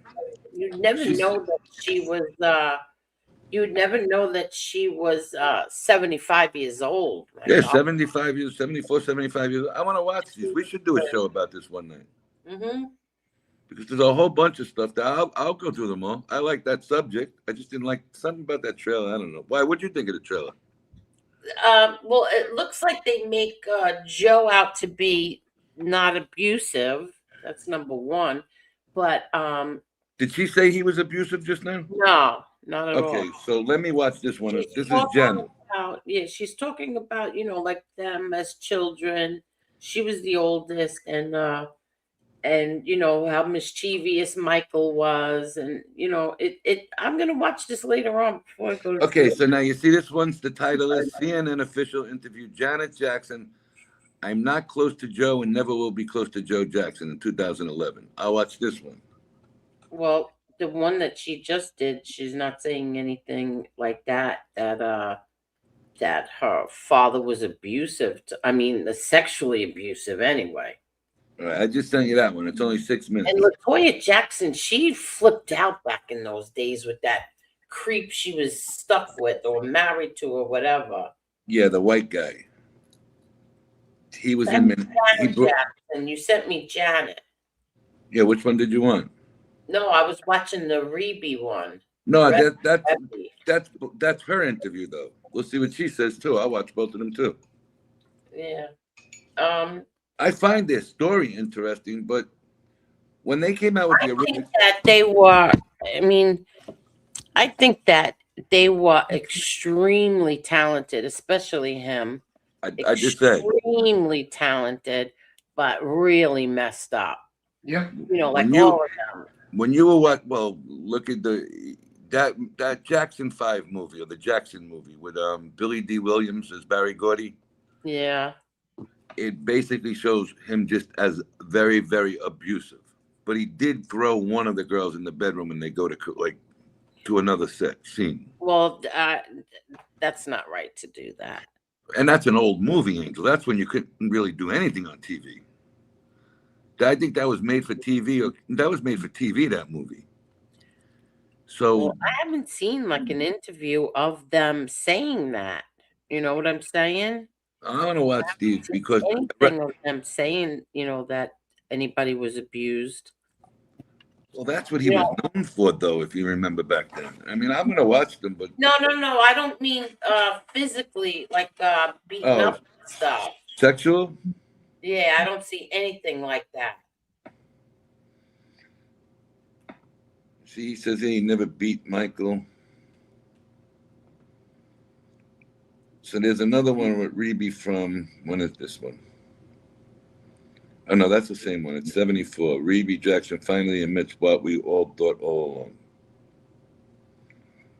There's a whole bunch of them. They're only 5, 6, 7 minutes. I'll watch them. Wasn't he an alcoholic too, the father? I don't know. Yeah. I don't know about that. I think they said he was a cheat. Well, he apparently has another family out there. And the LaToya didn't deny it, and Janet met the girl. The supposed daughter. Really? Yeah, she's on here too. Joe Jackson. I don't know. If it doesn't come out of their mouths, like, and it just comes from somebody else, I'm really not interested. I don't want to hear from the family. Yeah. But apparently they had payments from the mother to this girl's mother, and she had proof of the checks. Mm. That's what caught my eye on that. But he never denied it. Nobody ever denied this family. It was just one girl and a mother, and the Jacksons never denied it. I remember being at Lewis's mother's house, and we were, all hanging out, just watching TV. We were sitting on the couch, and when he came out with that whole moon dance. Oh, the Mottown Awards. You had to see Lewis's mother. I mean, I will never forget that as long as I live. You know how many years ago that was? 1986. We were all like, we were shocked. You know what I'm saying? And then we were like, yeah. When he came out and did that performance, forget it. Oh, she loved him. That was at the From that moment on. That was at Motown 25. He did it that night. Yeah, what year was that? 86.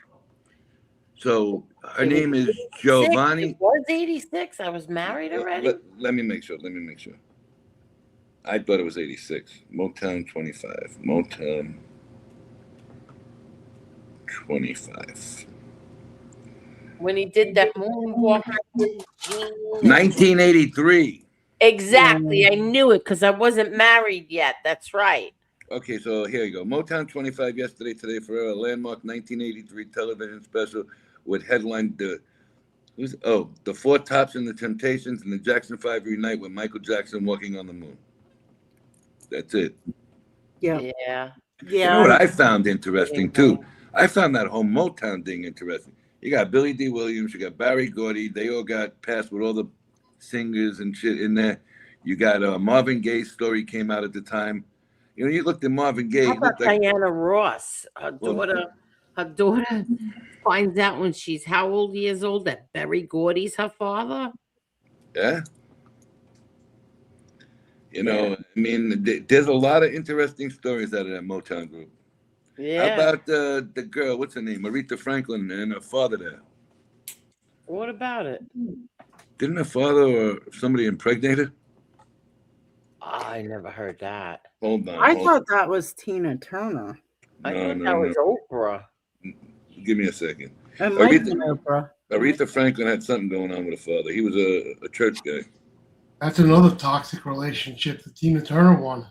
Yeah. Gosh. That was horrible. That was such a good movie. He tortured her. Yeah, that was such a good movie.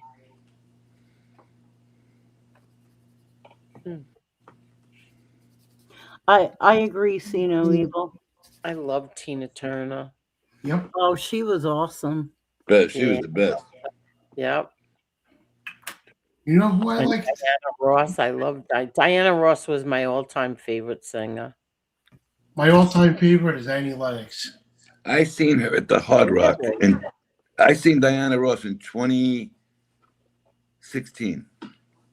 She came out. She put on what a show. Still in great shape and everything. And then she came out in a nightgown at the end of the show because she was getting on a bus and leaving, going to another state. Now she's how old? We looked at it the other day. 82. I don't know. She's still- 82. Yeah, she still looks great. Oh, absolutely. Mhm. I loved her. I think she's great. Yeah, I me think the other too. lady's a bitch. The one who wanted. She offered. All right, so they were going to give the lady $1 million, the second biggest Supreme, to do the Yeah. to do the tour again. And she says, no, that's not enough money. So Diana Ross said, I'll match it and I'll give her another $2 million, and she still wouldn't do it. Really? Yeah, and the story is with Barbara Walters is doing the interview, and when she asked her, "Is that your real hair?" She goes, "Whatever I pay to have on my hair is my hair," and that kind of turned the whole interview a different way. I really like Diana Ross. I always liked her.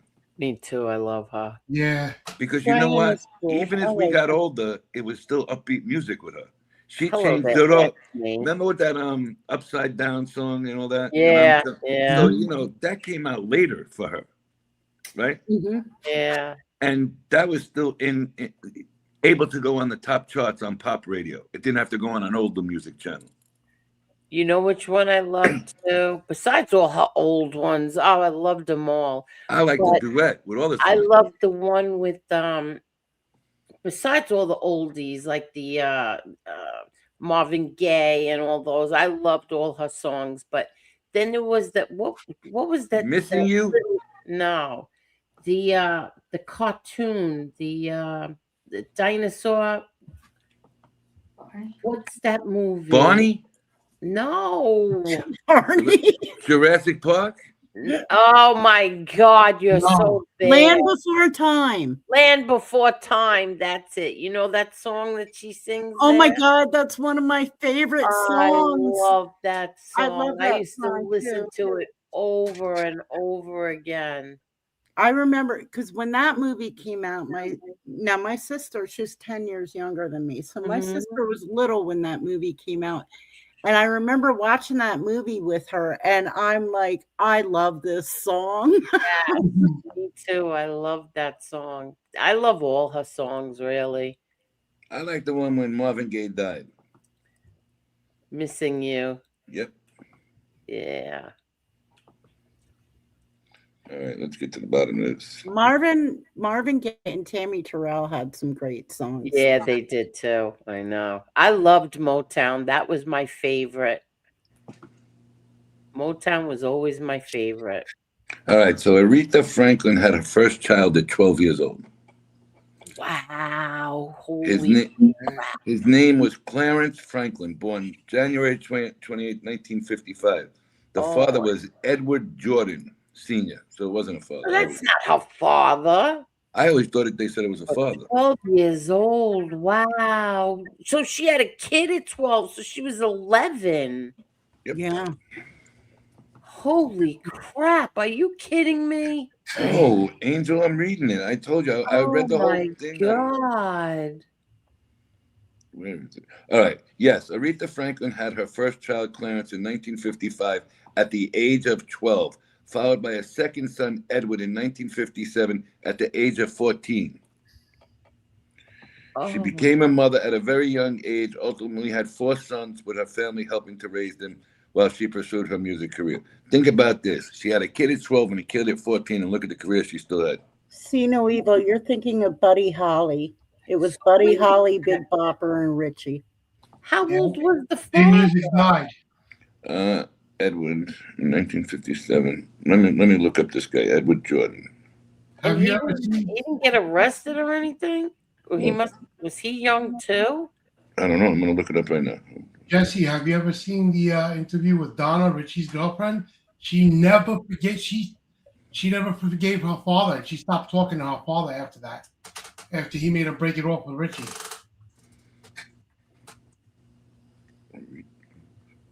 Wow. Let me see. And then the dad tried to make money off of Richie Valens. He made a song after Richie died. What a scumbag. Said Edwin Jordan was likely a teenager. Doesn't have any, no, nothing on him. Nothing, no info on him. Didn't she write a book? Later confirmed in her, the father was identified as Edward Jordan, later confirmed in her will as Edward Jordan. The father wasn't known until she died, Oh, wow. officially known. So she covered for him. What year did she die? Real Deal likes Whitney Houston. Yeah, Lewis. Oh my God, Lewis loved Whitney Houston. My two favorite singers. Well, I don't know if the one still sings anymore. 2018, Angel. August 16, 2018. Oh, she died in 2018, and he's still alive. The father. She had all 4 kids with the same man. No, everyone's got a different father. Oh, Now, you know the guy, Eddie Hendricks, the guy who was yeah, I know who he is. from the Temptations, right? Yeah. Okay, let me look up his wife because she beat the shit out of his wife for abusing him when he got sick. What? She went there with a whole bunch of people and beat up the wife, who was also somebody from Mottown. Let me see this for a minute. Who beat her up? Hold on, can I get the names right? Because I don't want to Yeah. see. My two favorite singers are Annie Lennox and Sheena Easton. Oh, Oh, yeah. you remember her? Mm-hmm. Every My time I favorite- think of her, I think of Miami Vice. Who's that? Sheena Easton? Yeah, I do Hot. too. She was hot, man. Hot, Doo-doo-doo, hot. doo-doo-doo. Yeah, beautiful eyes. My favorite song is For Your Eyes Only. I love that song. Didn't she sing Physical? Oh, no, that was that other. No, that was Olivia Newton-John. Olivia Newton-John. Here's another Fox. I hated that song. Which song? Let's get physical. Oh, Yeah, that What was about Samantha Fox? Who remembers her? Oh, I remember her. Naughty girls need love too. Yo, you know, she's touring again, right? Is she? She looks really good. Who? Samantha Fox. Naughty girls need love. Dun, dun, dun, dun, dun. I agree, Kurt. What is that, Kurt? I can't. You know what? That brings back memory. I can't see. Dubs, that brings Kurt, back what memories happened of Gerber. beach. global warming? You don't hear about it anymore. You're right. In years, exactly. Especially this year.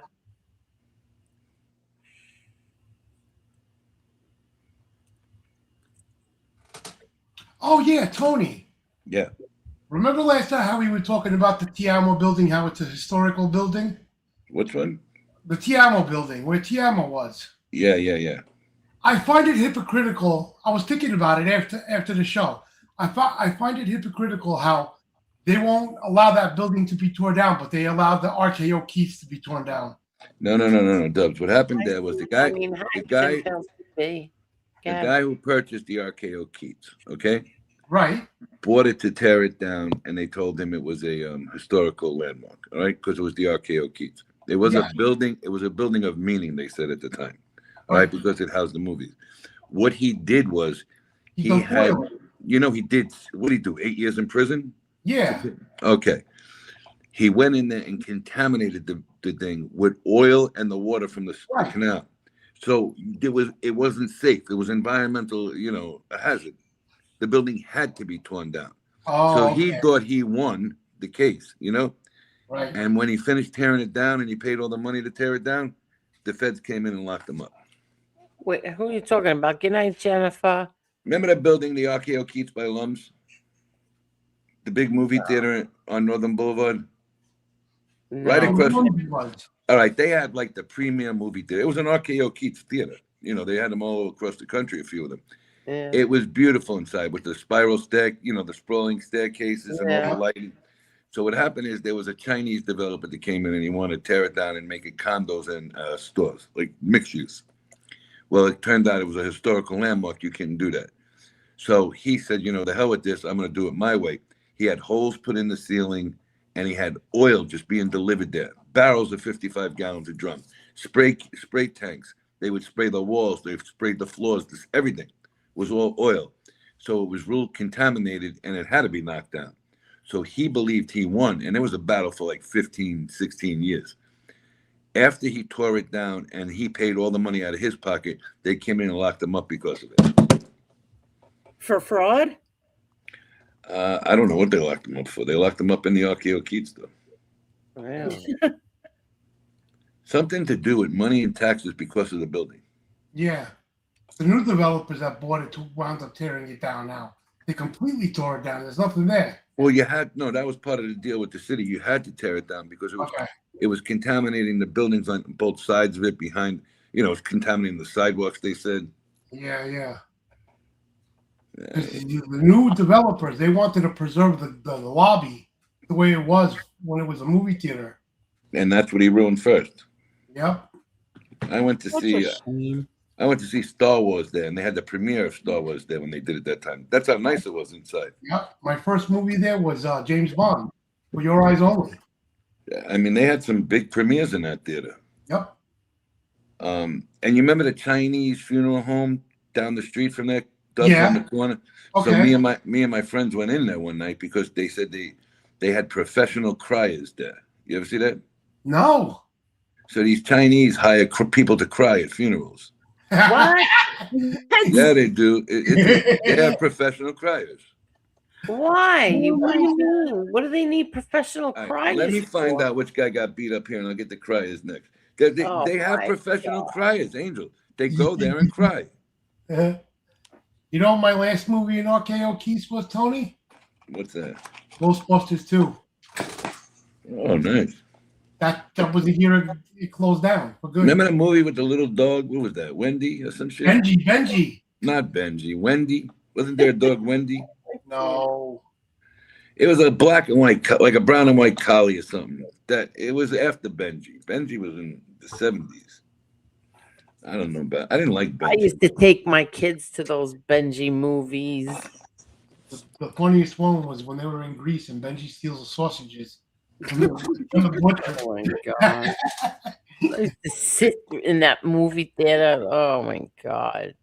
Benji got lost. Benji come home. Benji on a mountain. Benji go away. You know there was more than one Benji, right? You know they had a couple of Benjis. Yeah, believe me, I had to take my kids. I didn't like this Benji. Benji. No, I love Benji. I'm only kidding. That part was funny. They're in Athens and the poor dog steals the sausages and the butcher's chasing them for miles. Oh.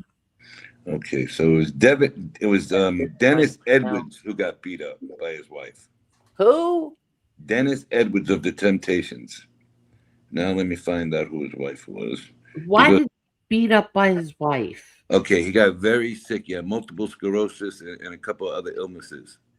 And she just was an alcoholic and beat him up. And Aretha Franklin and another singer, I think it's the lady Patti LaBelle.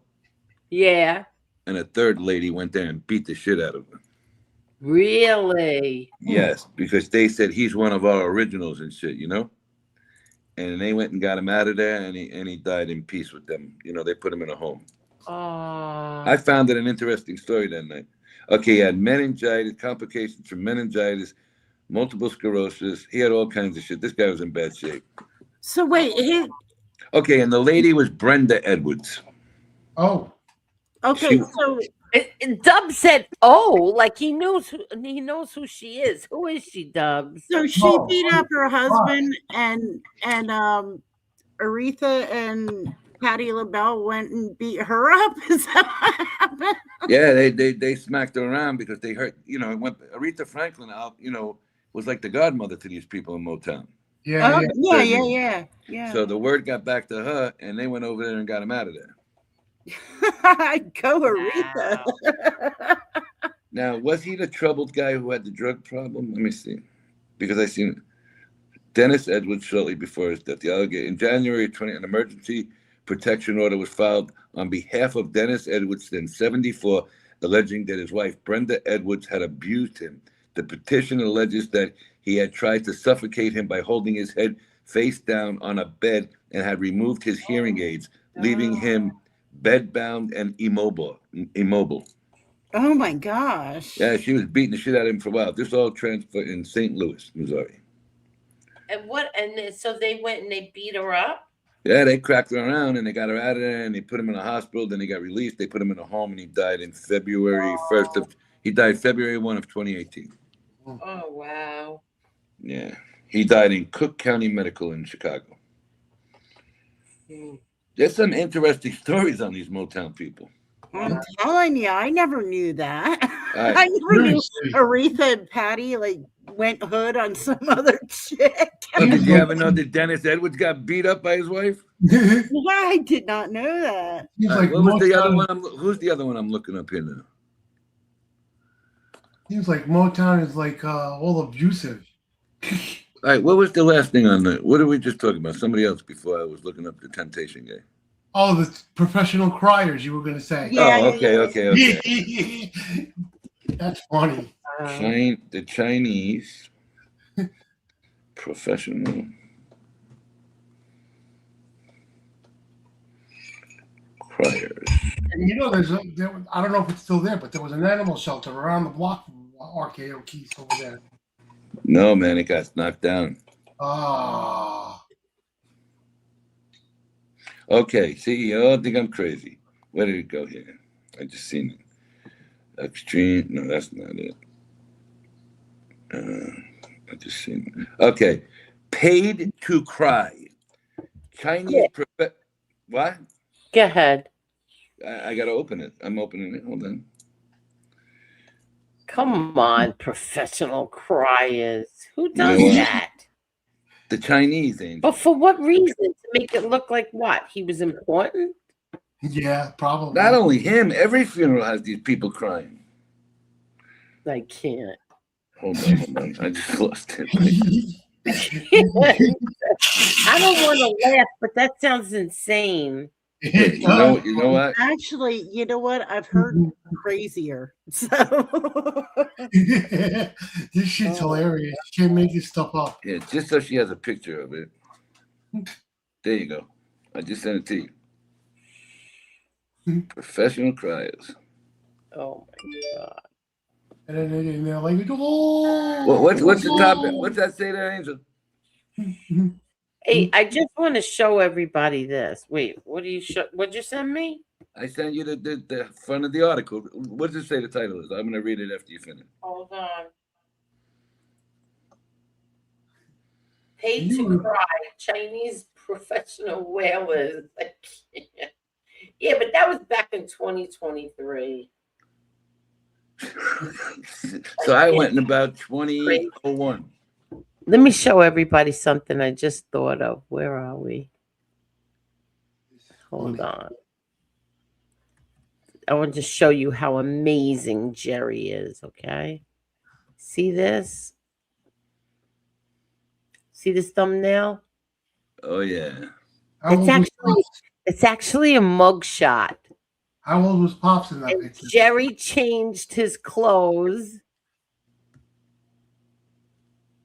Jerry changed his clothes because he had different clothes on. But you see that watch that he's wearing? That was a diamond platinum and diamond watch. And he gave that to Lewis. Oh, that's the watch? Yeah, he gave that watch to Lewis. How old was your dad in that picture? I got a little bit of a beef. Yeah.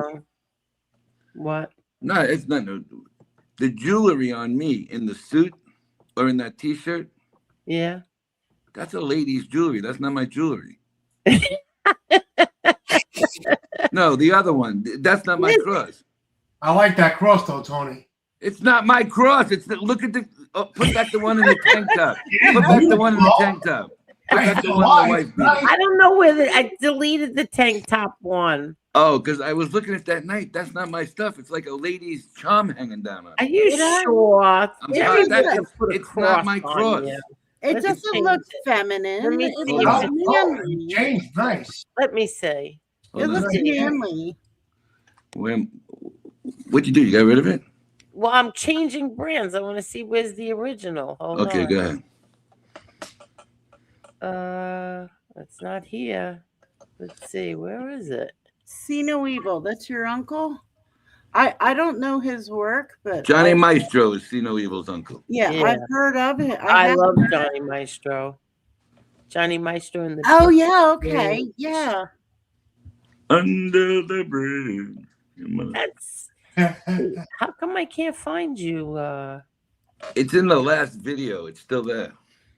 Let me see. How about brand 9? That's neat. See no evil. I thought they did a good job. I'm saying that looks something different. Those ain't my shoulders. Down by the sea. I'm looking. All right, I'll read this here. How professional mourners have spent 40 years helping families grieve for their deceased loved ones.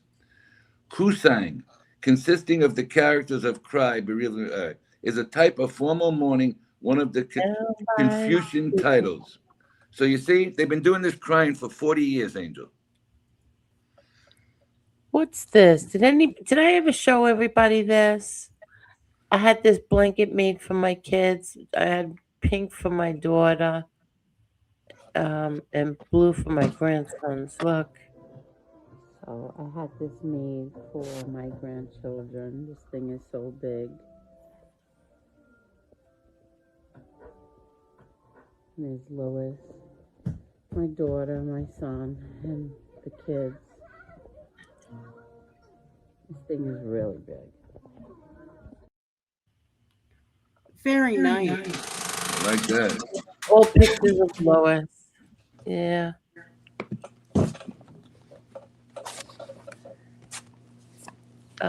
Wait, let's see. I can't find you now, Silo. I don't know.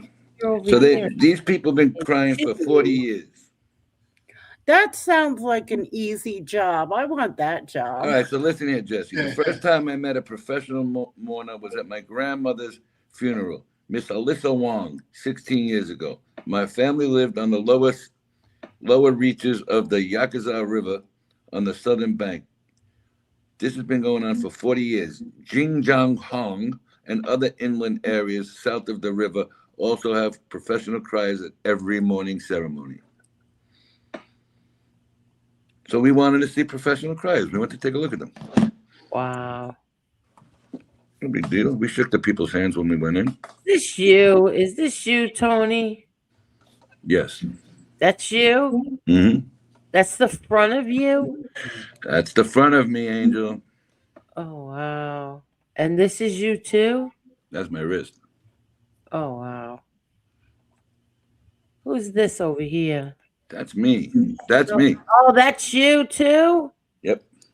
Oh, my God. Any more surgeries, they're going to have to call you the Bionic Man. I work fine. I worked out tonight, baby. Pumping like a 16-year-old. What is this? That's the ducks. Duck. Yeah, my duck. My ducks. They should be here as soon as the snow goes away. Down by the sea. You name the ducks?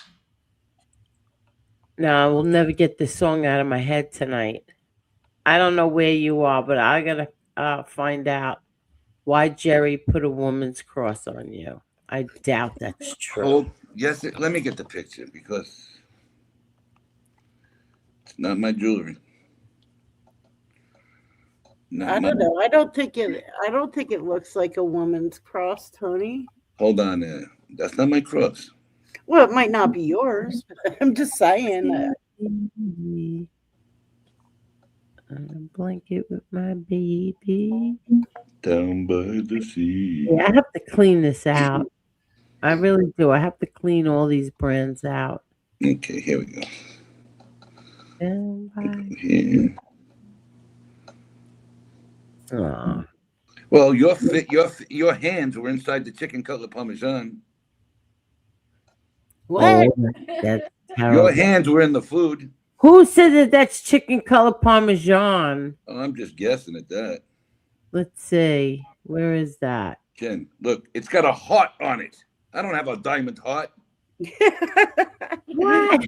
Hold on, I Angel. gotta ask. Tony has a lead heart. Hold on, Angel. Yes, my fingers are in that food. I got news for you. This is none of this is my stuff around my neck in this picture. This is AI. This is AI. My friend made this. Oh, I don't AI. care. I'm just saying. I was looking the other day. I said, Yeah. "What kind of cross is that?" I don't have one of those. With my receipt book. Look at this. Look at the size of the I diamond. love how he has Angel Boulevard and the trunk of the car is open. I around with a shovel. Yes. Yeah. Angel, I sent you the picture. I don't even know whose cross that is. Really? I gotta have And look at the big diamond hanging off of my neck. That's not mine. That's funny. That is your cross. Angel, I don't have my diamond cross is all diamonds. And look at the big diamond hanging over my shirt. Well, Sherry, can you make me a diamond that hangs over my shirt like that? You see the diamond? The picture that you sent me is your actual picture? That's the picture from the other night. Oh, let me get that picture. I have it. Oh. I forgot all about it. Yeah, I got the pair right there. Never mind. Down by the sea. I My baby. didn't even The think Angel of it. Boulevard picture looks something like out of the last scene from Goodfellas. But I've been looking at this. I've been looking at this for 3 nights now, and you came in to go look at the old picture. Yeah. What did he say? I never thought of looking at the old picture. Is that a receipt book in your hand, Angel? Yes. It's the ledger book. Where is it? Where'd it go? She didn't even know it was there. Yes, I did. Yes, it is. Yes, it is. The shovel in the hole is funny. It's a book of receipts. The shovel in the hole is fucking hilarious. Did you have to curse, Stubbs? We're trying to monetize the video. Yeah. Yeah, sorry about that. I didn't mean that. Oh man. Look how good Chicky looks there. He looks young. That's not Chicky. That is Chicky. Holy kid. Oh. He looks like he's 20 years old in that picture. I texted him before. That's not even you. What are you crying about? Where's my picture now? Cheeky. Well, all right, guys. I gotta go to work in the morning. Okie dokies. Thank you for having me. Jesse, up. thank you. Good night, for coming Jesse. up.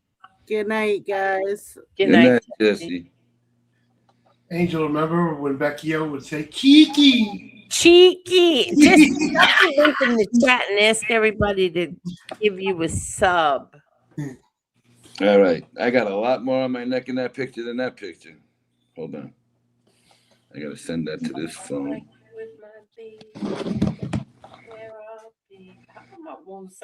Every time it gets to like 3 o'clock in the morning, I get cold. Okay. Jen, come here. You see this? You can only see what's here. You see all the jewelry here? Oh, yeah. No, I didn't get any picture yet. Oh, yeah, I'm sending it to you right now. What happened? Angel. That's somebody else's jewelry on the guy. On me. Oh, there it is. Oh, let me send you the new picture now.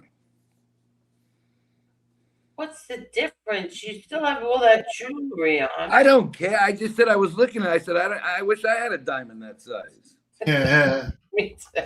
That's funny. Yeah, I just sent you the one that they made now. The original is mine. The first one is mine, and this jewelry is new. Oh, I see. You see? Yeah. That's all I said. I ain't complaining. You also look like you have an earring on. In the new picture? My baby. Oh, yeah, I do got a bit of an earring here, huh? Yeah. Uh-oh. Yeah. Oh. It's okay. What does AI just automatically do? Oh, so did you hear what they're going to say? I never got to say it because they went to the other talk quick, so I'll say it quick now.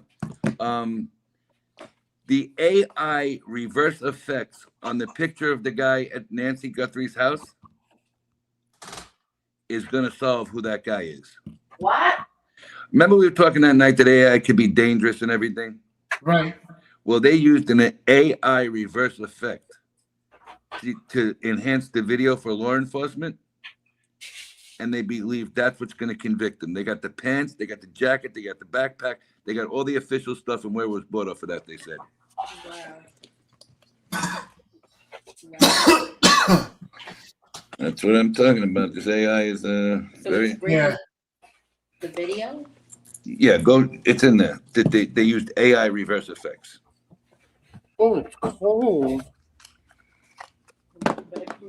So now they're using AI to work on this investigation. Tell you, if the AI can get somebody, it'd be good.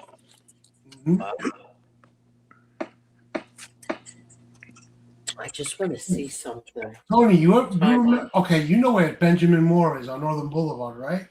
Well, for 162nd. Yeah, it's like it's right on the corner, Right. the round store. You remember I think it was up until 85 or 86. There was Whatever. a Chinese food place there that you could sit down and eat, a big restaurant. Next to the movie, right next door to the movie theater. Yeah. And right next door to that was Polito's Pizza for a while. Yeah. Remember that place? Yes. That was a nice restaurant. Yeah, but you know what happened there, right? The food sucked. The food sucked. My mother liked that food, actually. You know what the best one was? Remember on Francis Lewis Boulevard on about 34th Avenue? Golden Leaf? Golden Leaf, yeah. Great food. Yep. Do you believe this? I'm just looking. What happened? The warden okayed compassion for Vic Amuso, but the BOP brass overruled him. Do you believe this? Oh, let me look. Hold on. 91 years old. They won't let him out. The judge said yes, let him out, and the BOP says nah. What's a BOP? Let me look. Trump should pardon him. Trump should just say, "Fuck you, I'll pardon him." 91 years old. They won't let him out. Vic Amuso. These people are such evil pieces of garbage. Bureau of Prison officials played a dirty trick on Mafia boss Vic Amuso and his family last year after his warden at the Butner prison complex approved a compassionate release for the ailing 91-year-old wise guy. This is old. Yeah, this one. I thought you meant Vic Arena for a minute. Yeah, Vic Amuso got No, this is Vic Amuso. Yeah, Not he got denied by the BOP last year. No, that's what I just said. The warden okayed compassion for him, but the BOP brass overruled him. Okay, so And then let's see this. 2023 was the big case for him. Judge denies. Hold on, I got it. All right, judge denies compassionate release This for is 88. recent. This is just No, I know, but this is the same judge who denied him one time. all right. And now this one, Joey Testa, He died. He 30 passed away. bars, dies at 71 years old. Yeah, and he got out about a year and a half ago, moved out to Vegas, and he passed away last week. Just less than 2 years after his release from prison. Right. Joey Testa has died of cancer. He was 71. Yeah. So Mikey Boyd there got in trouble in he got rearrested in jail. This is a funny story. It's not a bad story about him. Okay. And it was a person who didn't know your father. And when he got rearrested, your father had a picture of him on his desk with all the grandkids and everything, and a picture of him towards the right of his desk. And he turned the picture over and was all upset because he got himself in trouble and he wanted him to come home. Really? Yeah. I never heard that. I heard it today from somebody. Really? Yeah, he's legit. I don't know. How could they deny this guy at 91 years old? Did he? Can you imagine? No, I can't. I know his kids well. That's a sin. That's really is sad. They're spiteful asses. Yeah. I knew his wife was, what a beautiful person too. My God. What a wonderful person. She died young, cancer. You know, they can say what they want to allegedly say he did in his life, but at 91 years old and he can't do anything for himself anymore. Let the man go home. Yeah. Congress should pass a law. Let me see what. Well, they allowed the compassionate releases, Dubs. Somebody had to allow these compassionate releases. Yeah, but they should pass a law where, like that stuff cannot be blocked. You know, I would like to. How can a judge be overruled by the BOP? I don't know. Let's see. Let me see. If this is the computer, I could go in there and read it. Hold on. Yep, You're it looking is. for. You're No, looking it's for. not. You're looking for. Oh, We got. yeah. No, this isn't the computer. My other one has Let the me see. automatic get in there and read it, but I don't have it on this one. Let me try and pull it up here. It bothered me. It bothered me a lot that they wouldn't let your dad out to do his chemos and stuff. Just like, come on, man. Yeah. I loved his family. They're such good people, nice people, his daughters. Shame.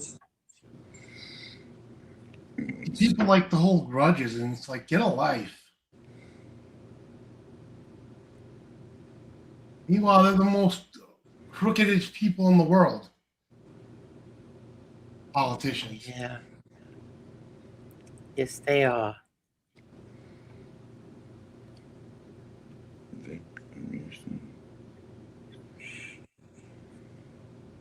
The second to last time my father was in the hospital, we had some old guy next to him, and he used to talk with my dad all the time.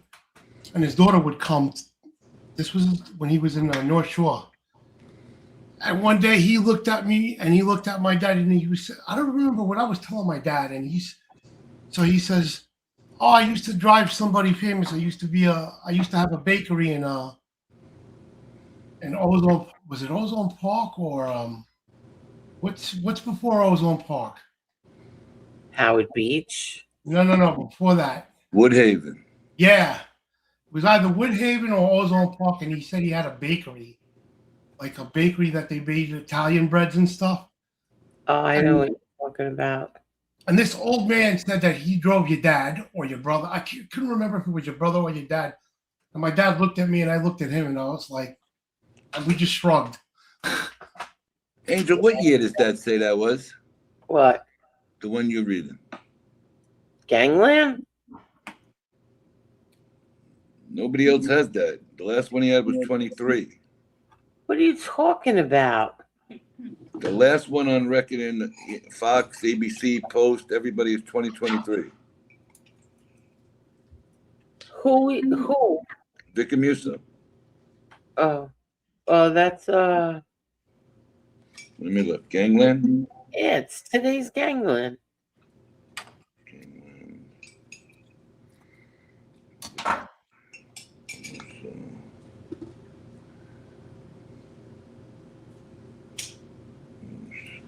Okay.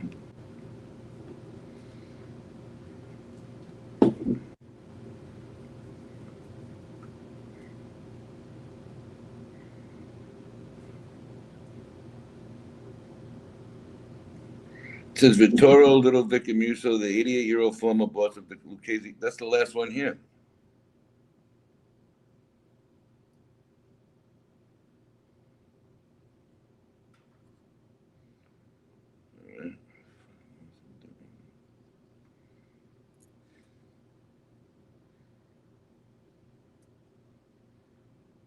Hello?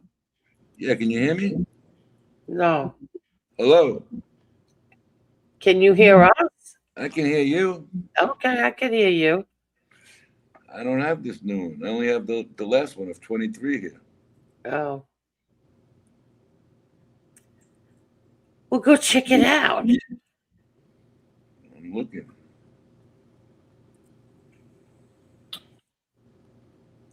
$20.25. Victor. Come on.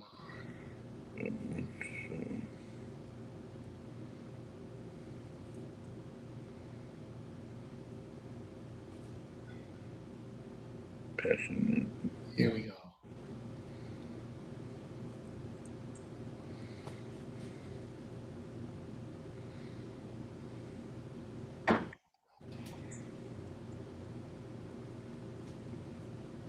Hi, Chris. How are you, Chris? Thank Got you it. so much, Chris. Thank you.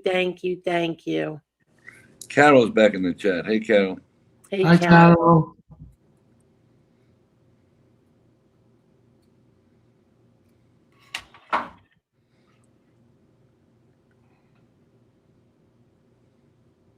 Go away, hairy meatball. Don't be so mean.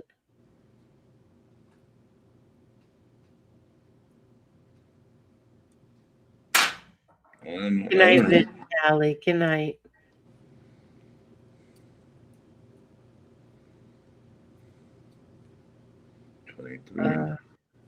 What are you looking for?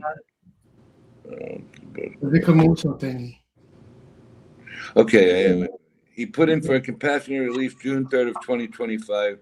There was a motion for compassionate release filed for Lucchese boss Vic Musa.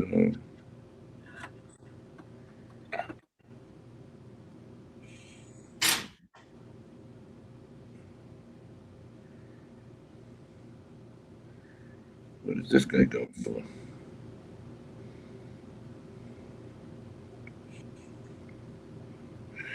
All right, they don't have anything about it. It just said Vicky Music compassionate release motion will get the consolation prize after BOP steps in. That's all I have on it, though.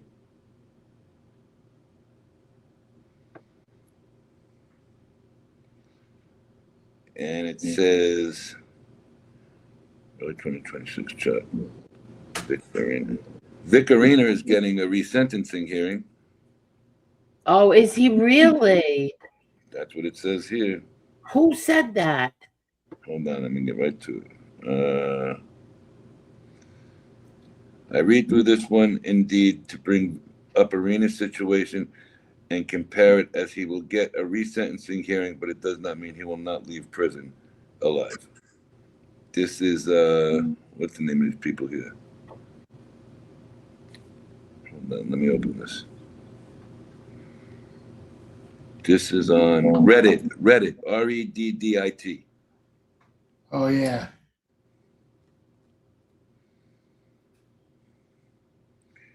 He has a resentencing for early 2026. That doesn't mean anything yet. Vicarina. Mm-hmm. Oh, wow.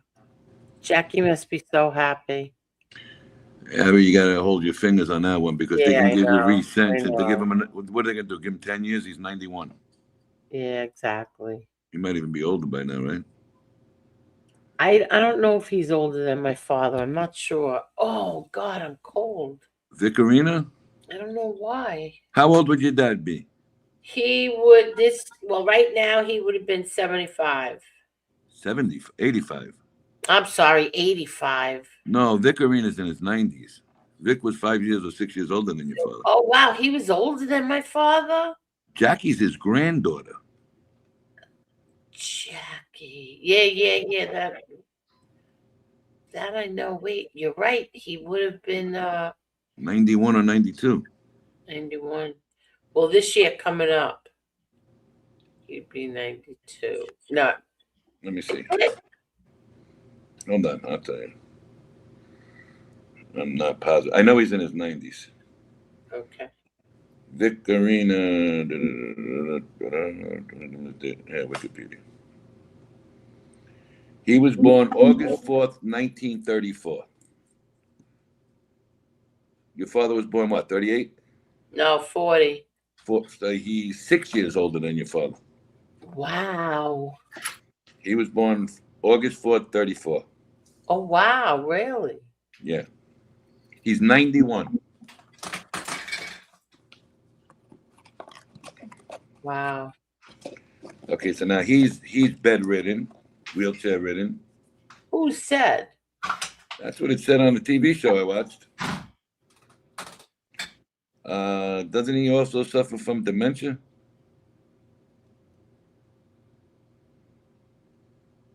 I don't know. Yeah, he's got a whole bunch of things. Yes.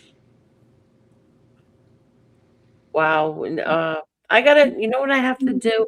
I have to ask Lee to help me put like all these interviews in a playlist or something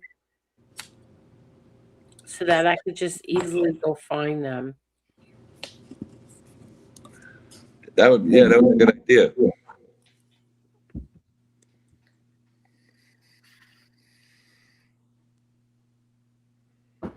Who's this? Perfecto.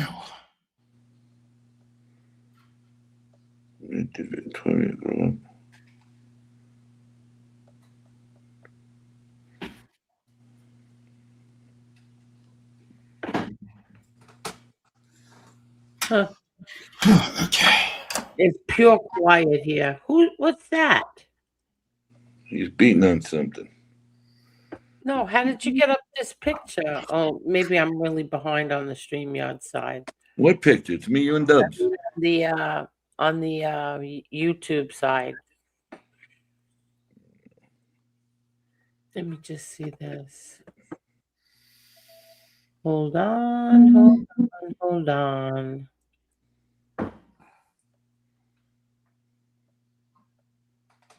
Okay, very good.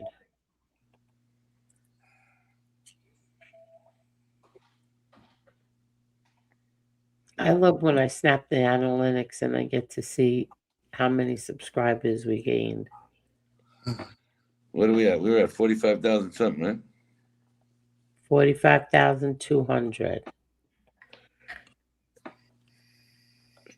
Now the one with the fireman, right? It's not on promotion no more. What?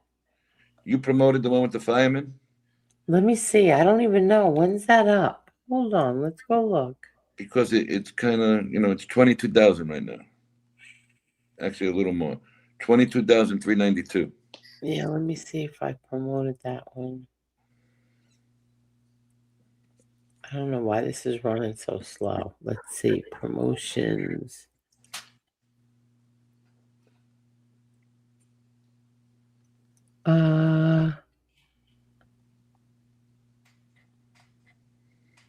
No. Wait, what was it called again? He was. Oh shit! I just went the other way. Yeah, he was there. He was there, Captain Turillo. Captain Turillo's story. Turillo, yeah. He was there. Yeah. All right. I still think it was a good, really good. Couple of people I talked to all like it. Joey's making me a new one. I can't wait. Here's the deal with that interview. That's the way she does it. So everybody has their own style, and for me, I like it. You go to the other thing. Those were questions the man's been asked before. This was completely different side of the guy. I think he's done like 4 or 5 that are on YouTube in little places. They're all the same, not yours. It was almost like the people were reading the same questions.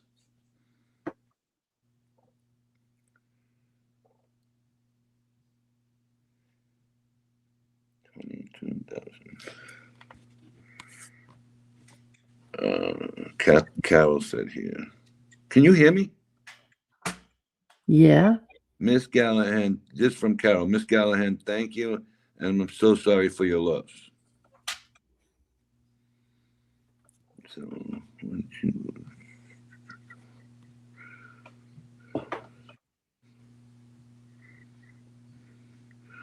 January made 2 years to Miss Gallahan's a widow.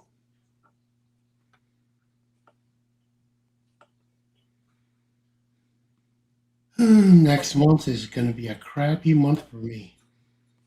What do you got going on? My birthday, and then my mother's birthday. What month? March 9th is my birthday, and March 20th is my mother's.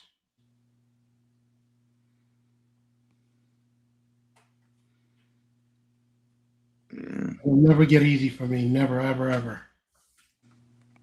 Oh, Vinny Callie is singing. I got to get some sleep. Carol, try to hang in there. Keep your head up. Call, text me anytime. Vinny Callie to Carol.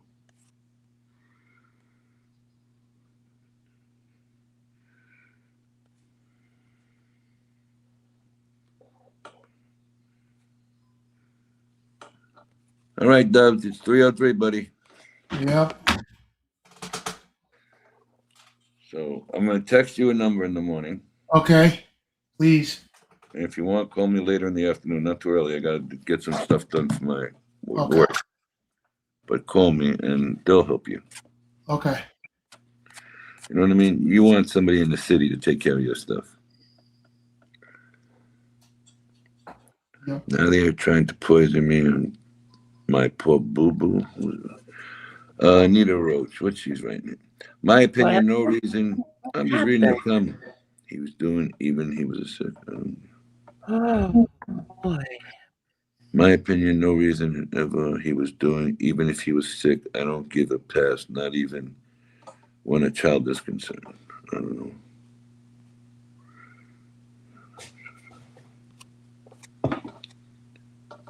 You know, you think about it, and you see people die when we were younger, and they were these strong, big guys. You know, when they start getting old and they pass away, they're going one at a time. Exactly. That sucks.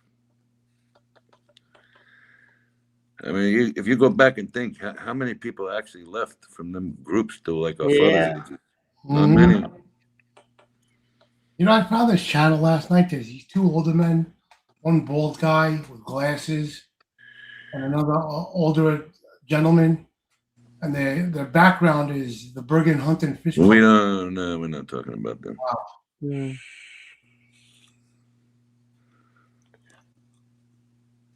Tell you, man, you got to be a fan to rebuild the Bergen in a warehouse in Florida. Yeah, really. Who? I don't know. Weird. They went out and bought a matching couch and everything. Yeah. I was like, what the hell? Oh, Carol, good night, sweetie. Good night, Carol. I'll talk to you tomorrow, Carol. Good lady. Good night, Angel, Tony, and Chat. Carol, try and get some rest.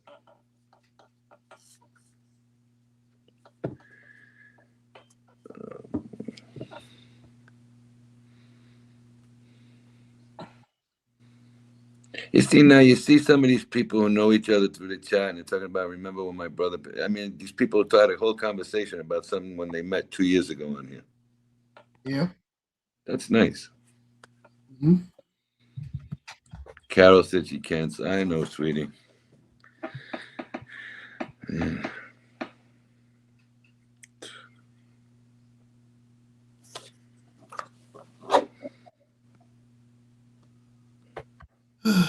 Actually, a young man, too, 69 years old.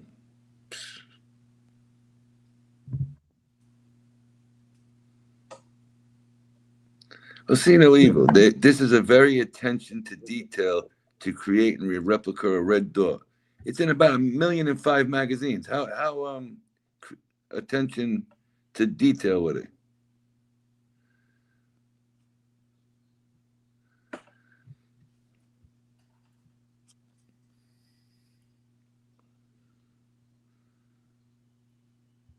Gio, your phone was hacked again. I stumbled on that and I was bewildered. I'm like, what the heck? Wow. So Gio's been poisoned in this chat. His phone got hacked. Oh my God, it's cold. It is cold. Conspiracy theory. Hey, look, Gio, my phone has been hacked again. That's one. Watch this one now. Oh boy. In this one, now they're poisoning him. Now they're trying to poison me and my poor boo-boo. What? So far, his phone's been hacked. Him and his boo-boo are being poisoned. Who's your boo-boo? I don't know. I'm not sure about that, but, I mean, he's having a rough night. Yeah, kid. Come on, Gio, give me another update before the night's out, buddy. I don't know who it was, but somebody was trying to hack my phone at one point because I kept getting a weird text message that my Wi-Fi was being used at Yankee Stadium. Well, they finally got him now. I remember. Oh wait, where did he go? I remember when they killed my poor Sosa. I wear his ashes around my neck. You're a sick son of a bitch some nights. Jesus Christ! What the hell? So far, he's got a black thing on his armband with ashes. His phone's been hacked, and they poisoned him. Hey, Chris Capella. I'm from South Ozone originally. I passed those doors 1,000 times. Hey, Chris. You were also a maitre d' there, big Chris. Not dead, down the other roads.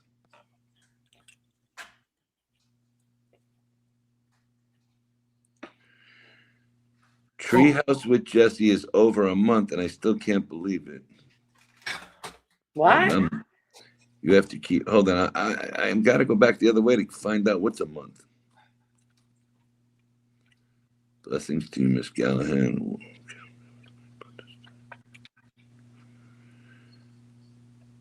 Oh, so Mrs. Gallagher, Carol Mihal, that was my brother this New Year's. So thank you for remembering.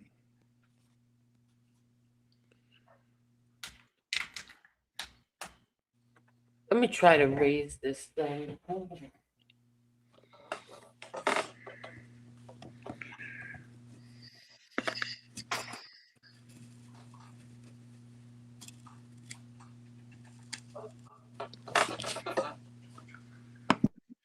I didn't know that's in a studio in Florida, Tony. Yeah, the guy lives in Florida and he rebuilt it in a warehouse. Like, Was he like in the former life or something?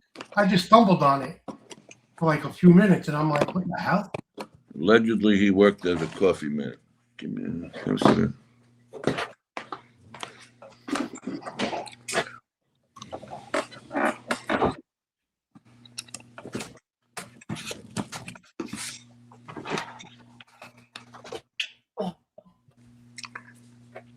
So Dubs, you don't see all the differences over there? In Bayside, everything's closing over there too, buddy. I know.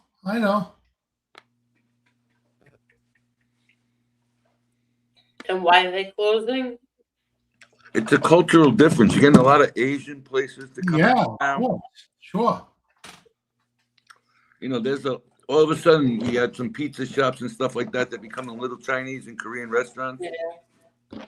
You know what they do, Tony, right? The Asian? What's that? They'll send people in there to sit there on purpose and not buy anything, and then eventually it gets overrun by that, and then they have to close down. A lot of business stores. I'm gonna tell you what happened now. VI Pizza was just offered a boatload of money Yeah, recently. I know. I was in there the other day. I don't think they're gonna stay. I think they're gonna go. Probably. How can you turn that down in your 50s? Get that kind of cash? Yep.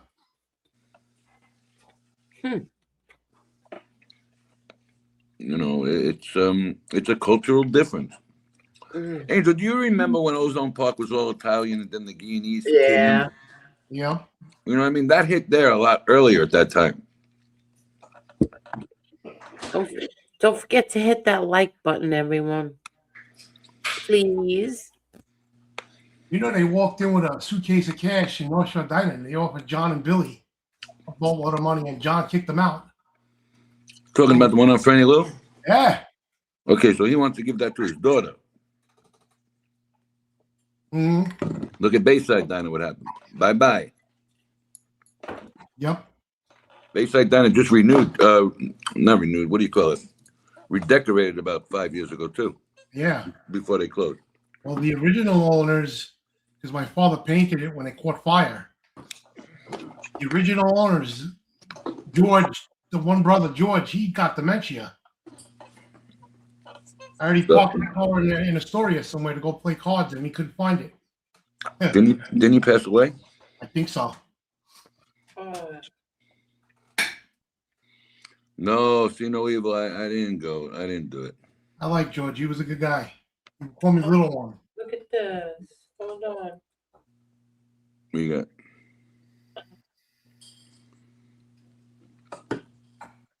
I see something. I just can't see what it is right now. Kathy, thank you so much, Kathy. Thank you. It's from Emma. Thank you for Emma, and a thank you from Emma. Thank you, Kathy.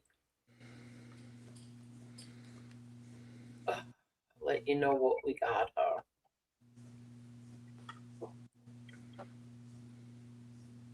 Oh God. What? Yeah, we gotta boot this Geo guy. He's saying now you have been crank calling him all week. Who? That's not what it says. It says Tony Soflo. Soflo. Gio's friend. Don't worry about it. Gio's all good. Okay. What happened? Gio breaks chops over at Soflo's. He breaks chops back and forth. Oh, yeah. So Dub said, Silo, you've been prank calling. You got to erase them. I couldn't read for a minute. My eyes were blurry for a second. I'm going to the eye doctor Friday for my yearly physical. And Chris Capello says, me too. Tony Soflo. has been crank calling me all week.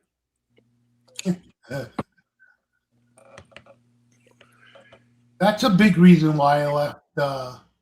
Another big reason why I left Sacchio's, because they wanted me to go after him, and I don't even know the guy, and I'm like, what the fuck am I doing? Excuse my language. What do you mean they wanted you to go after him? Yeah, they wanted me to be on them, on SoFlo and stuff like that. And I did say a few things in the beginning, and I'm like, what am I doing?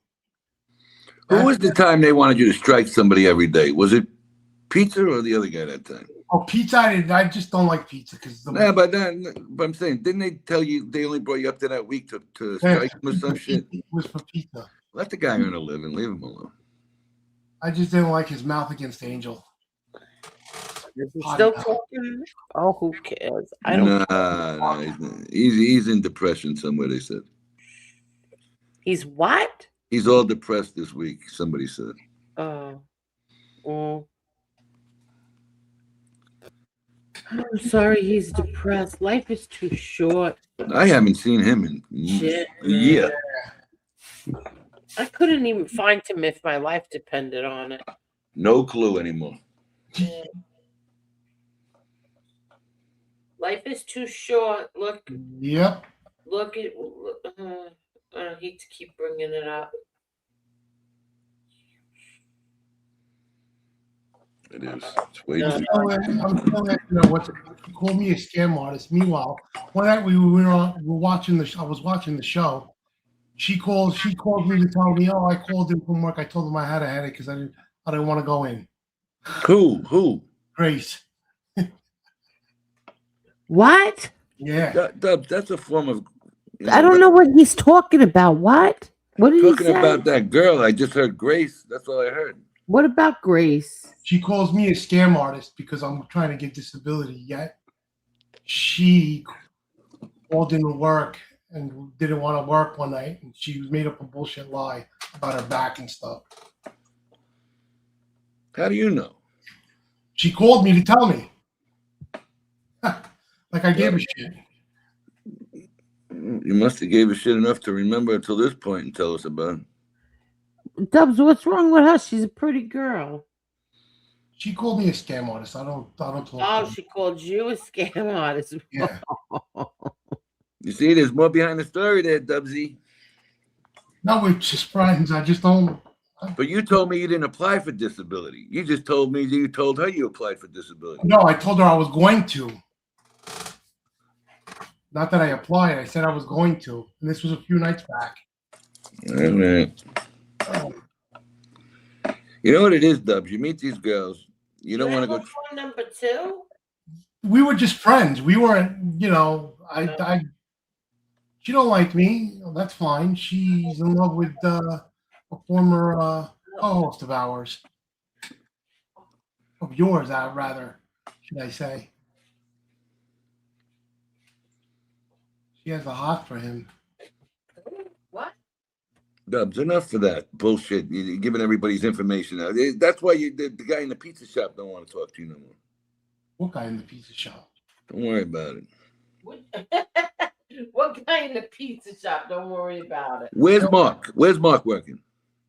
He don't work at the pizzeria. He's got At the restaurant. Yeah, and it's not here in Queens. No shit, Sherlock. But you tell them their business on here. Don't do that. They're not on here. Oh, you should stop talking about me 24/7. All right, but go back to the same corner he's using. Don't use the public form of an internet. Stand. Can't you go tell somebody in the neighborhood? I have. Oh, man. So that didn't work. You gonna bring it here? Come on, Dubs. Just don't do that. Okay. Okay, what happened? Where'd she call you this loser? She called him a scam artist. Where'd she call you a scam artist? She called me on the phone one day, and I told her that I'm gonna apply for disability, and she's like, "You sound like a scam artist." So I'm like, you're going on block, and I told her that. I said, "You're going on block. Goodbye." So how did she call you back to tell you she was taking off of work if you blocked her? This was before that. She told me that one night when we were on when I came on panel. Before I came on panel, we were on the phone, and she told me, "Oh, I don't want to turn on my computer and go to work tonight because she works from home." Oh boy, Dubs, you're just giving it all up. You gave her your phone number? Yeah, we were just friends. It was not more. Mickey just got out the shower. Good for you, Mickey. You don't remember? Good night, Angel? Tommy. Real deal. Good night, Tommy. Good night, Tommy. You don't remember? I told you she's saying that she's saying she switches a story. First it's your dad, and then she says it's your brother that she's related to. Yeah, she keeps saying she's my brother's daughter, that he had her at 14. She's whacked out.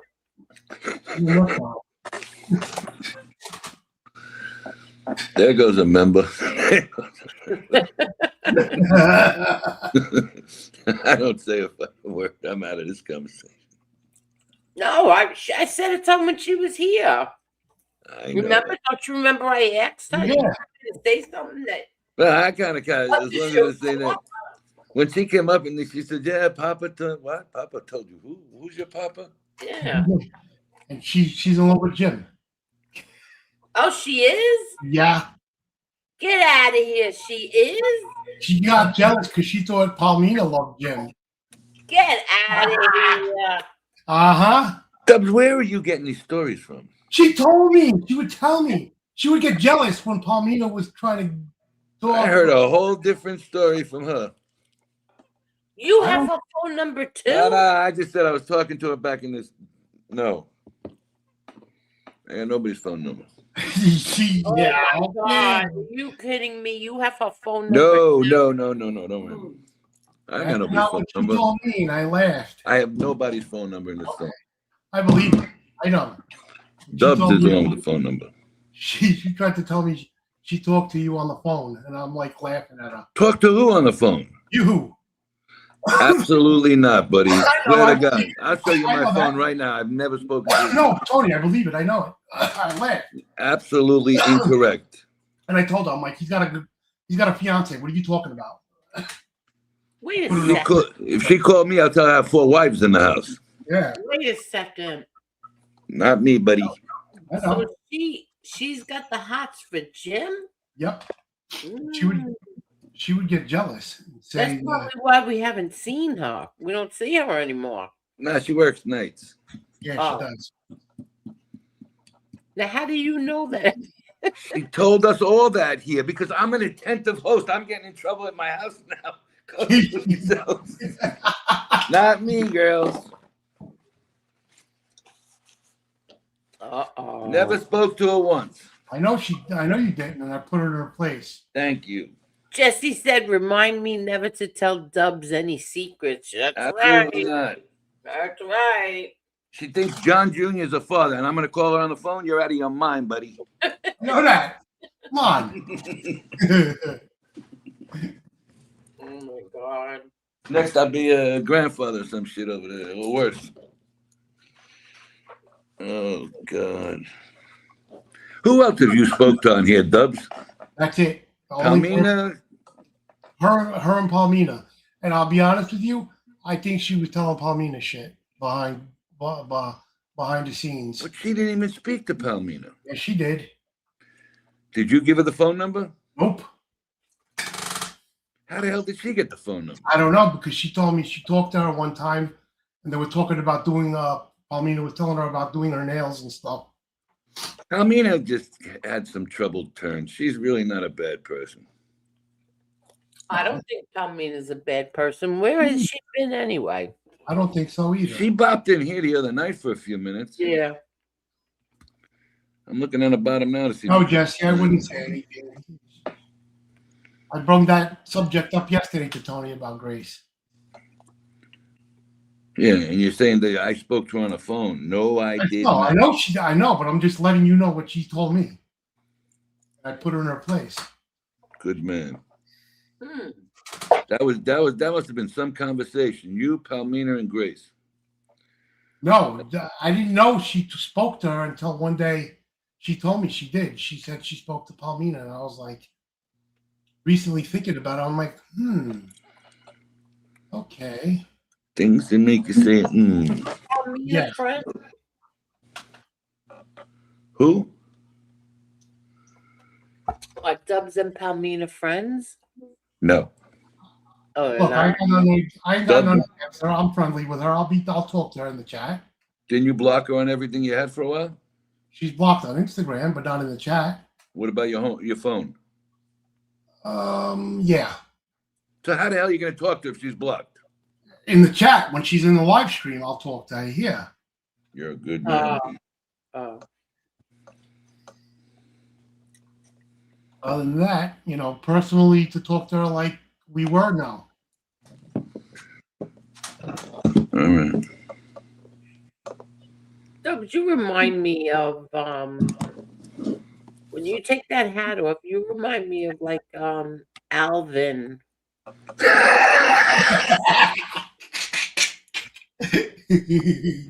I'm serious. Like Alvin and the Chipmunks.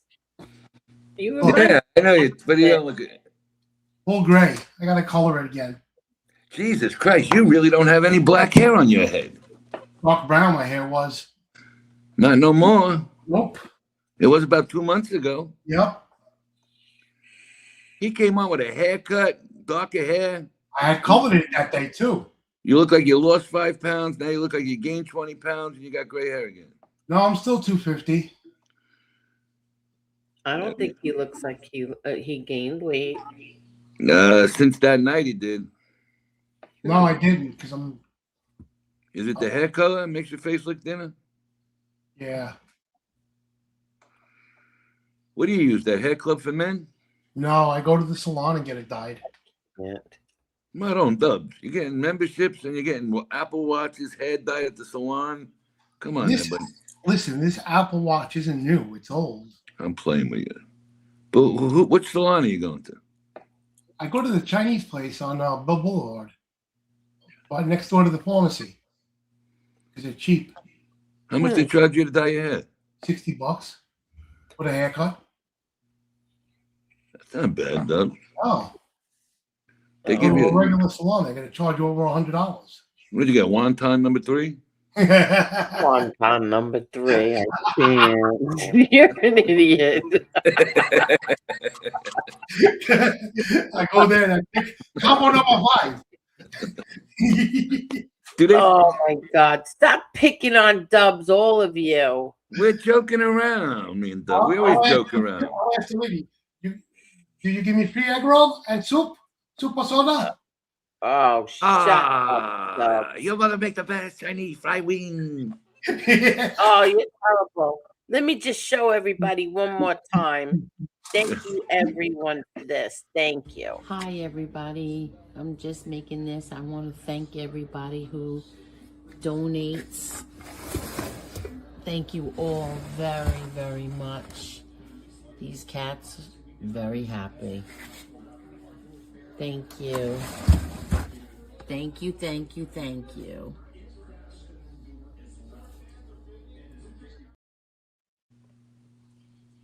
So them dogs and cats eat better than humans. The cats, yeah. The dog food's not in there. The cat food is. But I just want to say thank you again. And All right. You ready? I'm ready. It is 3:27. Yes. Yep. I am Dubs. ready too. Guess what, Dubs? The boo. Bye-bye. Adios, amigo. Adios. Oh, you missed. You got by the wave. Yeah, I got you. Oh, she got you. I didn't get him. That wasn't me. I might have got him. I'll talk to you Yeah, I tomorrow. think you got him. I'll talk to you mañana. Okie dokies. Thank you, Tony. Let me just thank everybody. Thank you again very, very much, Chris. And thank you, Kathy. Thank you very much. And Kathy Fagan. God bless Carolyn Spiro. Love you, sis. Yes, yes. Snake Plinsky. Thank you very much, Snake. Thank you, Daniel. Thank you, Rude Irish. I don't know what you did that you have so many people mad at you, but you're welcome here anytime you want. And thank you. Kathy Fagan again, thank you very, very much. Now, we are getting a new outro. It's not ready. I thought it was going to be ready tonight. It's not ready tonight. But we got this little tidbit here. And we shall see you all Sunday night. And thank you, everyone. And Carol, I love you, Carol. And I'll talk to you later. And rest in peace to her very handsome husband, Spiro. But here we go.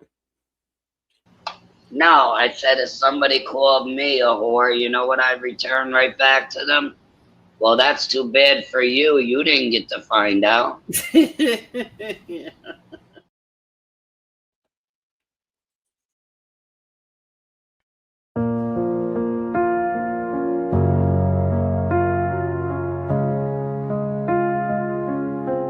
She walked into the room like a flame. Her laughter lit the dark like a spark never tamed. She carried a pain, wore it like a crown, even when the weight tried to pull her down. Goodbye, Edna, your light still glows through every heart you touched. It shows you made us laugh through your own storm. Now the world feels cold, no longer warm. Her jokes were a shield, her smile a disguise, but you could see the truth hiding in her eyes. She gave us her all, even when it hurt, planted joy in the soil of her own burnt earth. Goodbye, Edna, your light still glows through every heart you touched. It shows you made us laugh through your own storm. Now the world feels cold, no longer warm.